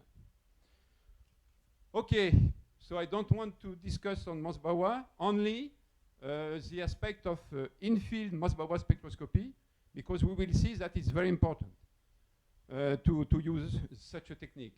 So of course, the main point, you have to know that from a sextet, it's not possible to know whether the sample is ferro, antiferro, ferri, or other. You need to apply an external field. And after, you are not able to know what about the sign of the hyperfine field, because it is a distance between two fields. So 3 Tesla for iron, plus or minus. You need to apply external magnetic field to check what about the sign of the hyperfine field. And of course, in the case of dynamic system, if you apply an external magnetic field, so you will reduce the fluctuation. And maybe you can obtain some block magnetic system. And typically, you have ideal spectra. So here you have the spectra which correspond to the powder. So if it is ferromagnetic, in addition, we are speaking about here, the external magnetic field is parallel to the gamma beam. So on the sample is there. So just a small comment. Here you have the sample, because if you apply an external magnetic field even much smaller, you have to be very careful to not polarize the source. So that means the distance between the source and the magnetic field has to be large enough to prevent from polarization. And in this case, you have compensated coil. They are producing a field which is opposite to the weak field, leak field. So that means the source is not polarized. That is very important. You have a single line emission. Okay, so now if you have a ferromagnetic system, typically as iron, you will obtain such a spectrum. And you can see that there is a decrease of the hyperfine field. Now it becomes an effective field. And finally, that means that the hyperfine field is negative. On the opposite, you will have an extension, typically as there. The difference corresponds to the intensity of the external field. In the case of antiferromagnetic system, you will see not a change on the hyperfine field, but a change in the intensities as well as here. But here they disappear, and here it's 3 4 1 1 4 3. And after we have some exotic structures, speromagnetism, sperimagnetism, and asperi.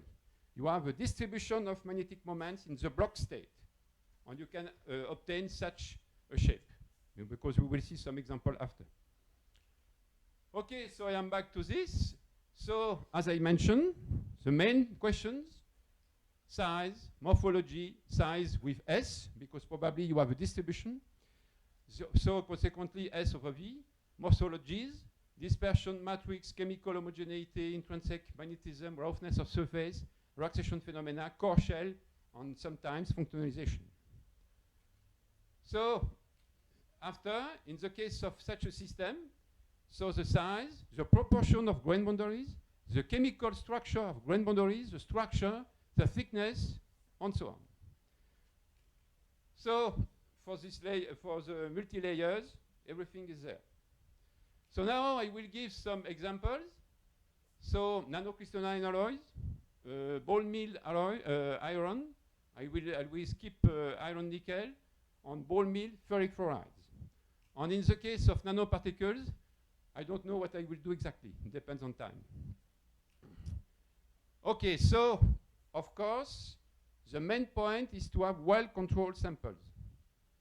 And as I will conclude, you need to work with excellent chemists. No, but I remember one example. Some group of Strasbourg, they were sending me some samples.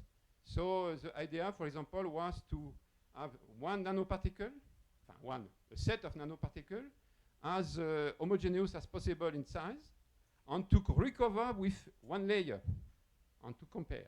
And then to recover with one layer, and to compare the evolution of magnetic properties. So the student, of course, presented his thesis, and he wanted to do a PhD. So the following student has a lot of notes. It was necessary for 6 months of working to repeat exactly the same nanoparticles. So that means, for example, you can control the weight, it's quite easy, but if you have something drop per drop, I presume that if we are 40 people here, there is a statistics which is possible on the frequency of drop per drop, and we will have a Gaussian. And of course, this influences the quality of nanoparticles. If you have the system, if you put the drop at the center or not at the center, it might differ. So that means you need to have some excellent chemists to prepare the samples. Or not to start on the Friday afternoon, so I have the weekend, and I will do a few experiments for him. No, it's a good job, an important one. Never drink a beer before. Except if you put the beer maybe in the, in the system. So as I mentioned, I start with nanocrystalline alloys. So up to 87, there were a lot of studies on amorphous sample. So as you can say, you have some ribbons. So the scheme is established here with rapid quenching technique. And you may have some sextet. And of course, the sextet has broadened lines because you have an amorphous structure. So that means there is the first problem, how to fit such spectra with distributions and so on. And you have to do some kind of a strategy in order to know what about the line width, what about the increment, and so on and so on. I will not discuss more, maybe on Friday morning. And after, it's possible on some amorphous alloys with a specific composition to do some heat treatments, typically at different temperatures in this case. And in this case, what you can see, at the beginning, you see a change in the intensities of lines. So as I mentioned before, the intensities of intermediate line may change. That means here you have a problem of rotation of the magnetic moments, the direction. At the beginning, they were rather out of the plane, and now they become rather in the plane. So due to the relaxation of stresses induced during the quenching. And after, what you can see a small sextet, which grows when the annealing temperatures increases. So now, what to do? Of course, you can do most spectra because most of amorphous alloys were containing iron. You can see here, typically, how the system is. So you have plenty of nanograins within an amorphous matrix. So of course, if you have some nanograins, that means you will modify the mean composition of the amorphous remainder. So you have to take this into account. So for the Mossbauer spectra, maybe it's difficult for you to see, but we spent maybe 6 months to fit series of Mossbauer spectra. Because the problem is not to put 1, 2, 3, 5, 10, 20 components, is to attribute each component to something. And what it is clear that you can see here some sextet with a bit strange at low temperature, which becomes a doublet. And the sextet disappears. So, of course, it is due to the amorphous remainder on the sextet progressively collapses into a quadrupolar doublet. So, it was possible to fit this part and to fit another part, so the external peaks, but there was something which was missing. Why? It was the same with this one, with a larger crystalline grain, larger content of crystalline grain. Except that here you can see that the sextet are much more important. And you have not a pure doublet, you have something which is very broadened. Why? So, it is possible to think a bit amorphous alloys. Typically, when you apply an annealing treatment, you will get a pure crystalline state. In this case, it was necessary to have some specific elements. And of course, you can get, in this case, iron grains, but they are surrounded by a kind of wall of tantalum, of zirconium, and some elements, and they create finally a protection preventing the increase of size of grain. So they are blocked. They cannot increase, except if the annealing temperature is much, much higher. And after you have an explosion, and you will get a pure crystalline state. Okay? So that means that schematically, you have some grains, and you have amorphous remainder. But if you have a kind of wall around the grains, that means you have a kind of surface. And of course, here, if you have a connection between the different magnetic moments, here you have something. So that means you have a kind of a pseudo nanoparticle with a shell, because the magnetic properties will be different, because you have other kind of atoms. So that means it was possible to decompose into 3 components: amorphous remainder, the grains, and the interface between grains and the amorphous remainder. And of course, it was also possible to continue by doing some experiment in presence of external field. So the ferromagnetic system, it was okay. The line disappears. And there was amorphous remainder, ferromagnetic also. But the grain boundaries, there was a kind of spin glass state-like.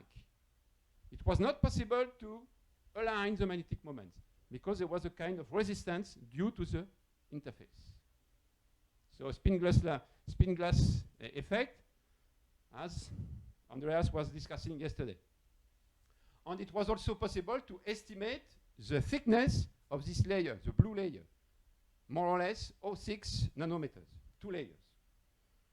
Okay, so of course it was possible to interpret, and at this moment, the idea is to consider that when you increase the temperature, you will decrease the different interaction between grains as well as in the amorphous remainder. And suddenly, the amorphous remainder becomes paramagnetic. So after you have some grains, kind of islands in the sea. The problem is to know what about the distance between grains and what about the size, to know whether they are interacting or not. If you have a small content of grains, the distance will be long. And the dipolar interaction are not enough to make some interaction. You have superparamagnetism. On the opposite, if the crystalline content is large, the grains are the same size, but they are much closer. You have dipolar interaction. And you will decrease the relaxation effect. So the superparamagnetic effect is strongly dependent on the quantity of grains. And also, okay, So I will not discuss on this. So now we go to a second example, or at least 2 samples prepared by ball milling. And of course, everyone knows that you put in a vial different powders. And of course, when I put rather simple chemical composition, it's better to have less than 10 types of elements, because beyond 10, it's quite difficult to understand. I would say up to 3, it's okay. So milling conditions, of course, and also this point, because we have seen that some colleagues bought some chemical products, they were not clean.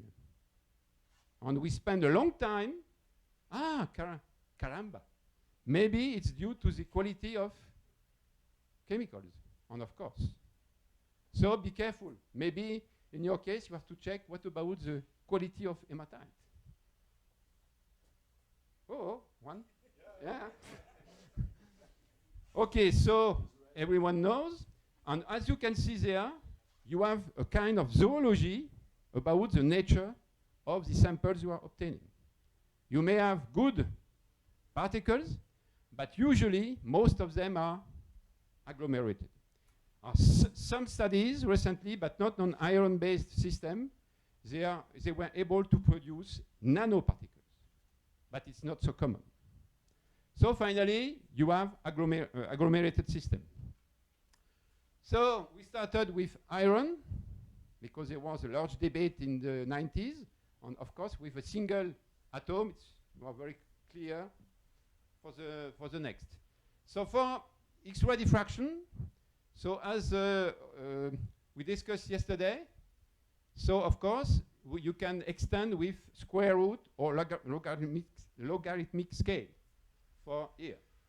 So that means that you are able to identify much better some impurities.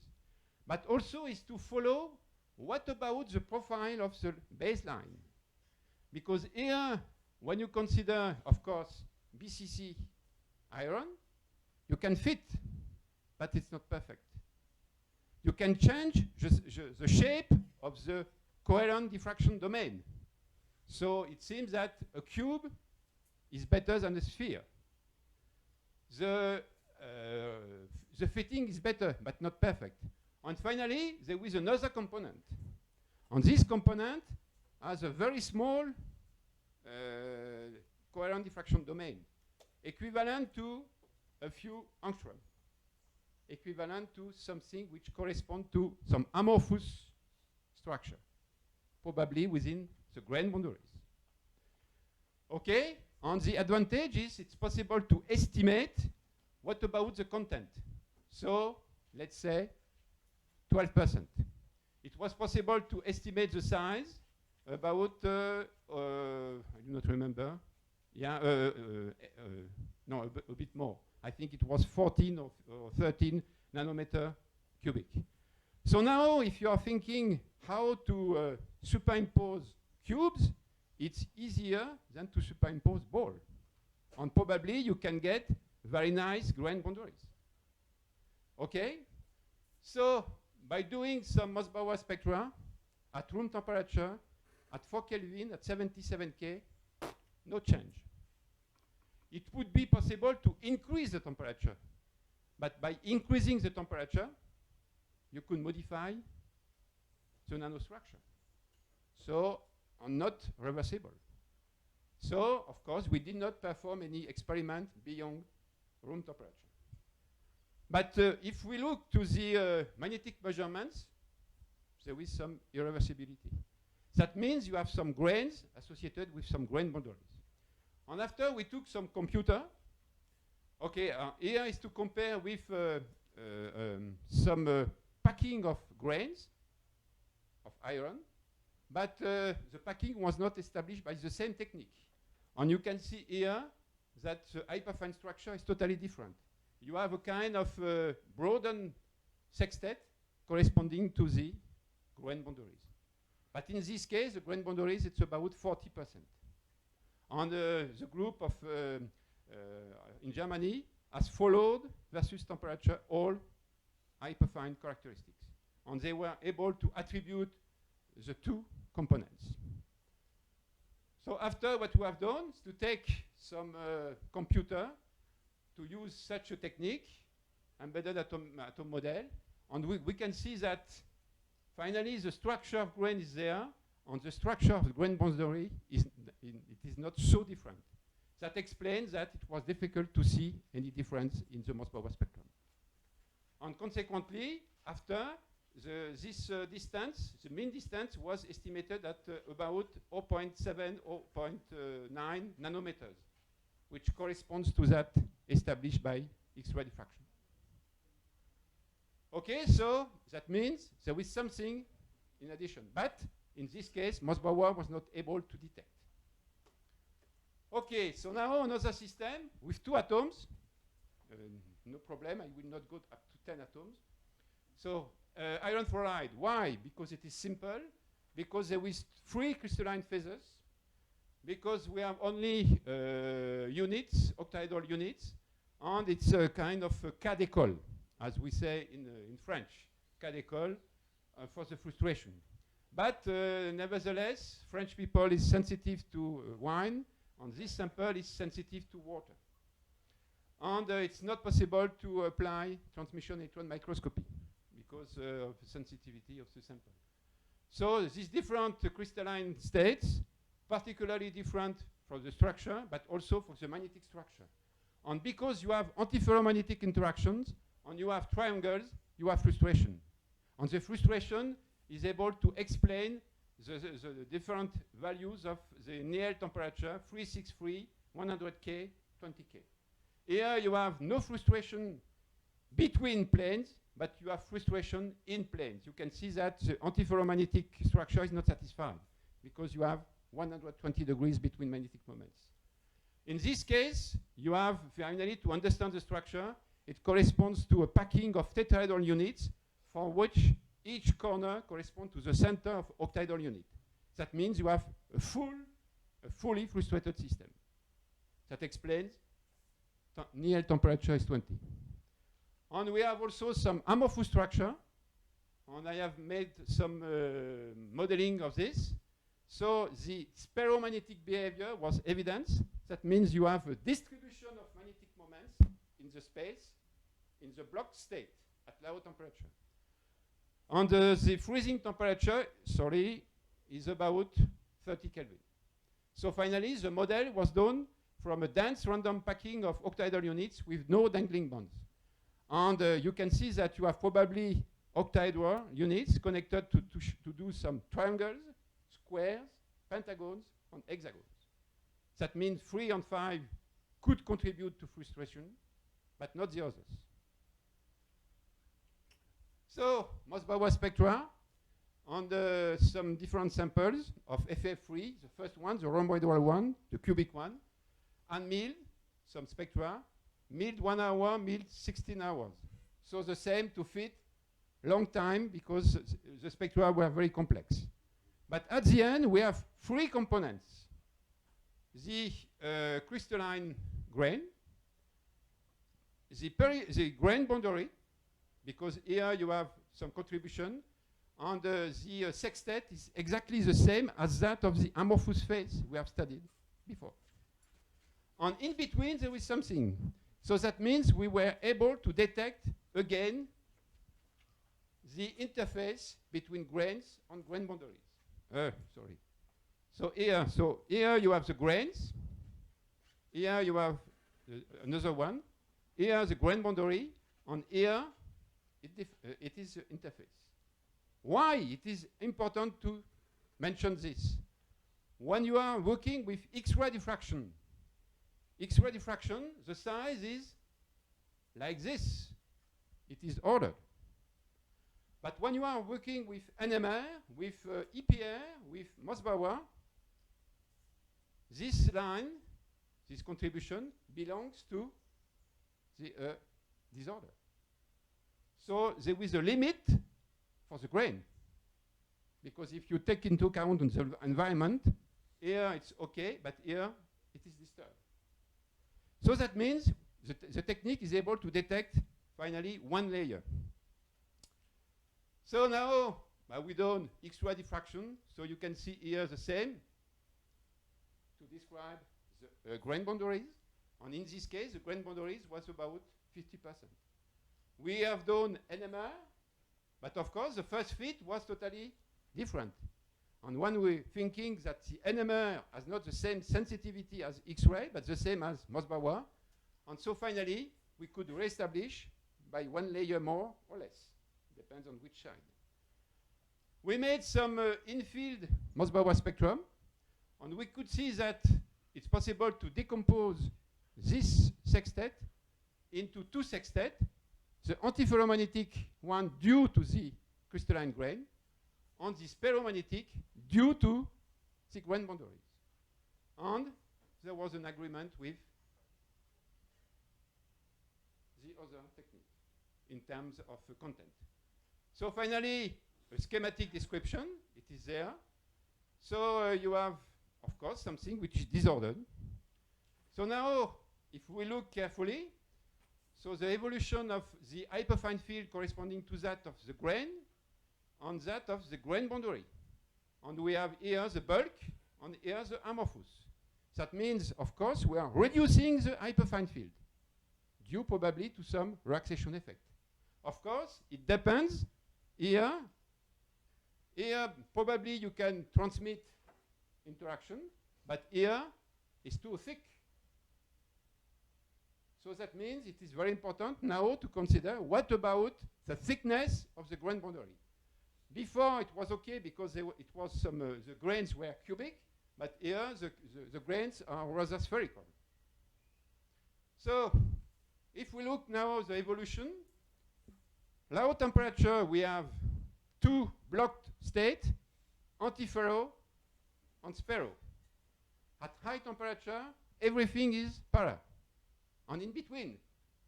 So of course, what you can see here is to describe that the grains progressively will start to relax because of the distance in between. And at the same time, you will get also the amorphous remainder, which could be polarized because of the grains, according to the distance between grains. So that explains here. And we can see also some exchange bias.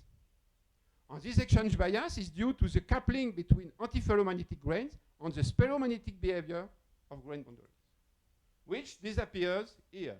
And if we plot this evolution of coercive field with some law here, we can see that when the grain boundaries are very small, finally, the blocking temperature is quite similar to that of the Niel temperature. But when the grain boundaries are very thick, it is much smaller. So that means that the grain boundaries play an important role on the global magnetism. So after what we have done, we have played with a computer. So to consider two blocks, crystalline blocks, after we push the blocks each other, we maintain the chemical composition, F3, with 40,000 atoms. And after we put relaxation and we put magnetic moments.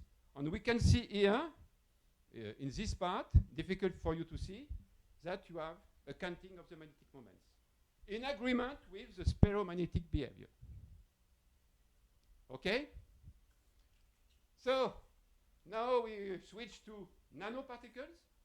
So of course, I don't discuss more this slide, because you know what about spinel ferrite. Only to mention that the magnetic behavior, of course, is essentially driven by the cationic distribution. So cationic distribution, how it's possible to have the distribution of cations in a ferrite.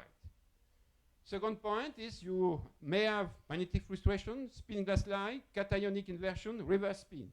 So that means it's again a new zoology in ferrites. Okay, so the different crystalline phases for the main oxides, Fe3O4.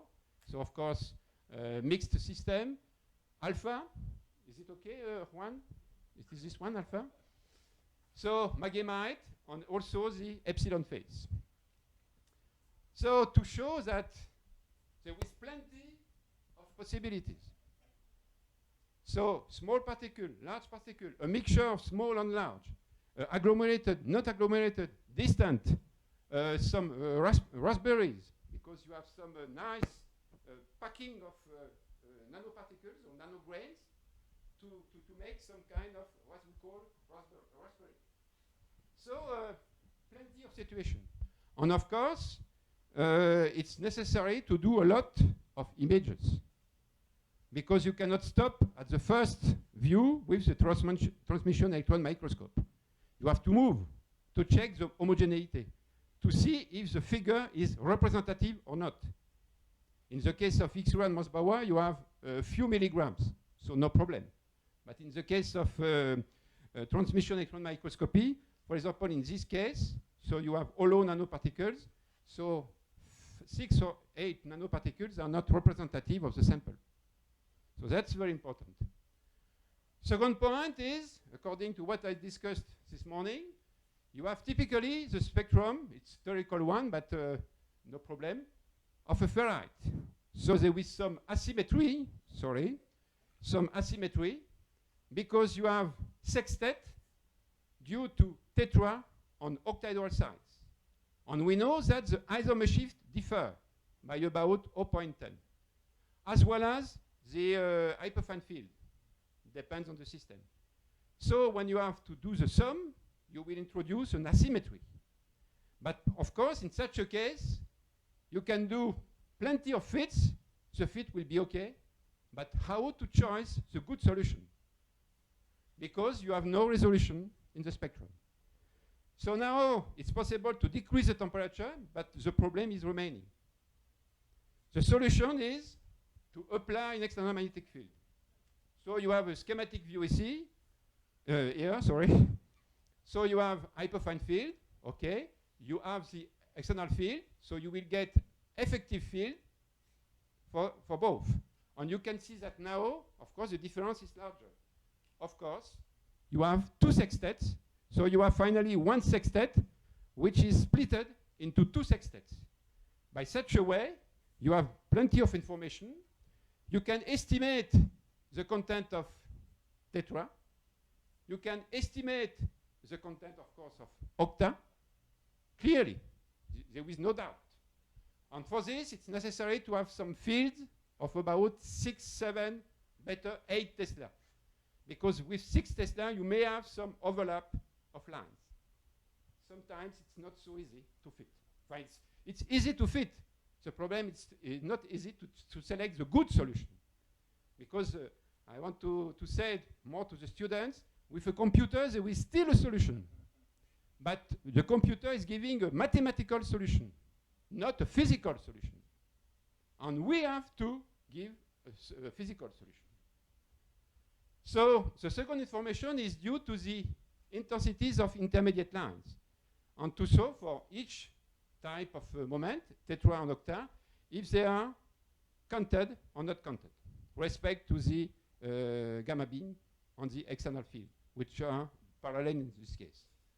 So maybe to prevent a question, if you have, for example, iron, nickel, and cobalt, difficult. So what you can do is to do Mossbauer, of course, on iron. You can go to do exafs on nickel, exafs on cobalt, exafs on iron. And finally, you will analyze all the neighboring for each cation. And at the end, you should be able to identify what about the distribution of the different cations in octahedral and tetrahedral sites. Okay, so this equation. So now you can see when I was speaking about the intensity of field. So in the case of mahemite, so you have without field, and progressively you can see a change in the intensity of line and a splitting of external lines. So now it's possible to explain and to estimate the percentage. Okay, so why it is necessary? So we have seen this morning some doublets, and I mentioned that the doublets, you have plenty of solutions. Here, it was a study with some group of Mexico country. So we have done first a spectra as of course at room temperature on 77K. We were able to fit. So there was a change on the hyperfine field, isomer shift. Okay, this to tetra, this to octa. Both. Because when you have relaxation effect, you are not able to identify exactly if this part of the spectrum is due to the octa on the tetra. Because you might have a part to the tetra which correspond to a relaxation of octa. So it's very complex. So we apply an external field, and we have refitted the zero field Mossbauer spectra. Because here we got the solution, and finally there were 20% difference. At the beginning, I do not remember exactly, it was something as 65, 40, 35, and at the end it was 50, 50 or something like this. So the difference was very significant.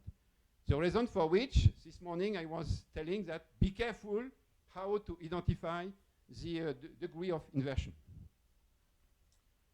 Case of magnetite, and probably you have seen such a slide several times.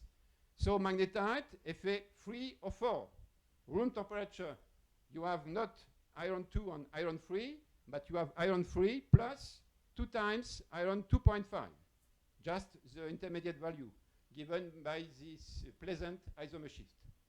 So now, nano magnetite, between parentheses. So you can see that the positions of lines are exactly the same, but you can see that the intensities are not the same. That means, of course, in this sextet red corresponds to that of magemite. So that means it's very dangerous to claim that you have only magnetite, since the hyperfine parameters are okay. The main problem is the intensities. And now, if you look to the mean isomer shift, it is smaller than that of magnetite. Why? Because magnetite was oxidized. Okay? And after, there is different methods, but it is possible to estimate and describe the nanoparticle of magnetite by a core shell model. The same, it's rather naive, because you cannot claim that you have pure magemite, and after you have pure magnetite. But it is only to have some idea if the contribution of magemite is important or not. So by such a way, for example, it's possible to estimate the contribution and to estimate the thickness. And usually, the thickness is about 3 nanometers. That means if you have a nanoparticle of 1 micron, let's say a microparticle, so it's impossible to identify the layer, but it exists. So when you are decreasing, of course, you can see that the spectra are much more complex. First, because the isomer shift is not the same. Secondly, because you have relaxation phenomena. So you have broadened lines and they are overlapped. So it's not so easy to distinguish and to estimate the mean value of the isomer shift. On this mean value of isomer shift will give you an idea of the proportion of magemite and the proportion of magnetite when you consider ideal values for such stoichiometric phases. Okay? So it's one spectrum, it's enough. So now, if you have some nanoparticles of 5 nanometers of nanomagnetite, it's a bit difficult because you have a layer of 3 nanometers. That means you have no magnetite. You have only magemite. Okay? So, to explain that in the case of this technique to prepare some nanomagnetite, of course, what you can see here, at room temperature, you have some superparamagnetic relaxation effects, but you can identify iron 3 and iron 2. Since at low temperature, you have also both. So it's possible to conclude in such a case, you have nanomagnetite. Okay, so now, here we were discussing about the application of a field on nanoparticles, very far each other, no dipolar interaction, and with different sizes. You can see that you start with 2.7 nanometer diameter, or you increase up to 10. What you can see is a splitting here, but you can see also a decrease of the intermediate line. That means here, everything is expected to be saturated. That means that the surface has no more effect. Exactly, the surface has the same effect, but it is difficult to see it. So now, what you can do, again, core shell model. So the idea is to assume that the core, now it's a magnetic core shell model. Before it was a composition core shell model. So now we assume that all the magnetic moments are well aligned in the core, but around, in the shell, you have a random distribution of magnetic moments. So that means here you have 3, 2, 1, and here you have 3, 0, 1. So it's a linear combination, and you can estimate the thickness of the magnetic layer. Okay? So, I have time. 5 minutes. Okay, perfect. I will present this one, and after, if you, according to question, I have also other examples. So, the idea, it was more than 20 years ago. What about the state of the surface? Because what is the surface? And of course, it was also dependent on the route of synthesis. And difficult to have some question. Ideas we had. And finally, a few years ago, we had the solution. So, it was according to some hollow magnetic nanoparticles. So what about hollow? It's only a shell. They are empty. Okay, but they are stable. So that means instead to have a surface layer, you have an outer surface layer and an inner surface layer. So finally, the surface contribution is twice. So it's much more interesting to detect something. So of course, if the thickness is quite large, you can see that, roughly speaking, the shape of the Mossbauer spectra in presence of external field are rather similar to those of full nanoparticles. I am sorry, maybe she cannot understand. With a small. So now another kind of nanoparticle, hollow nanoparticle, very thin ones. And you can see that the Mossbauer spectra are totally different. Now what we will do, you can decompose it to tetra and octa. With a computer, you can do everything, but a bit strange. So what we have done is to apply an external magnetic field. Okay? And it is also possible to make fits. And finally, the better fit, or at least not the worst one, it has been obtained by considering two ferromagnetic behaviors. Why?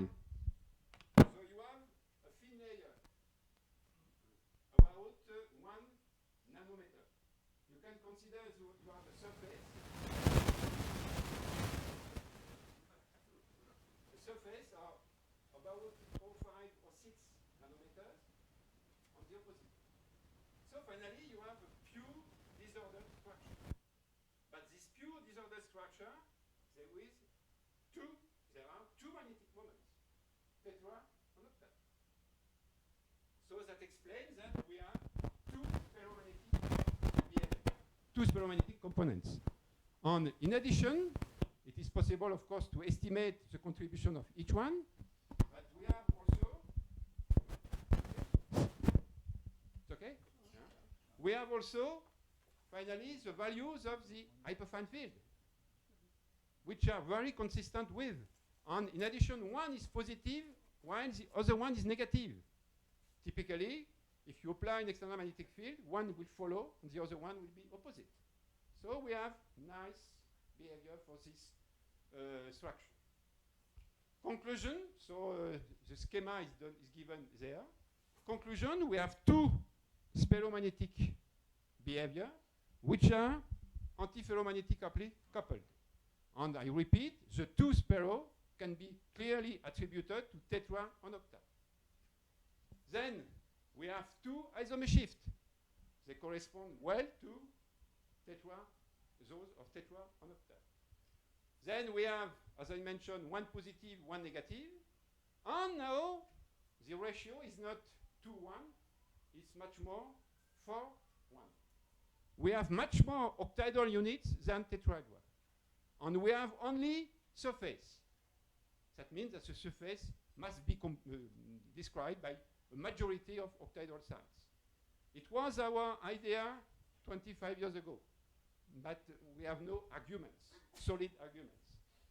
So finally, octahedral units are the closing units. Okay, so it was possible to do magnetic measurements, and it is funny because here we have something which is rather similar. The problem is the frozen temperature for this disorder, and after the coupling. And okay, now we took a computer.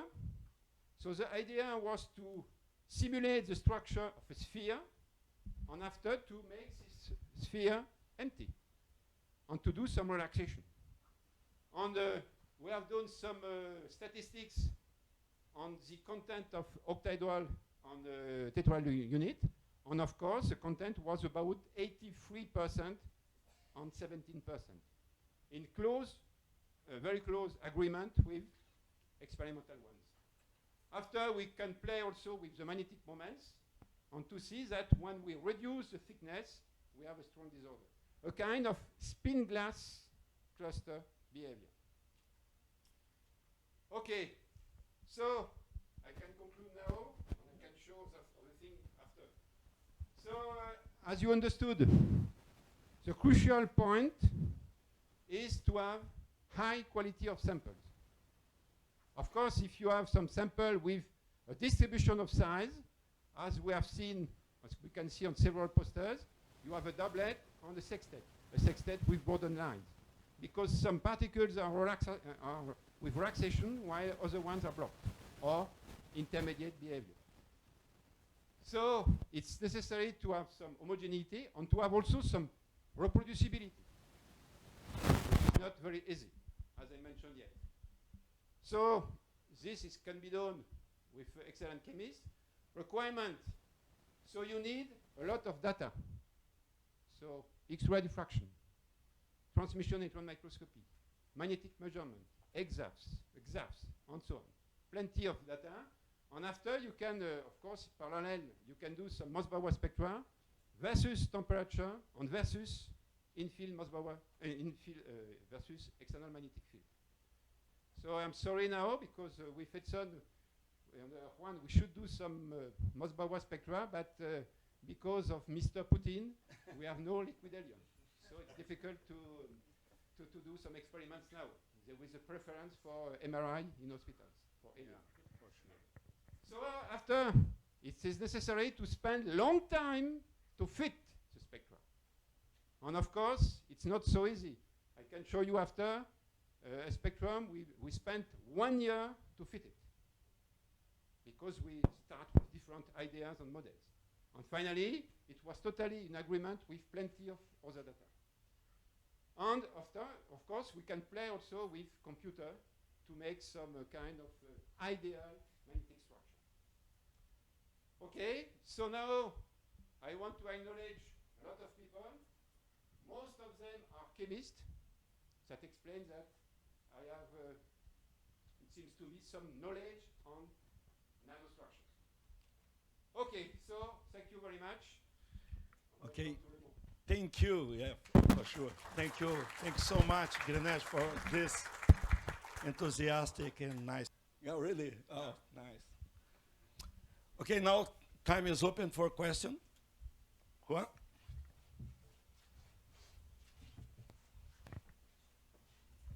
Jean-Marc, very good presentation.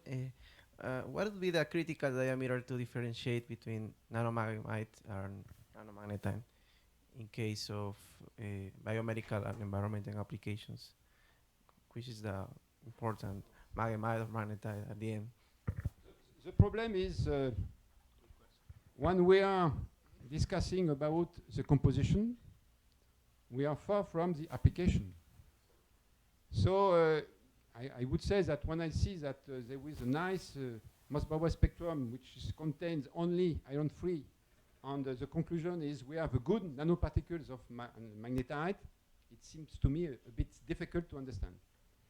So now we have seen it's possible to describe them. Now what about the limits, as you ask, for biomedical application? The question is not for me, the question is for medical doctors or to do some trials. Because as we have seen this morning with Álvaro, with mice, so we are able to produce and to qualify and to characterize nanoparticles and their evolution in a certain environment. But now, for the application, it's not. I do not claim that it's not so important, but I am not qualified for this. So I don't know how to say. Maybe it is also related to the question we had a few weeks ago about the limit for nanoparticle. Yeah.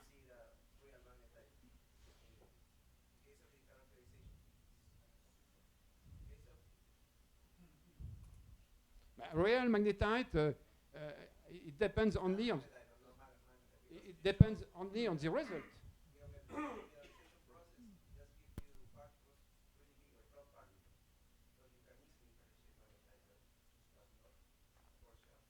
The technique is consists in sending a gamma beam on a sample. So if you have a distribution well ordered of nanoparticles, or if you have a distribution of a packing agglomerate nanoparticles, there is no difference. So Mossbauer is very useful for relaxation phenomena and to identify, in the present case, maghemite and magnetite, because it is very sensitive to the balance state. After, you can do more. I think it's necessary to be convinced that the technique can bring information, but not all information. And of course, if you are mixing finally different techniques, so the result at the end is to have a complete characterization of the system.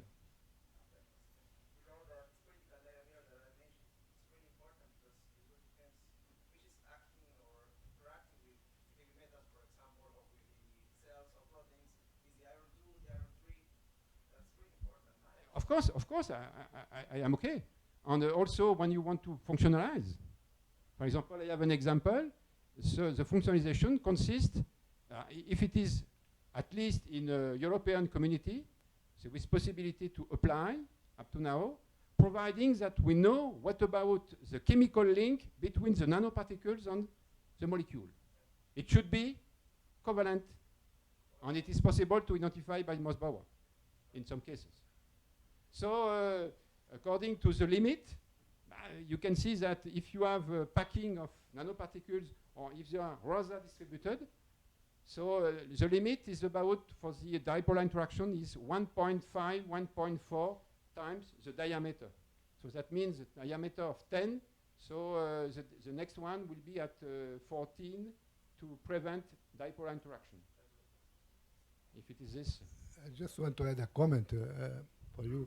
You have to remember that the magnetite will oxidize. If they are not protected, you always have a shell of maghemite-like, okay, and the surface defects and so on.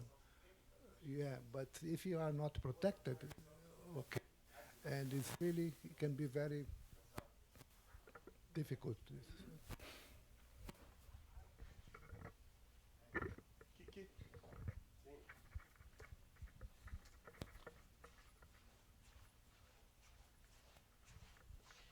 Well, many thanks, Jean-Marc, for your talk, and there's so many topics that you have covered in it. No, regarding the question of Juan and what you have said about the size of the particles and approximately that the 3 last nanometers of the particle are magnemite-like, and the center is. I agree completely with you. I wish to add that there are some laboratories or some groups that are able to produce pure magnemite, small nanoparticles, in special conditions, under special conditions, like the RESPO group in France also. They are able to produce by chemical decomposition from high temperature very nice, very small nanoparticles of magnetite.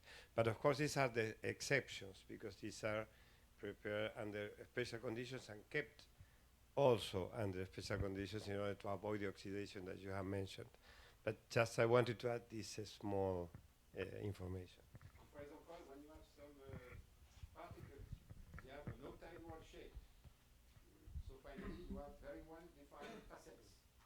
And the system is totally different for magnetism and for stability.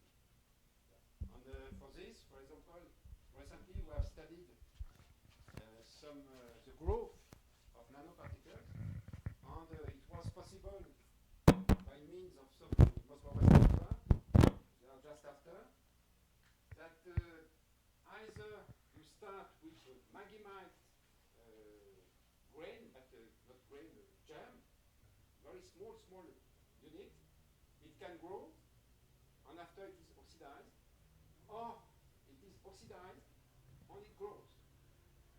And finally, you may control the morphology, spheres, cubes, platelets, or stars. And we can see, according to by doing some Mosbauer spectra, during the different process, what will be the origin of this. And it is typically some thermodynamics of a very small system. Thank you. Dr. Greneche, in one of the first diffractograms you showed us, could you please, you estimated the amorphous fraction about 11 or 12%. I see a question, but I see at least. And you also estimated the. Is this one? No. No, you estimated the layer size, the amorphous. That's it. Yeah, you estimated the layer of disordered layer size. Is that right? 0.8 nanometers. I will repeat.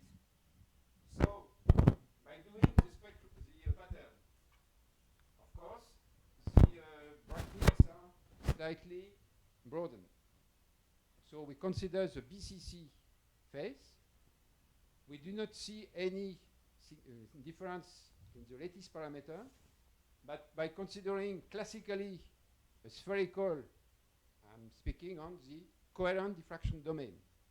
I am out of grain or particle and so on. So the fit was not bad, but was not perfect. So the first step was to consider maybe the morphology of grains are not spherical. So with MAUD, there is a possibility to play with the shape. We have seen, for example, in other study, we were from spheres, octahedral, and cubes. And here we have seen that the cubes were okay. After what we have done, probably it was possible to improve the fit. So by looking to the baseline, that explains that I have many questions for you. So it's possible to better reproduce the low part. This one, better to show this one than the micro. This part here, it was not well described. So what we consider? We consider, I would say, a stupid model. The model consists in considering a very small grain size, the size of a few atoms. And to fix the structure, and we have seen that it was possible to improve it. And consequently, now we have the size, and we have the proportion, because it's possible to estimate the proportion below the blue line. And of course, it was about 12%. And because you have the total content, we have only iron. We have the contribution of grains. It was possible to estimate the thickness. But do you calculate or estimate the grain size, or just the The grain size, yeah, but was given by the fit. The mean grain size. the mean grain? What is it? How I many mentioned, nanometers? I think it was 13 or 14. I do not remember. Ah, okay, 14 or 14 nanometers. And in the other case with fluorides, sorry, no, it's after, I think. You can see that this contribution is much. And of course, we had also the volume of the grain, the size, spherical, the diameter or the size. And after we have adapted, and we can see here that, of course, if we consider a linear scale, everything is perfect. And as mentioned yesterday, Andreas, we put either a logarithmic scale or square root scale. And we can do a zoom on the lower part. And of course, when we have seen this, the problem now is to differentiate, to discriminate the contribution of the baseline on the contribution of the sample. And here we have fitted the same, and the size of the grain was the same as the size of one octahedral unit. So it's a packing of octahedral units. Okay, Dalber.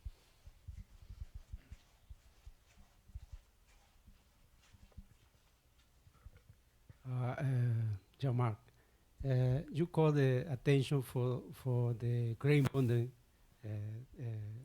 that must be taken in consideration when you analyze your most power spectrum, right? That is very important to take into account the grain boundary. Yeah. When you have an antiferromagnetic core, if you apply field, you can distinguish the antiferromagnetic state clearly, right? One spin is aligned with the field and another is in opposite direction. Yeah. Okay. Now, suppose you have an iron in the grain boundary, in a paramagnetic state or in a spingless state. If you apply field, how you distinguish this iron in a spingless state with the iron in the antiferromagnetic state? So here, sorry for a few minutes.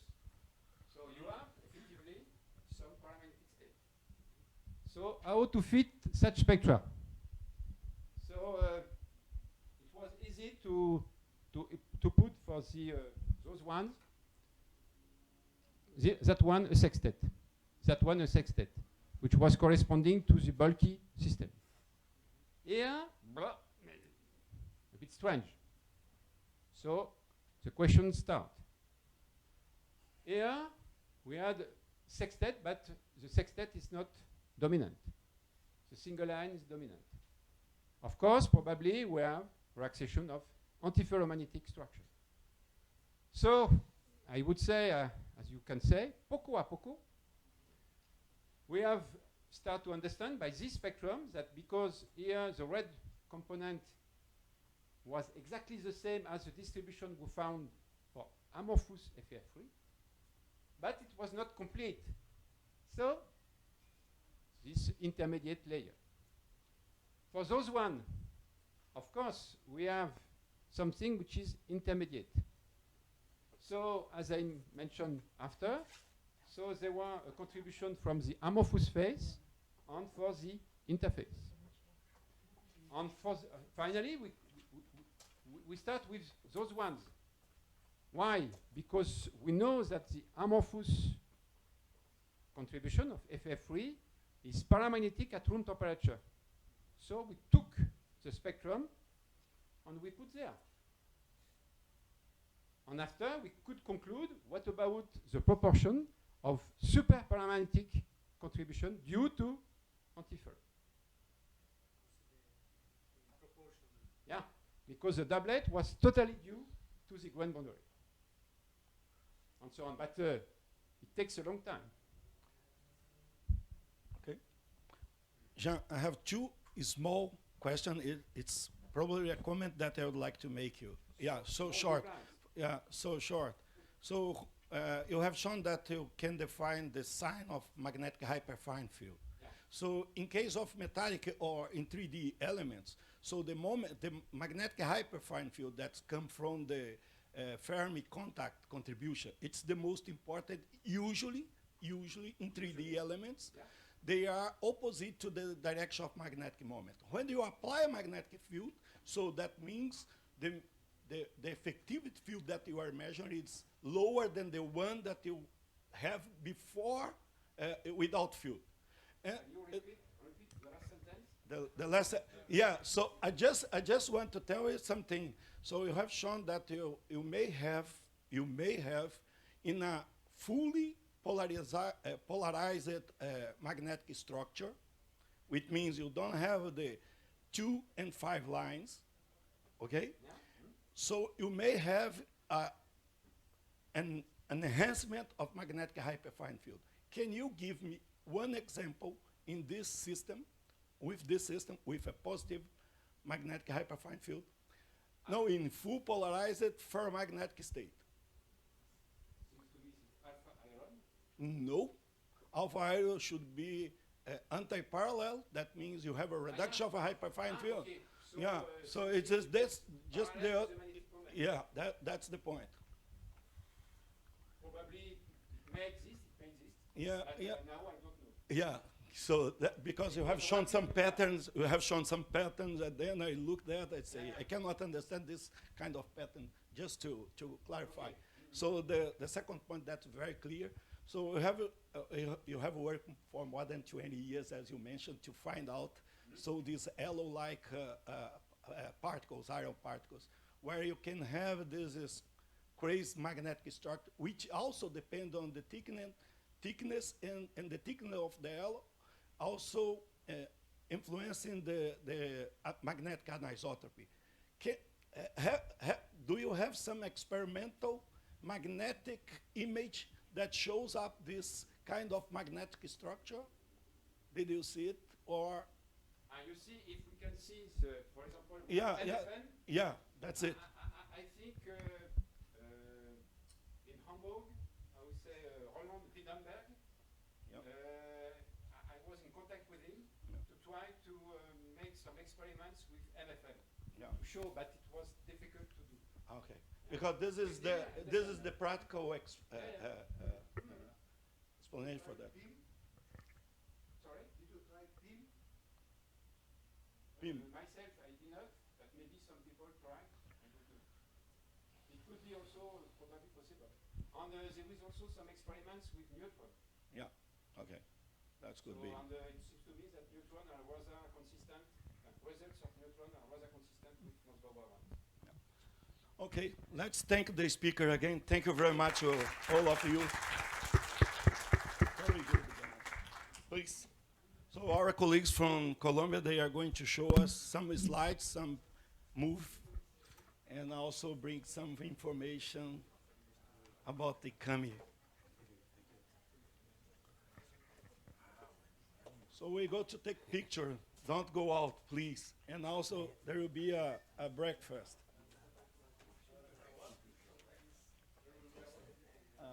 Coffee break, not breakfast. Well, it's morning.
Hello, hello everyone.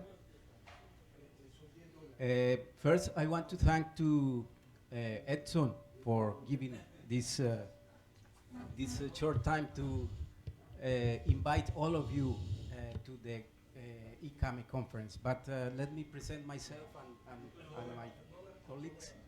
My name is, it's okay? My name is Cesar Barrero. I come from Colombia, from Medellín, Universidad de Antioquia. Professor Germán Pérez is from Colombia too. He came from Universidad del Valle in Cali. Professor Álvaro Velásquez is from Universidad de David. He presented this morning a talk from Colombia too. And we are also with other colleagues that are also in the organizing committee. Professor Karen Garcia from Universidad del Antioquia, Professor Alicia Zamora from Universidad del Valle, and Professor Janet Urquijo, I cannot see, Janet Urquijo.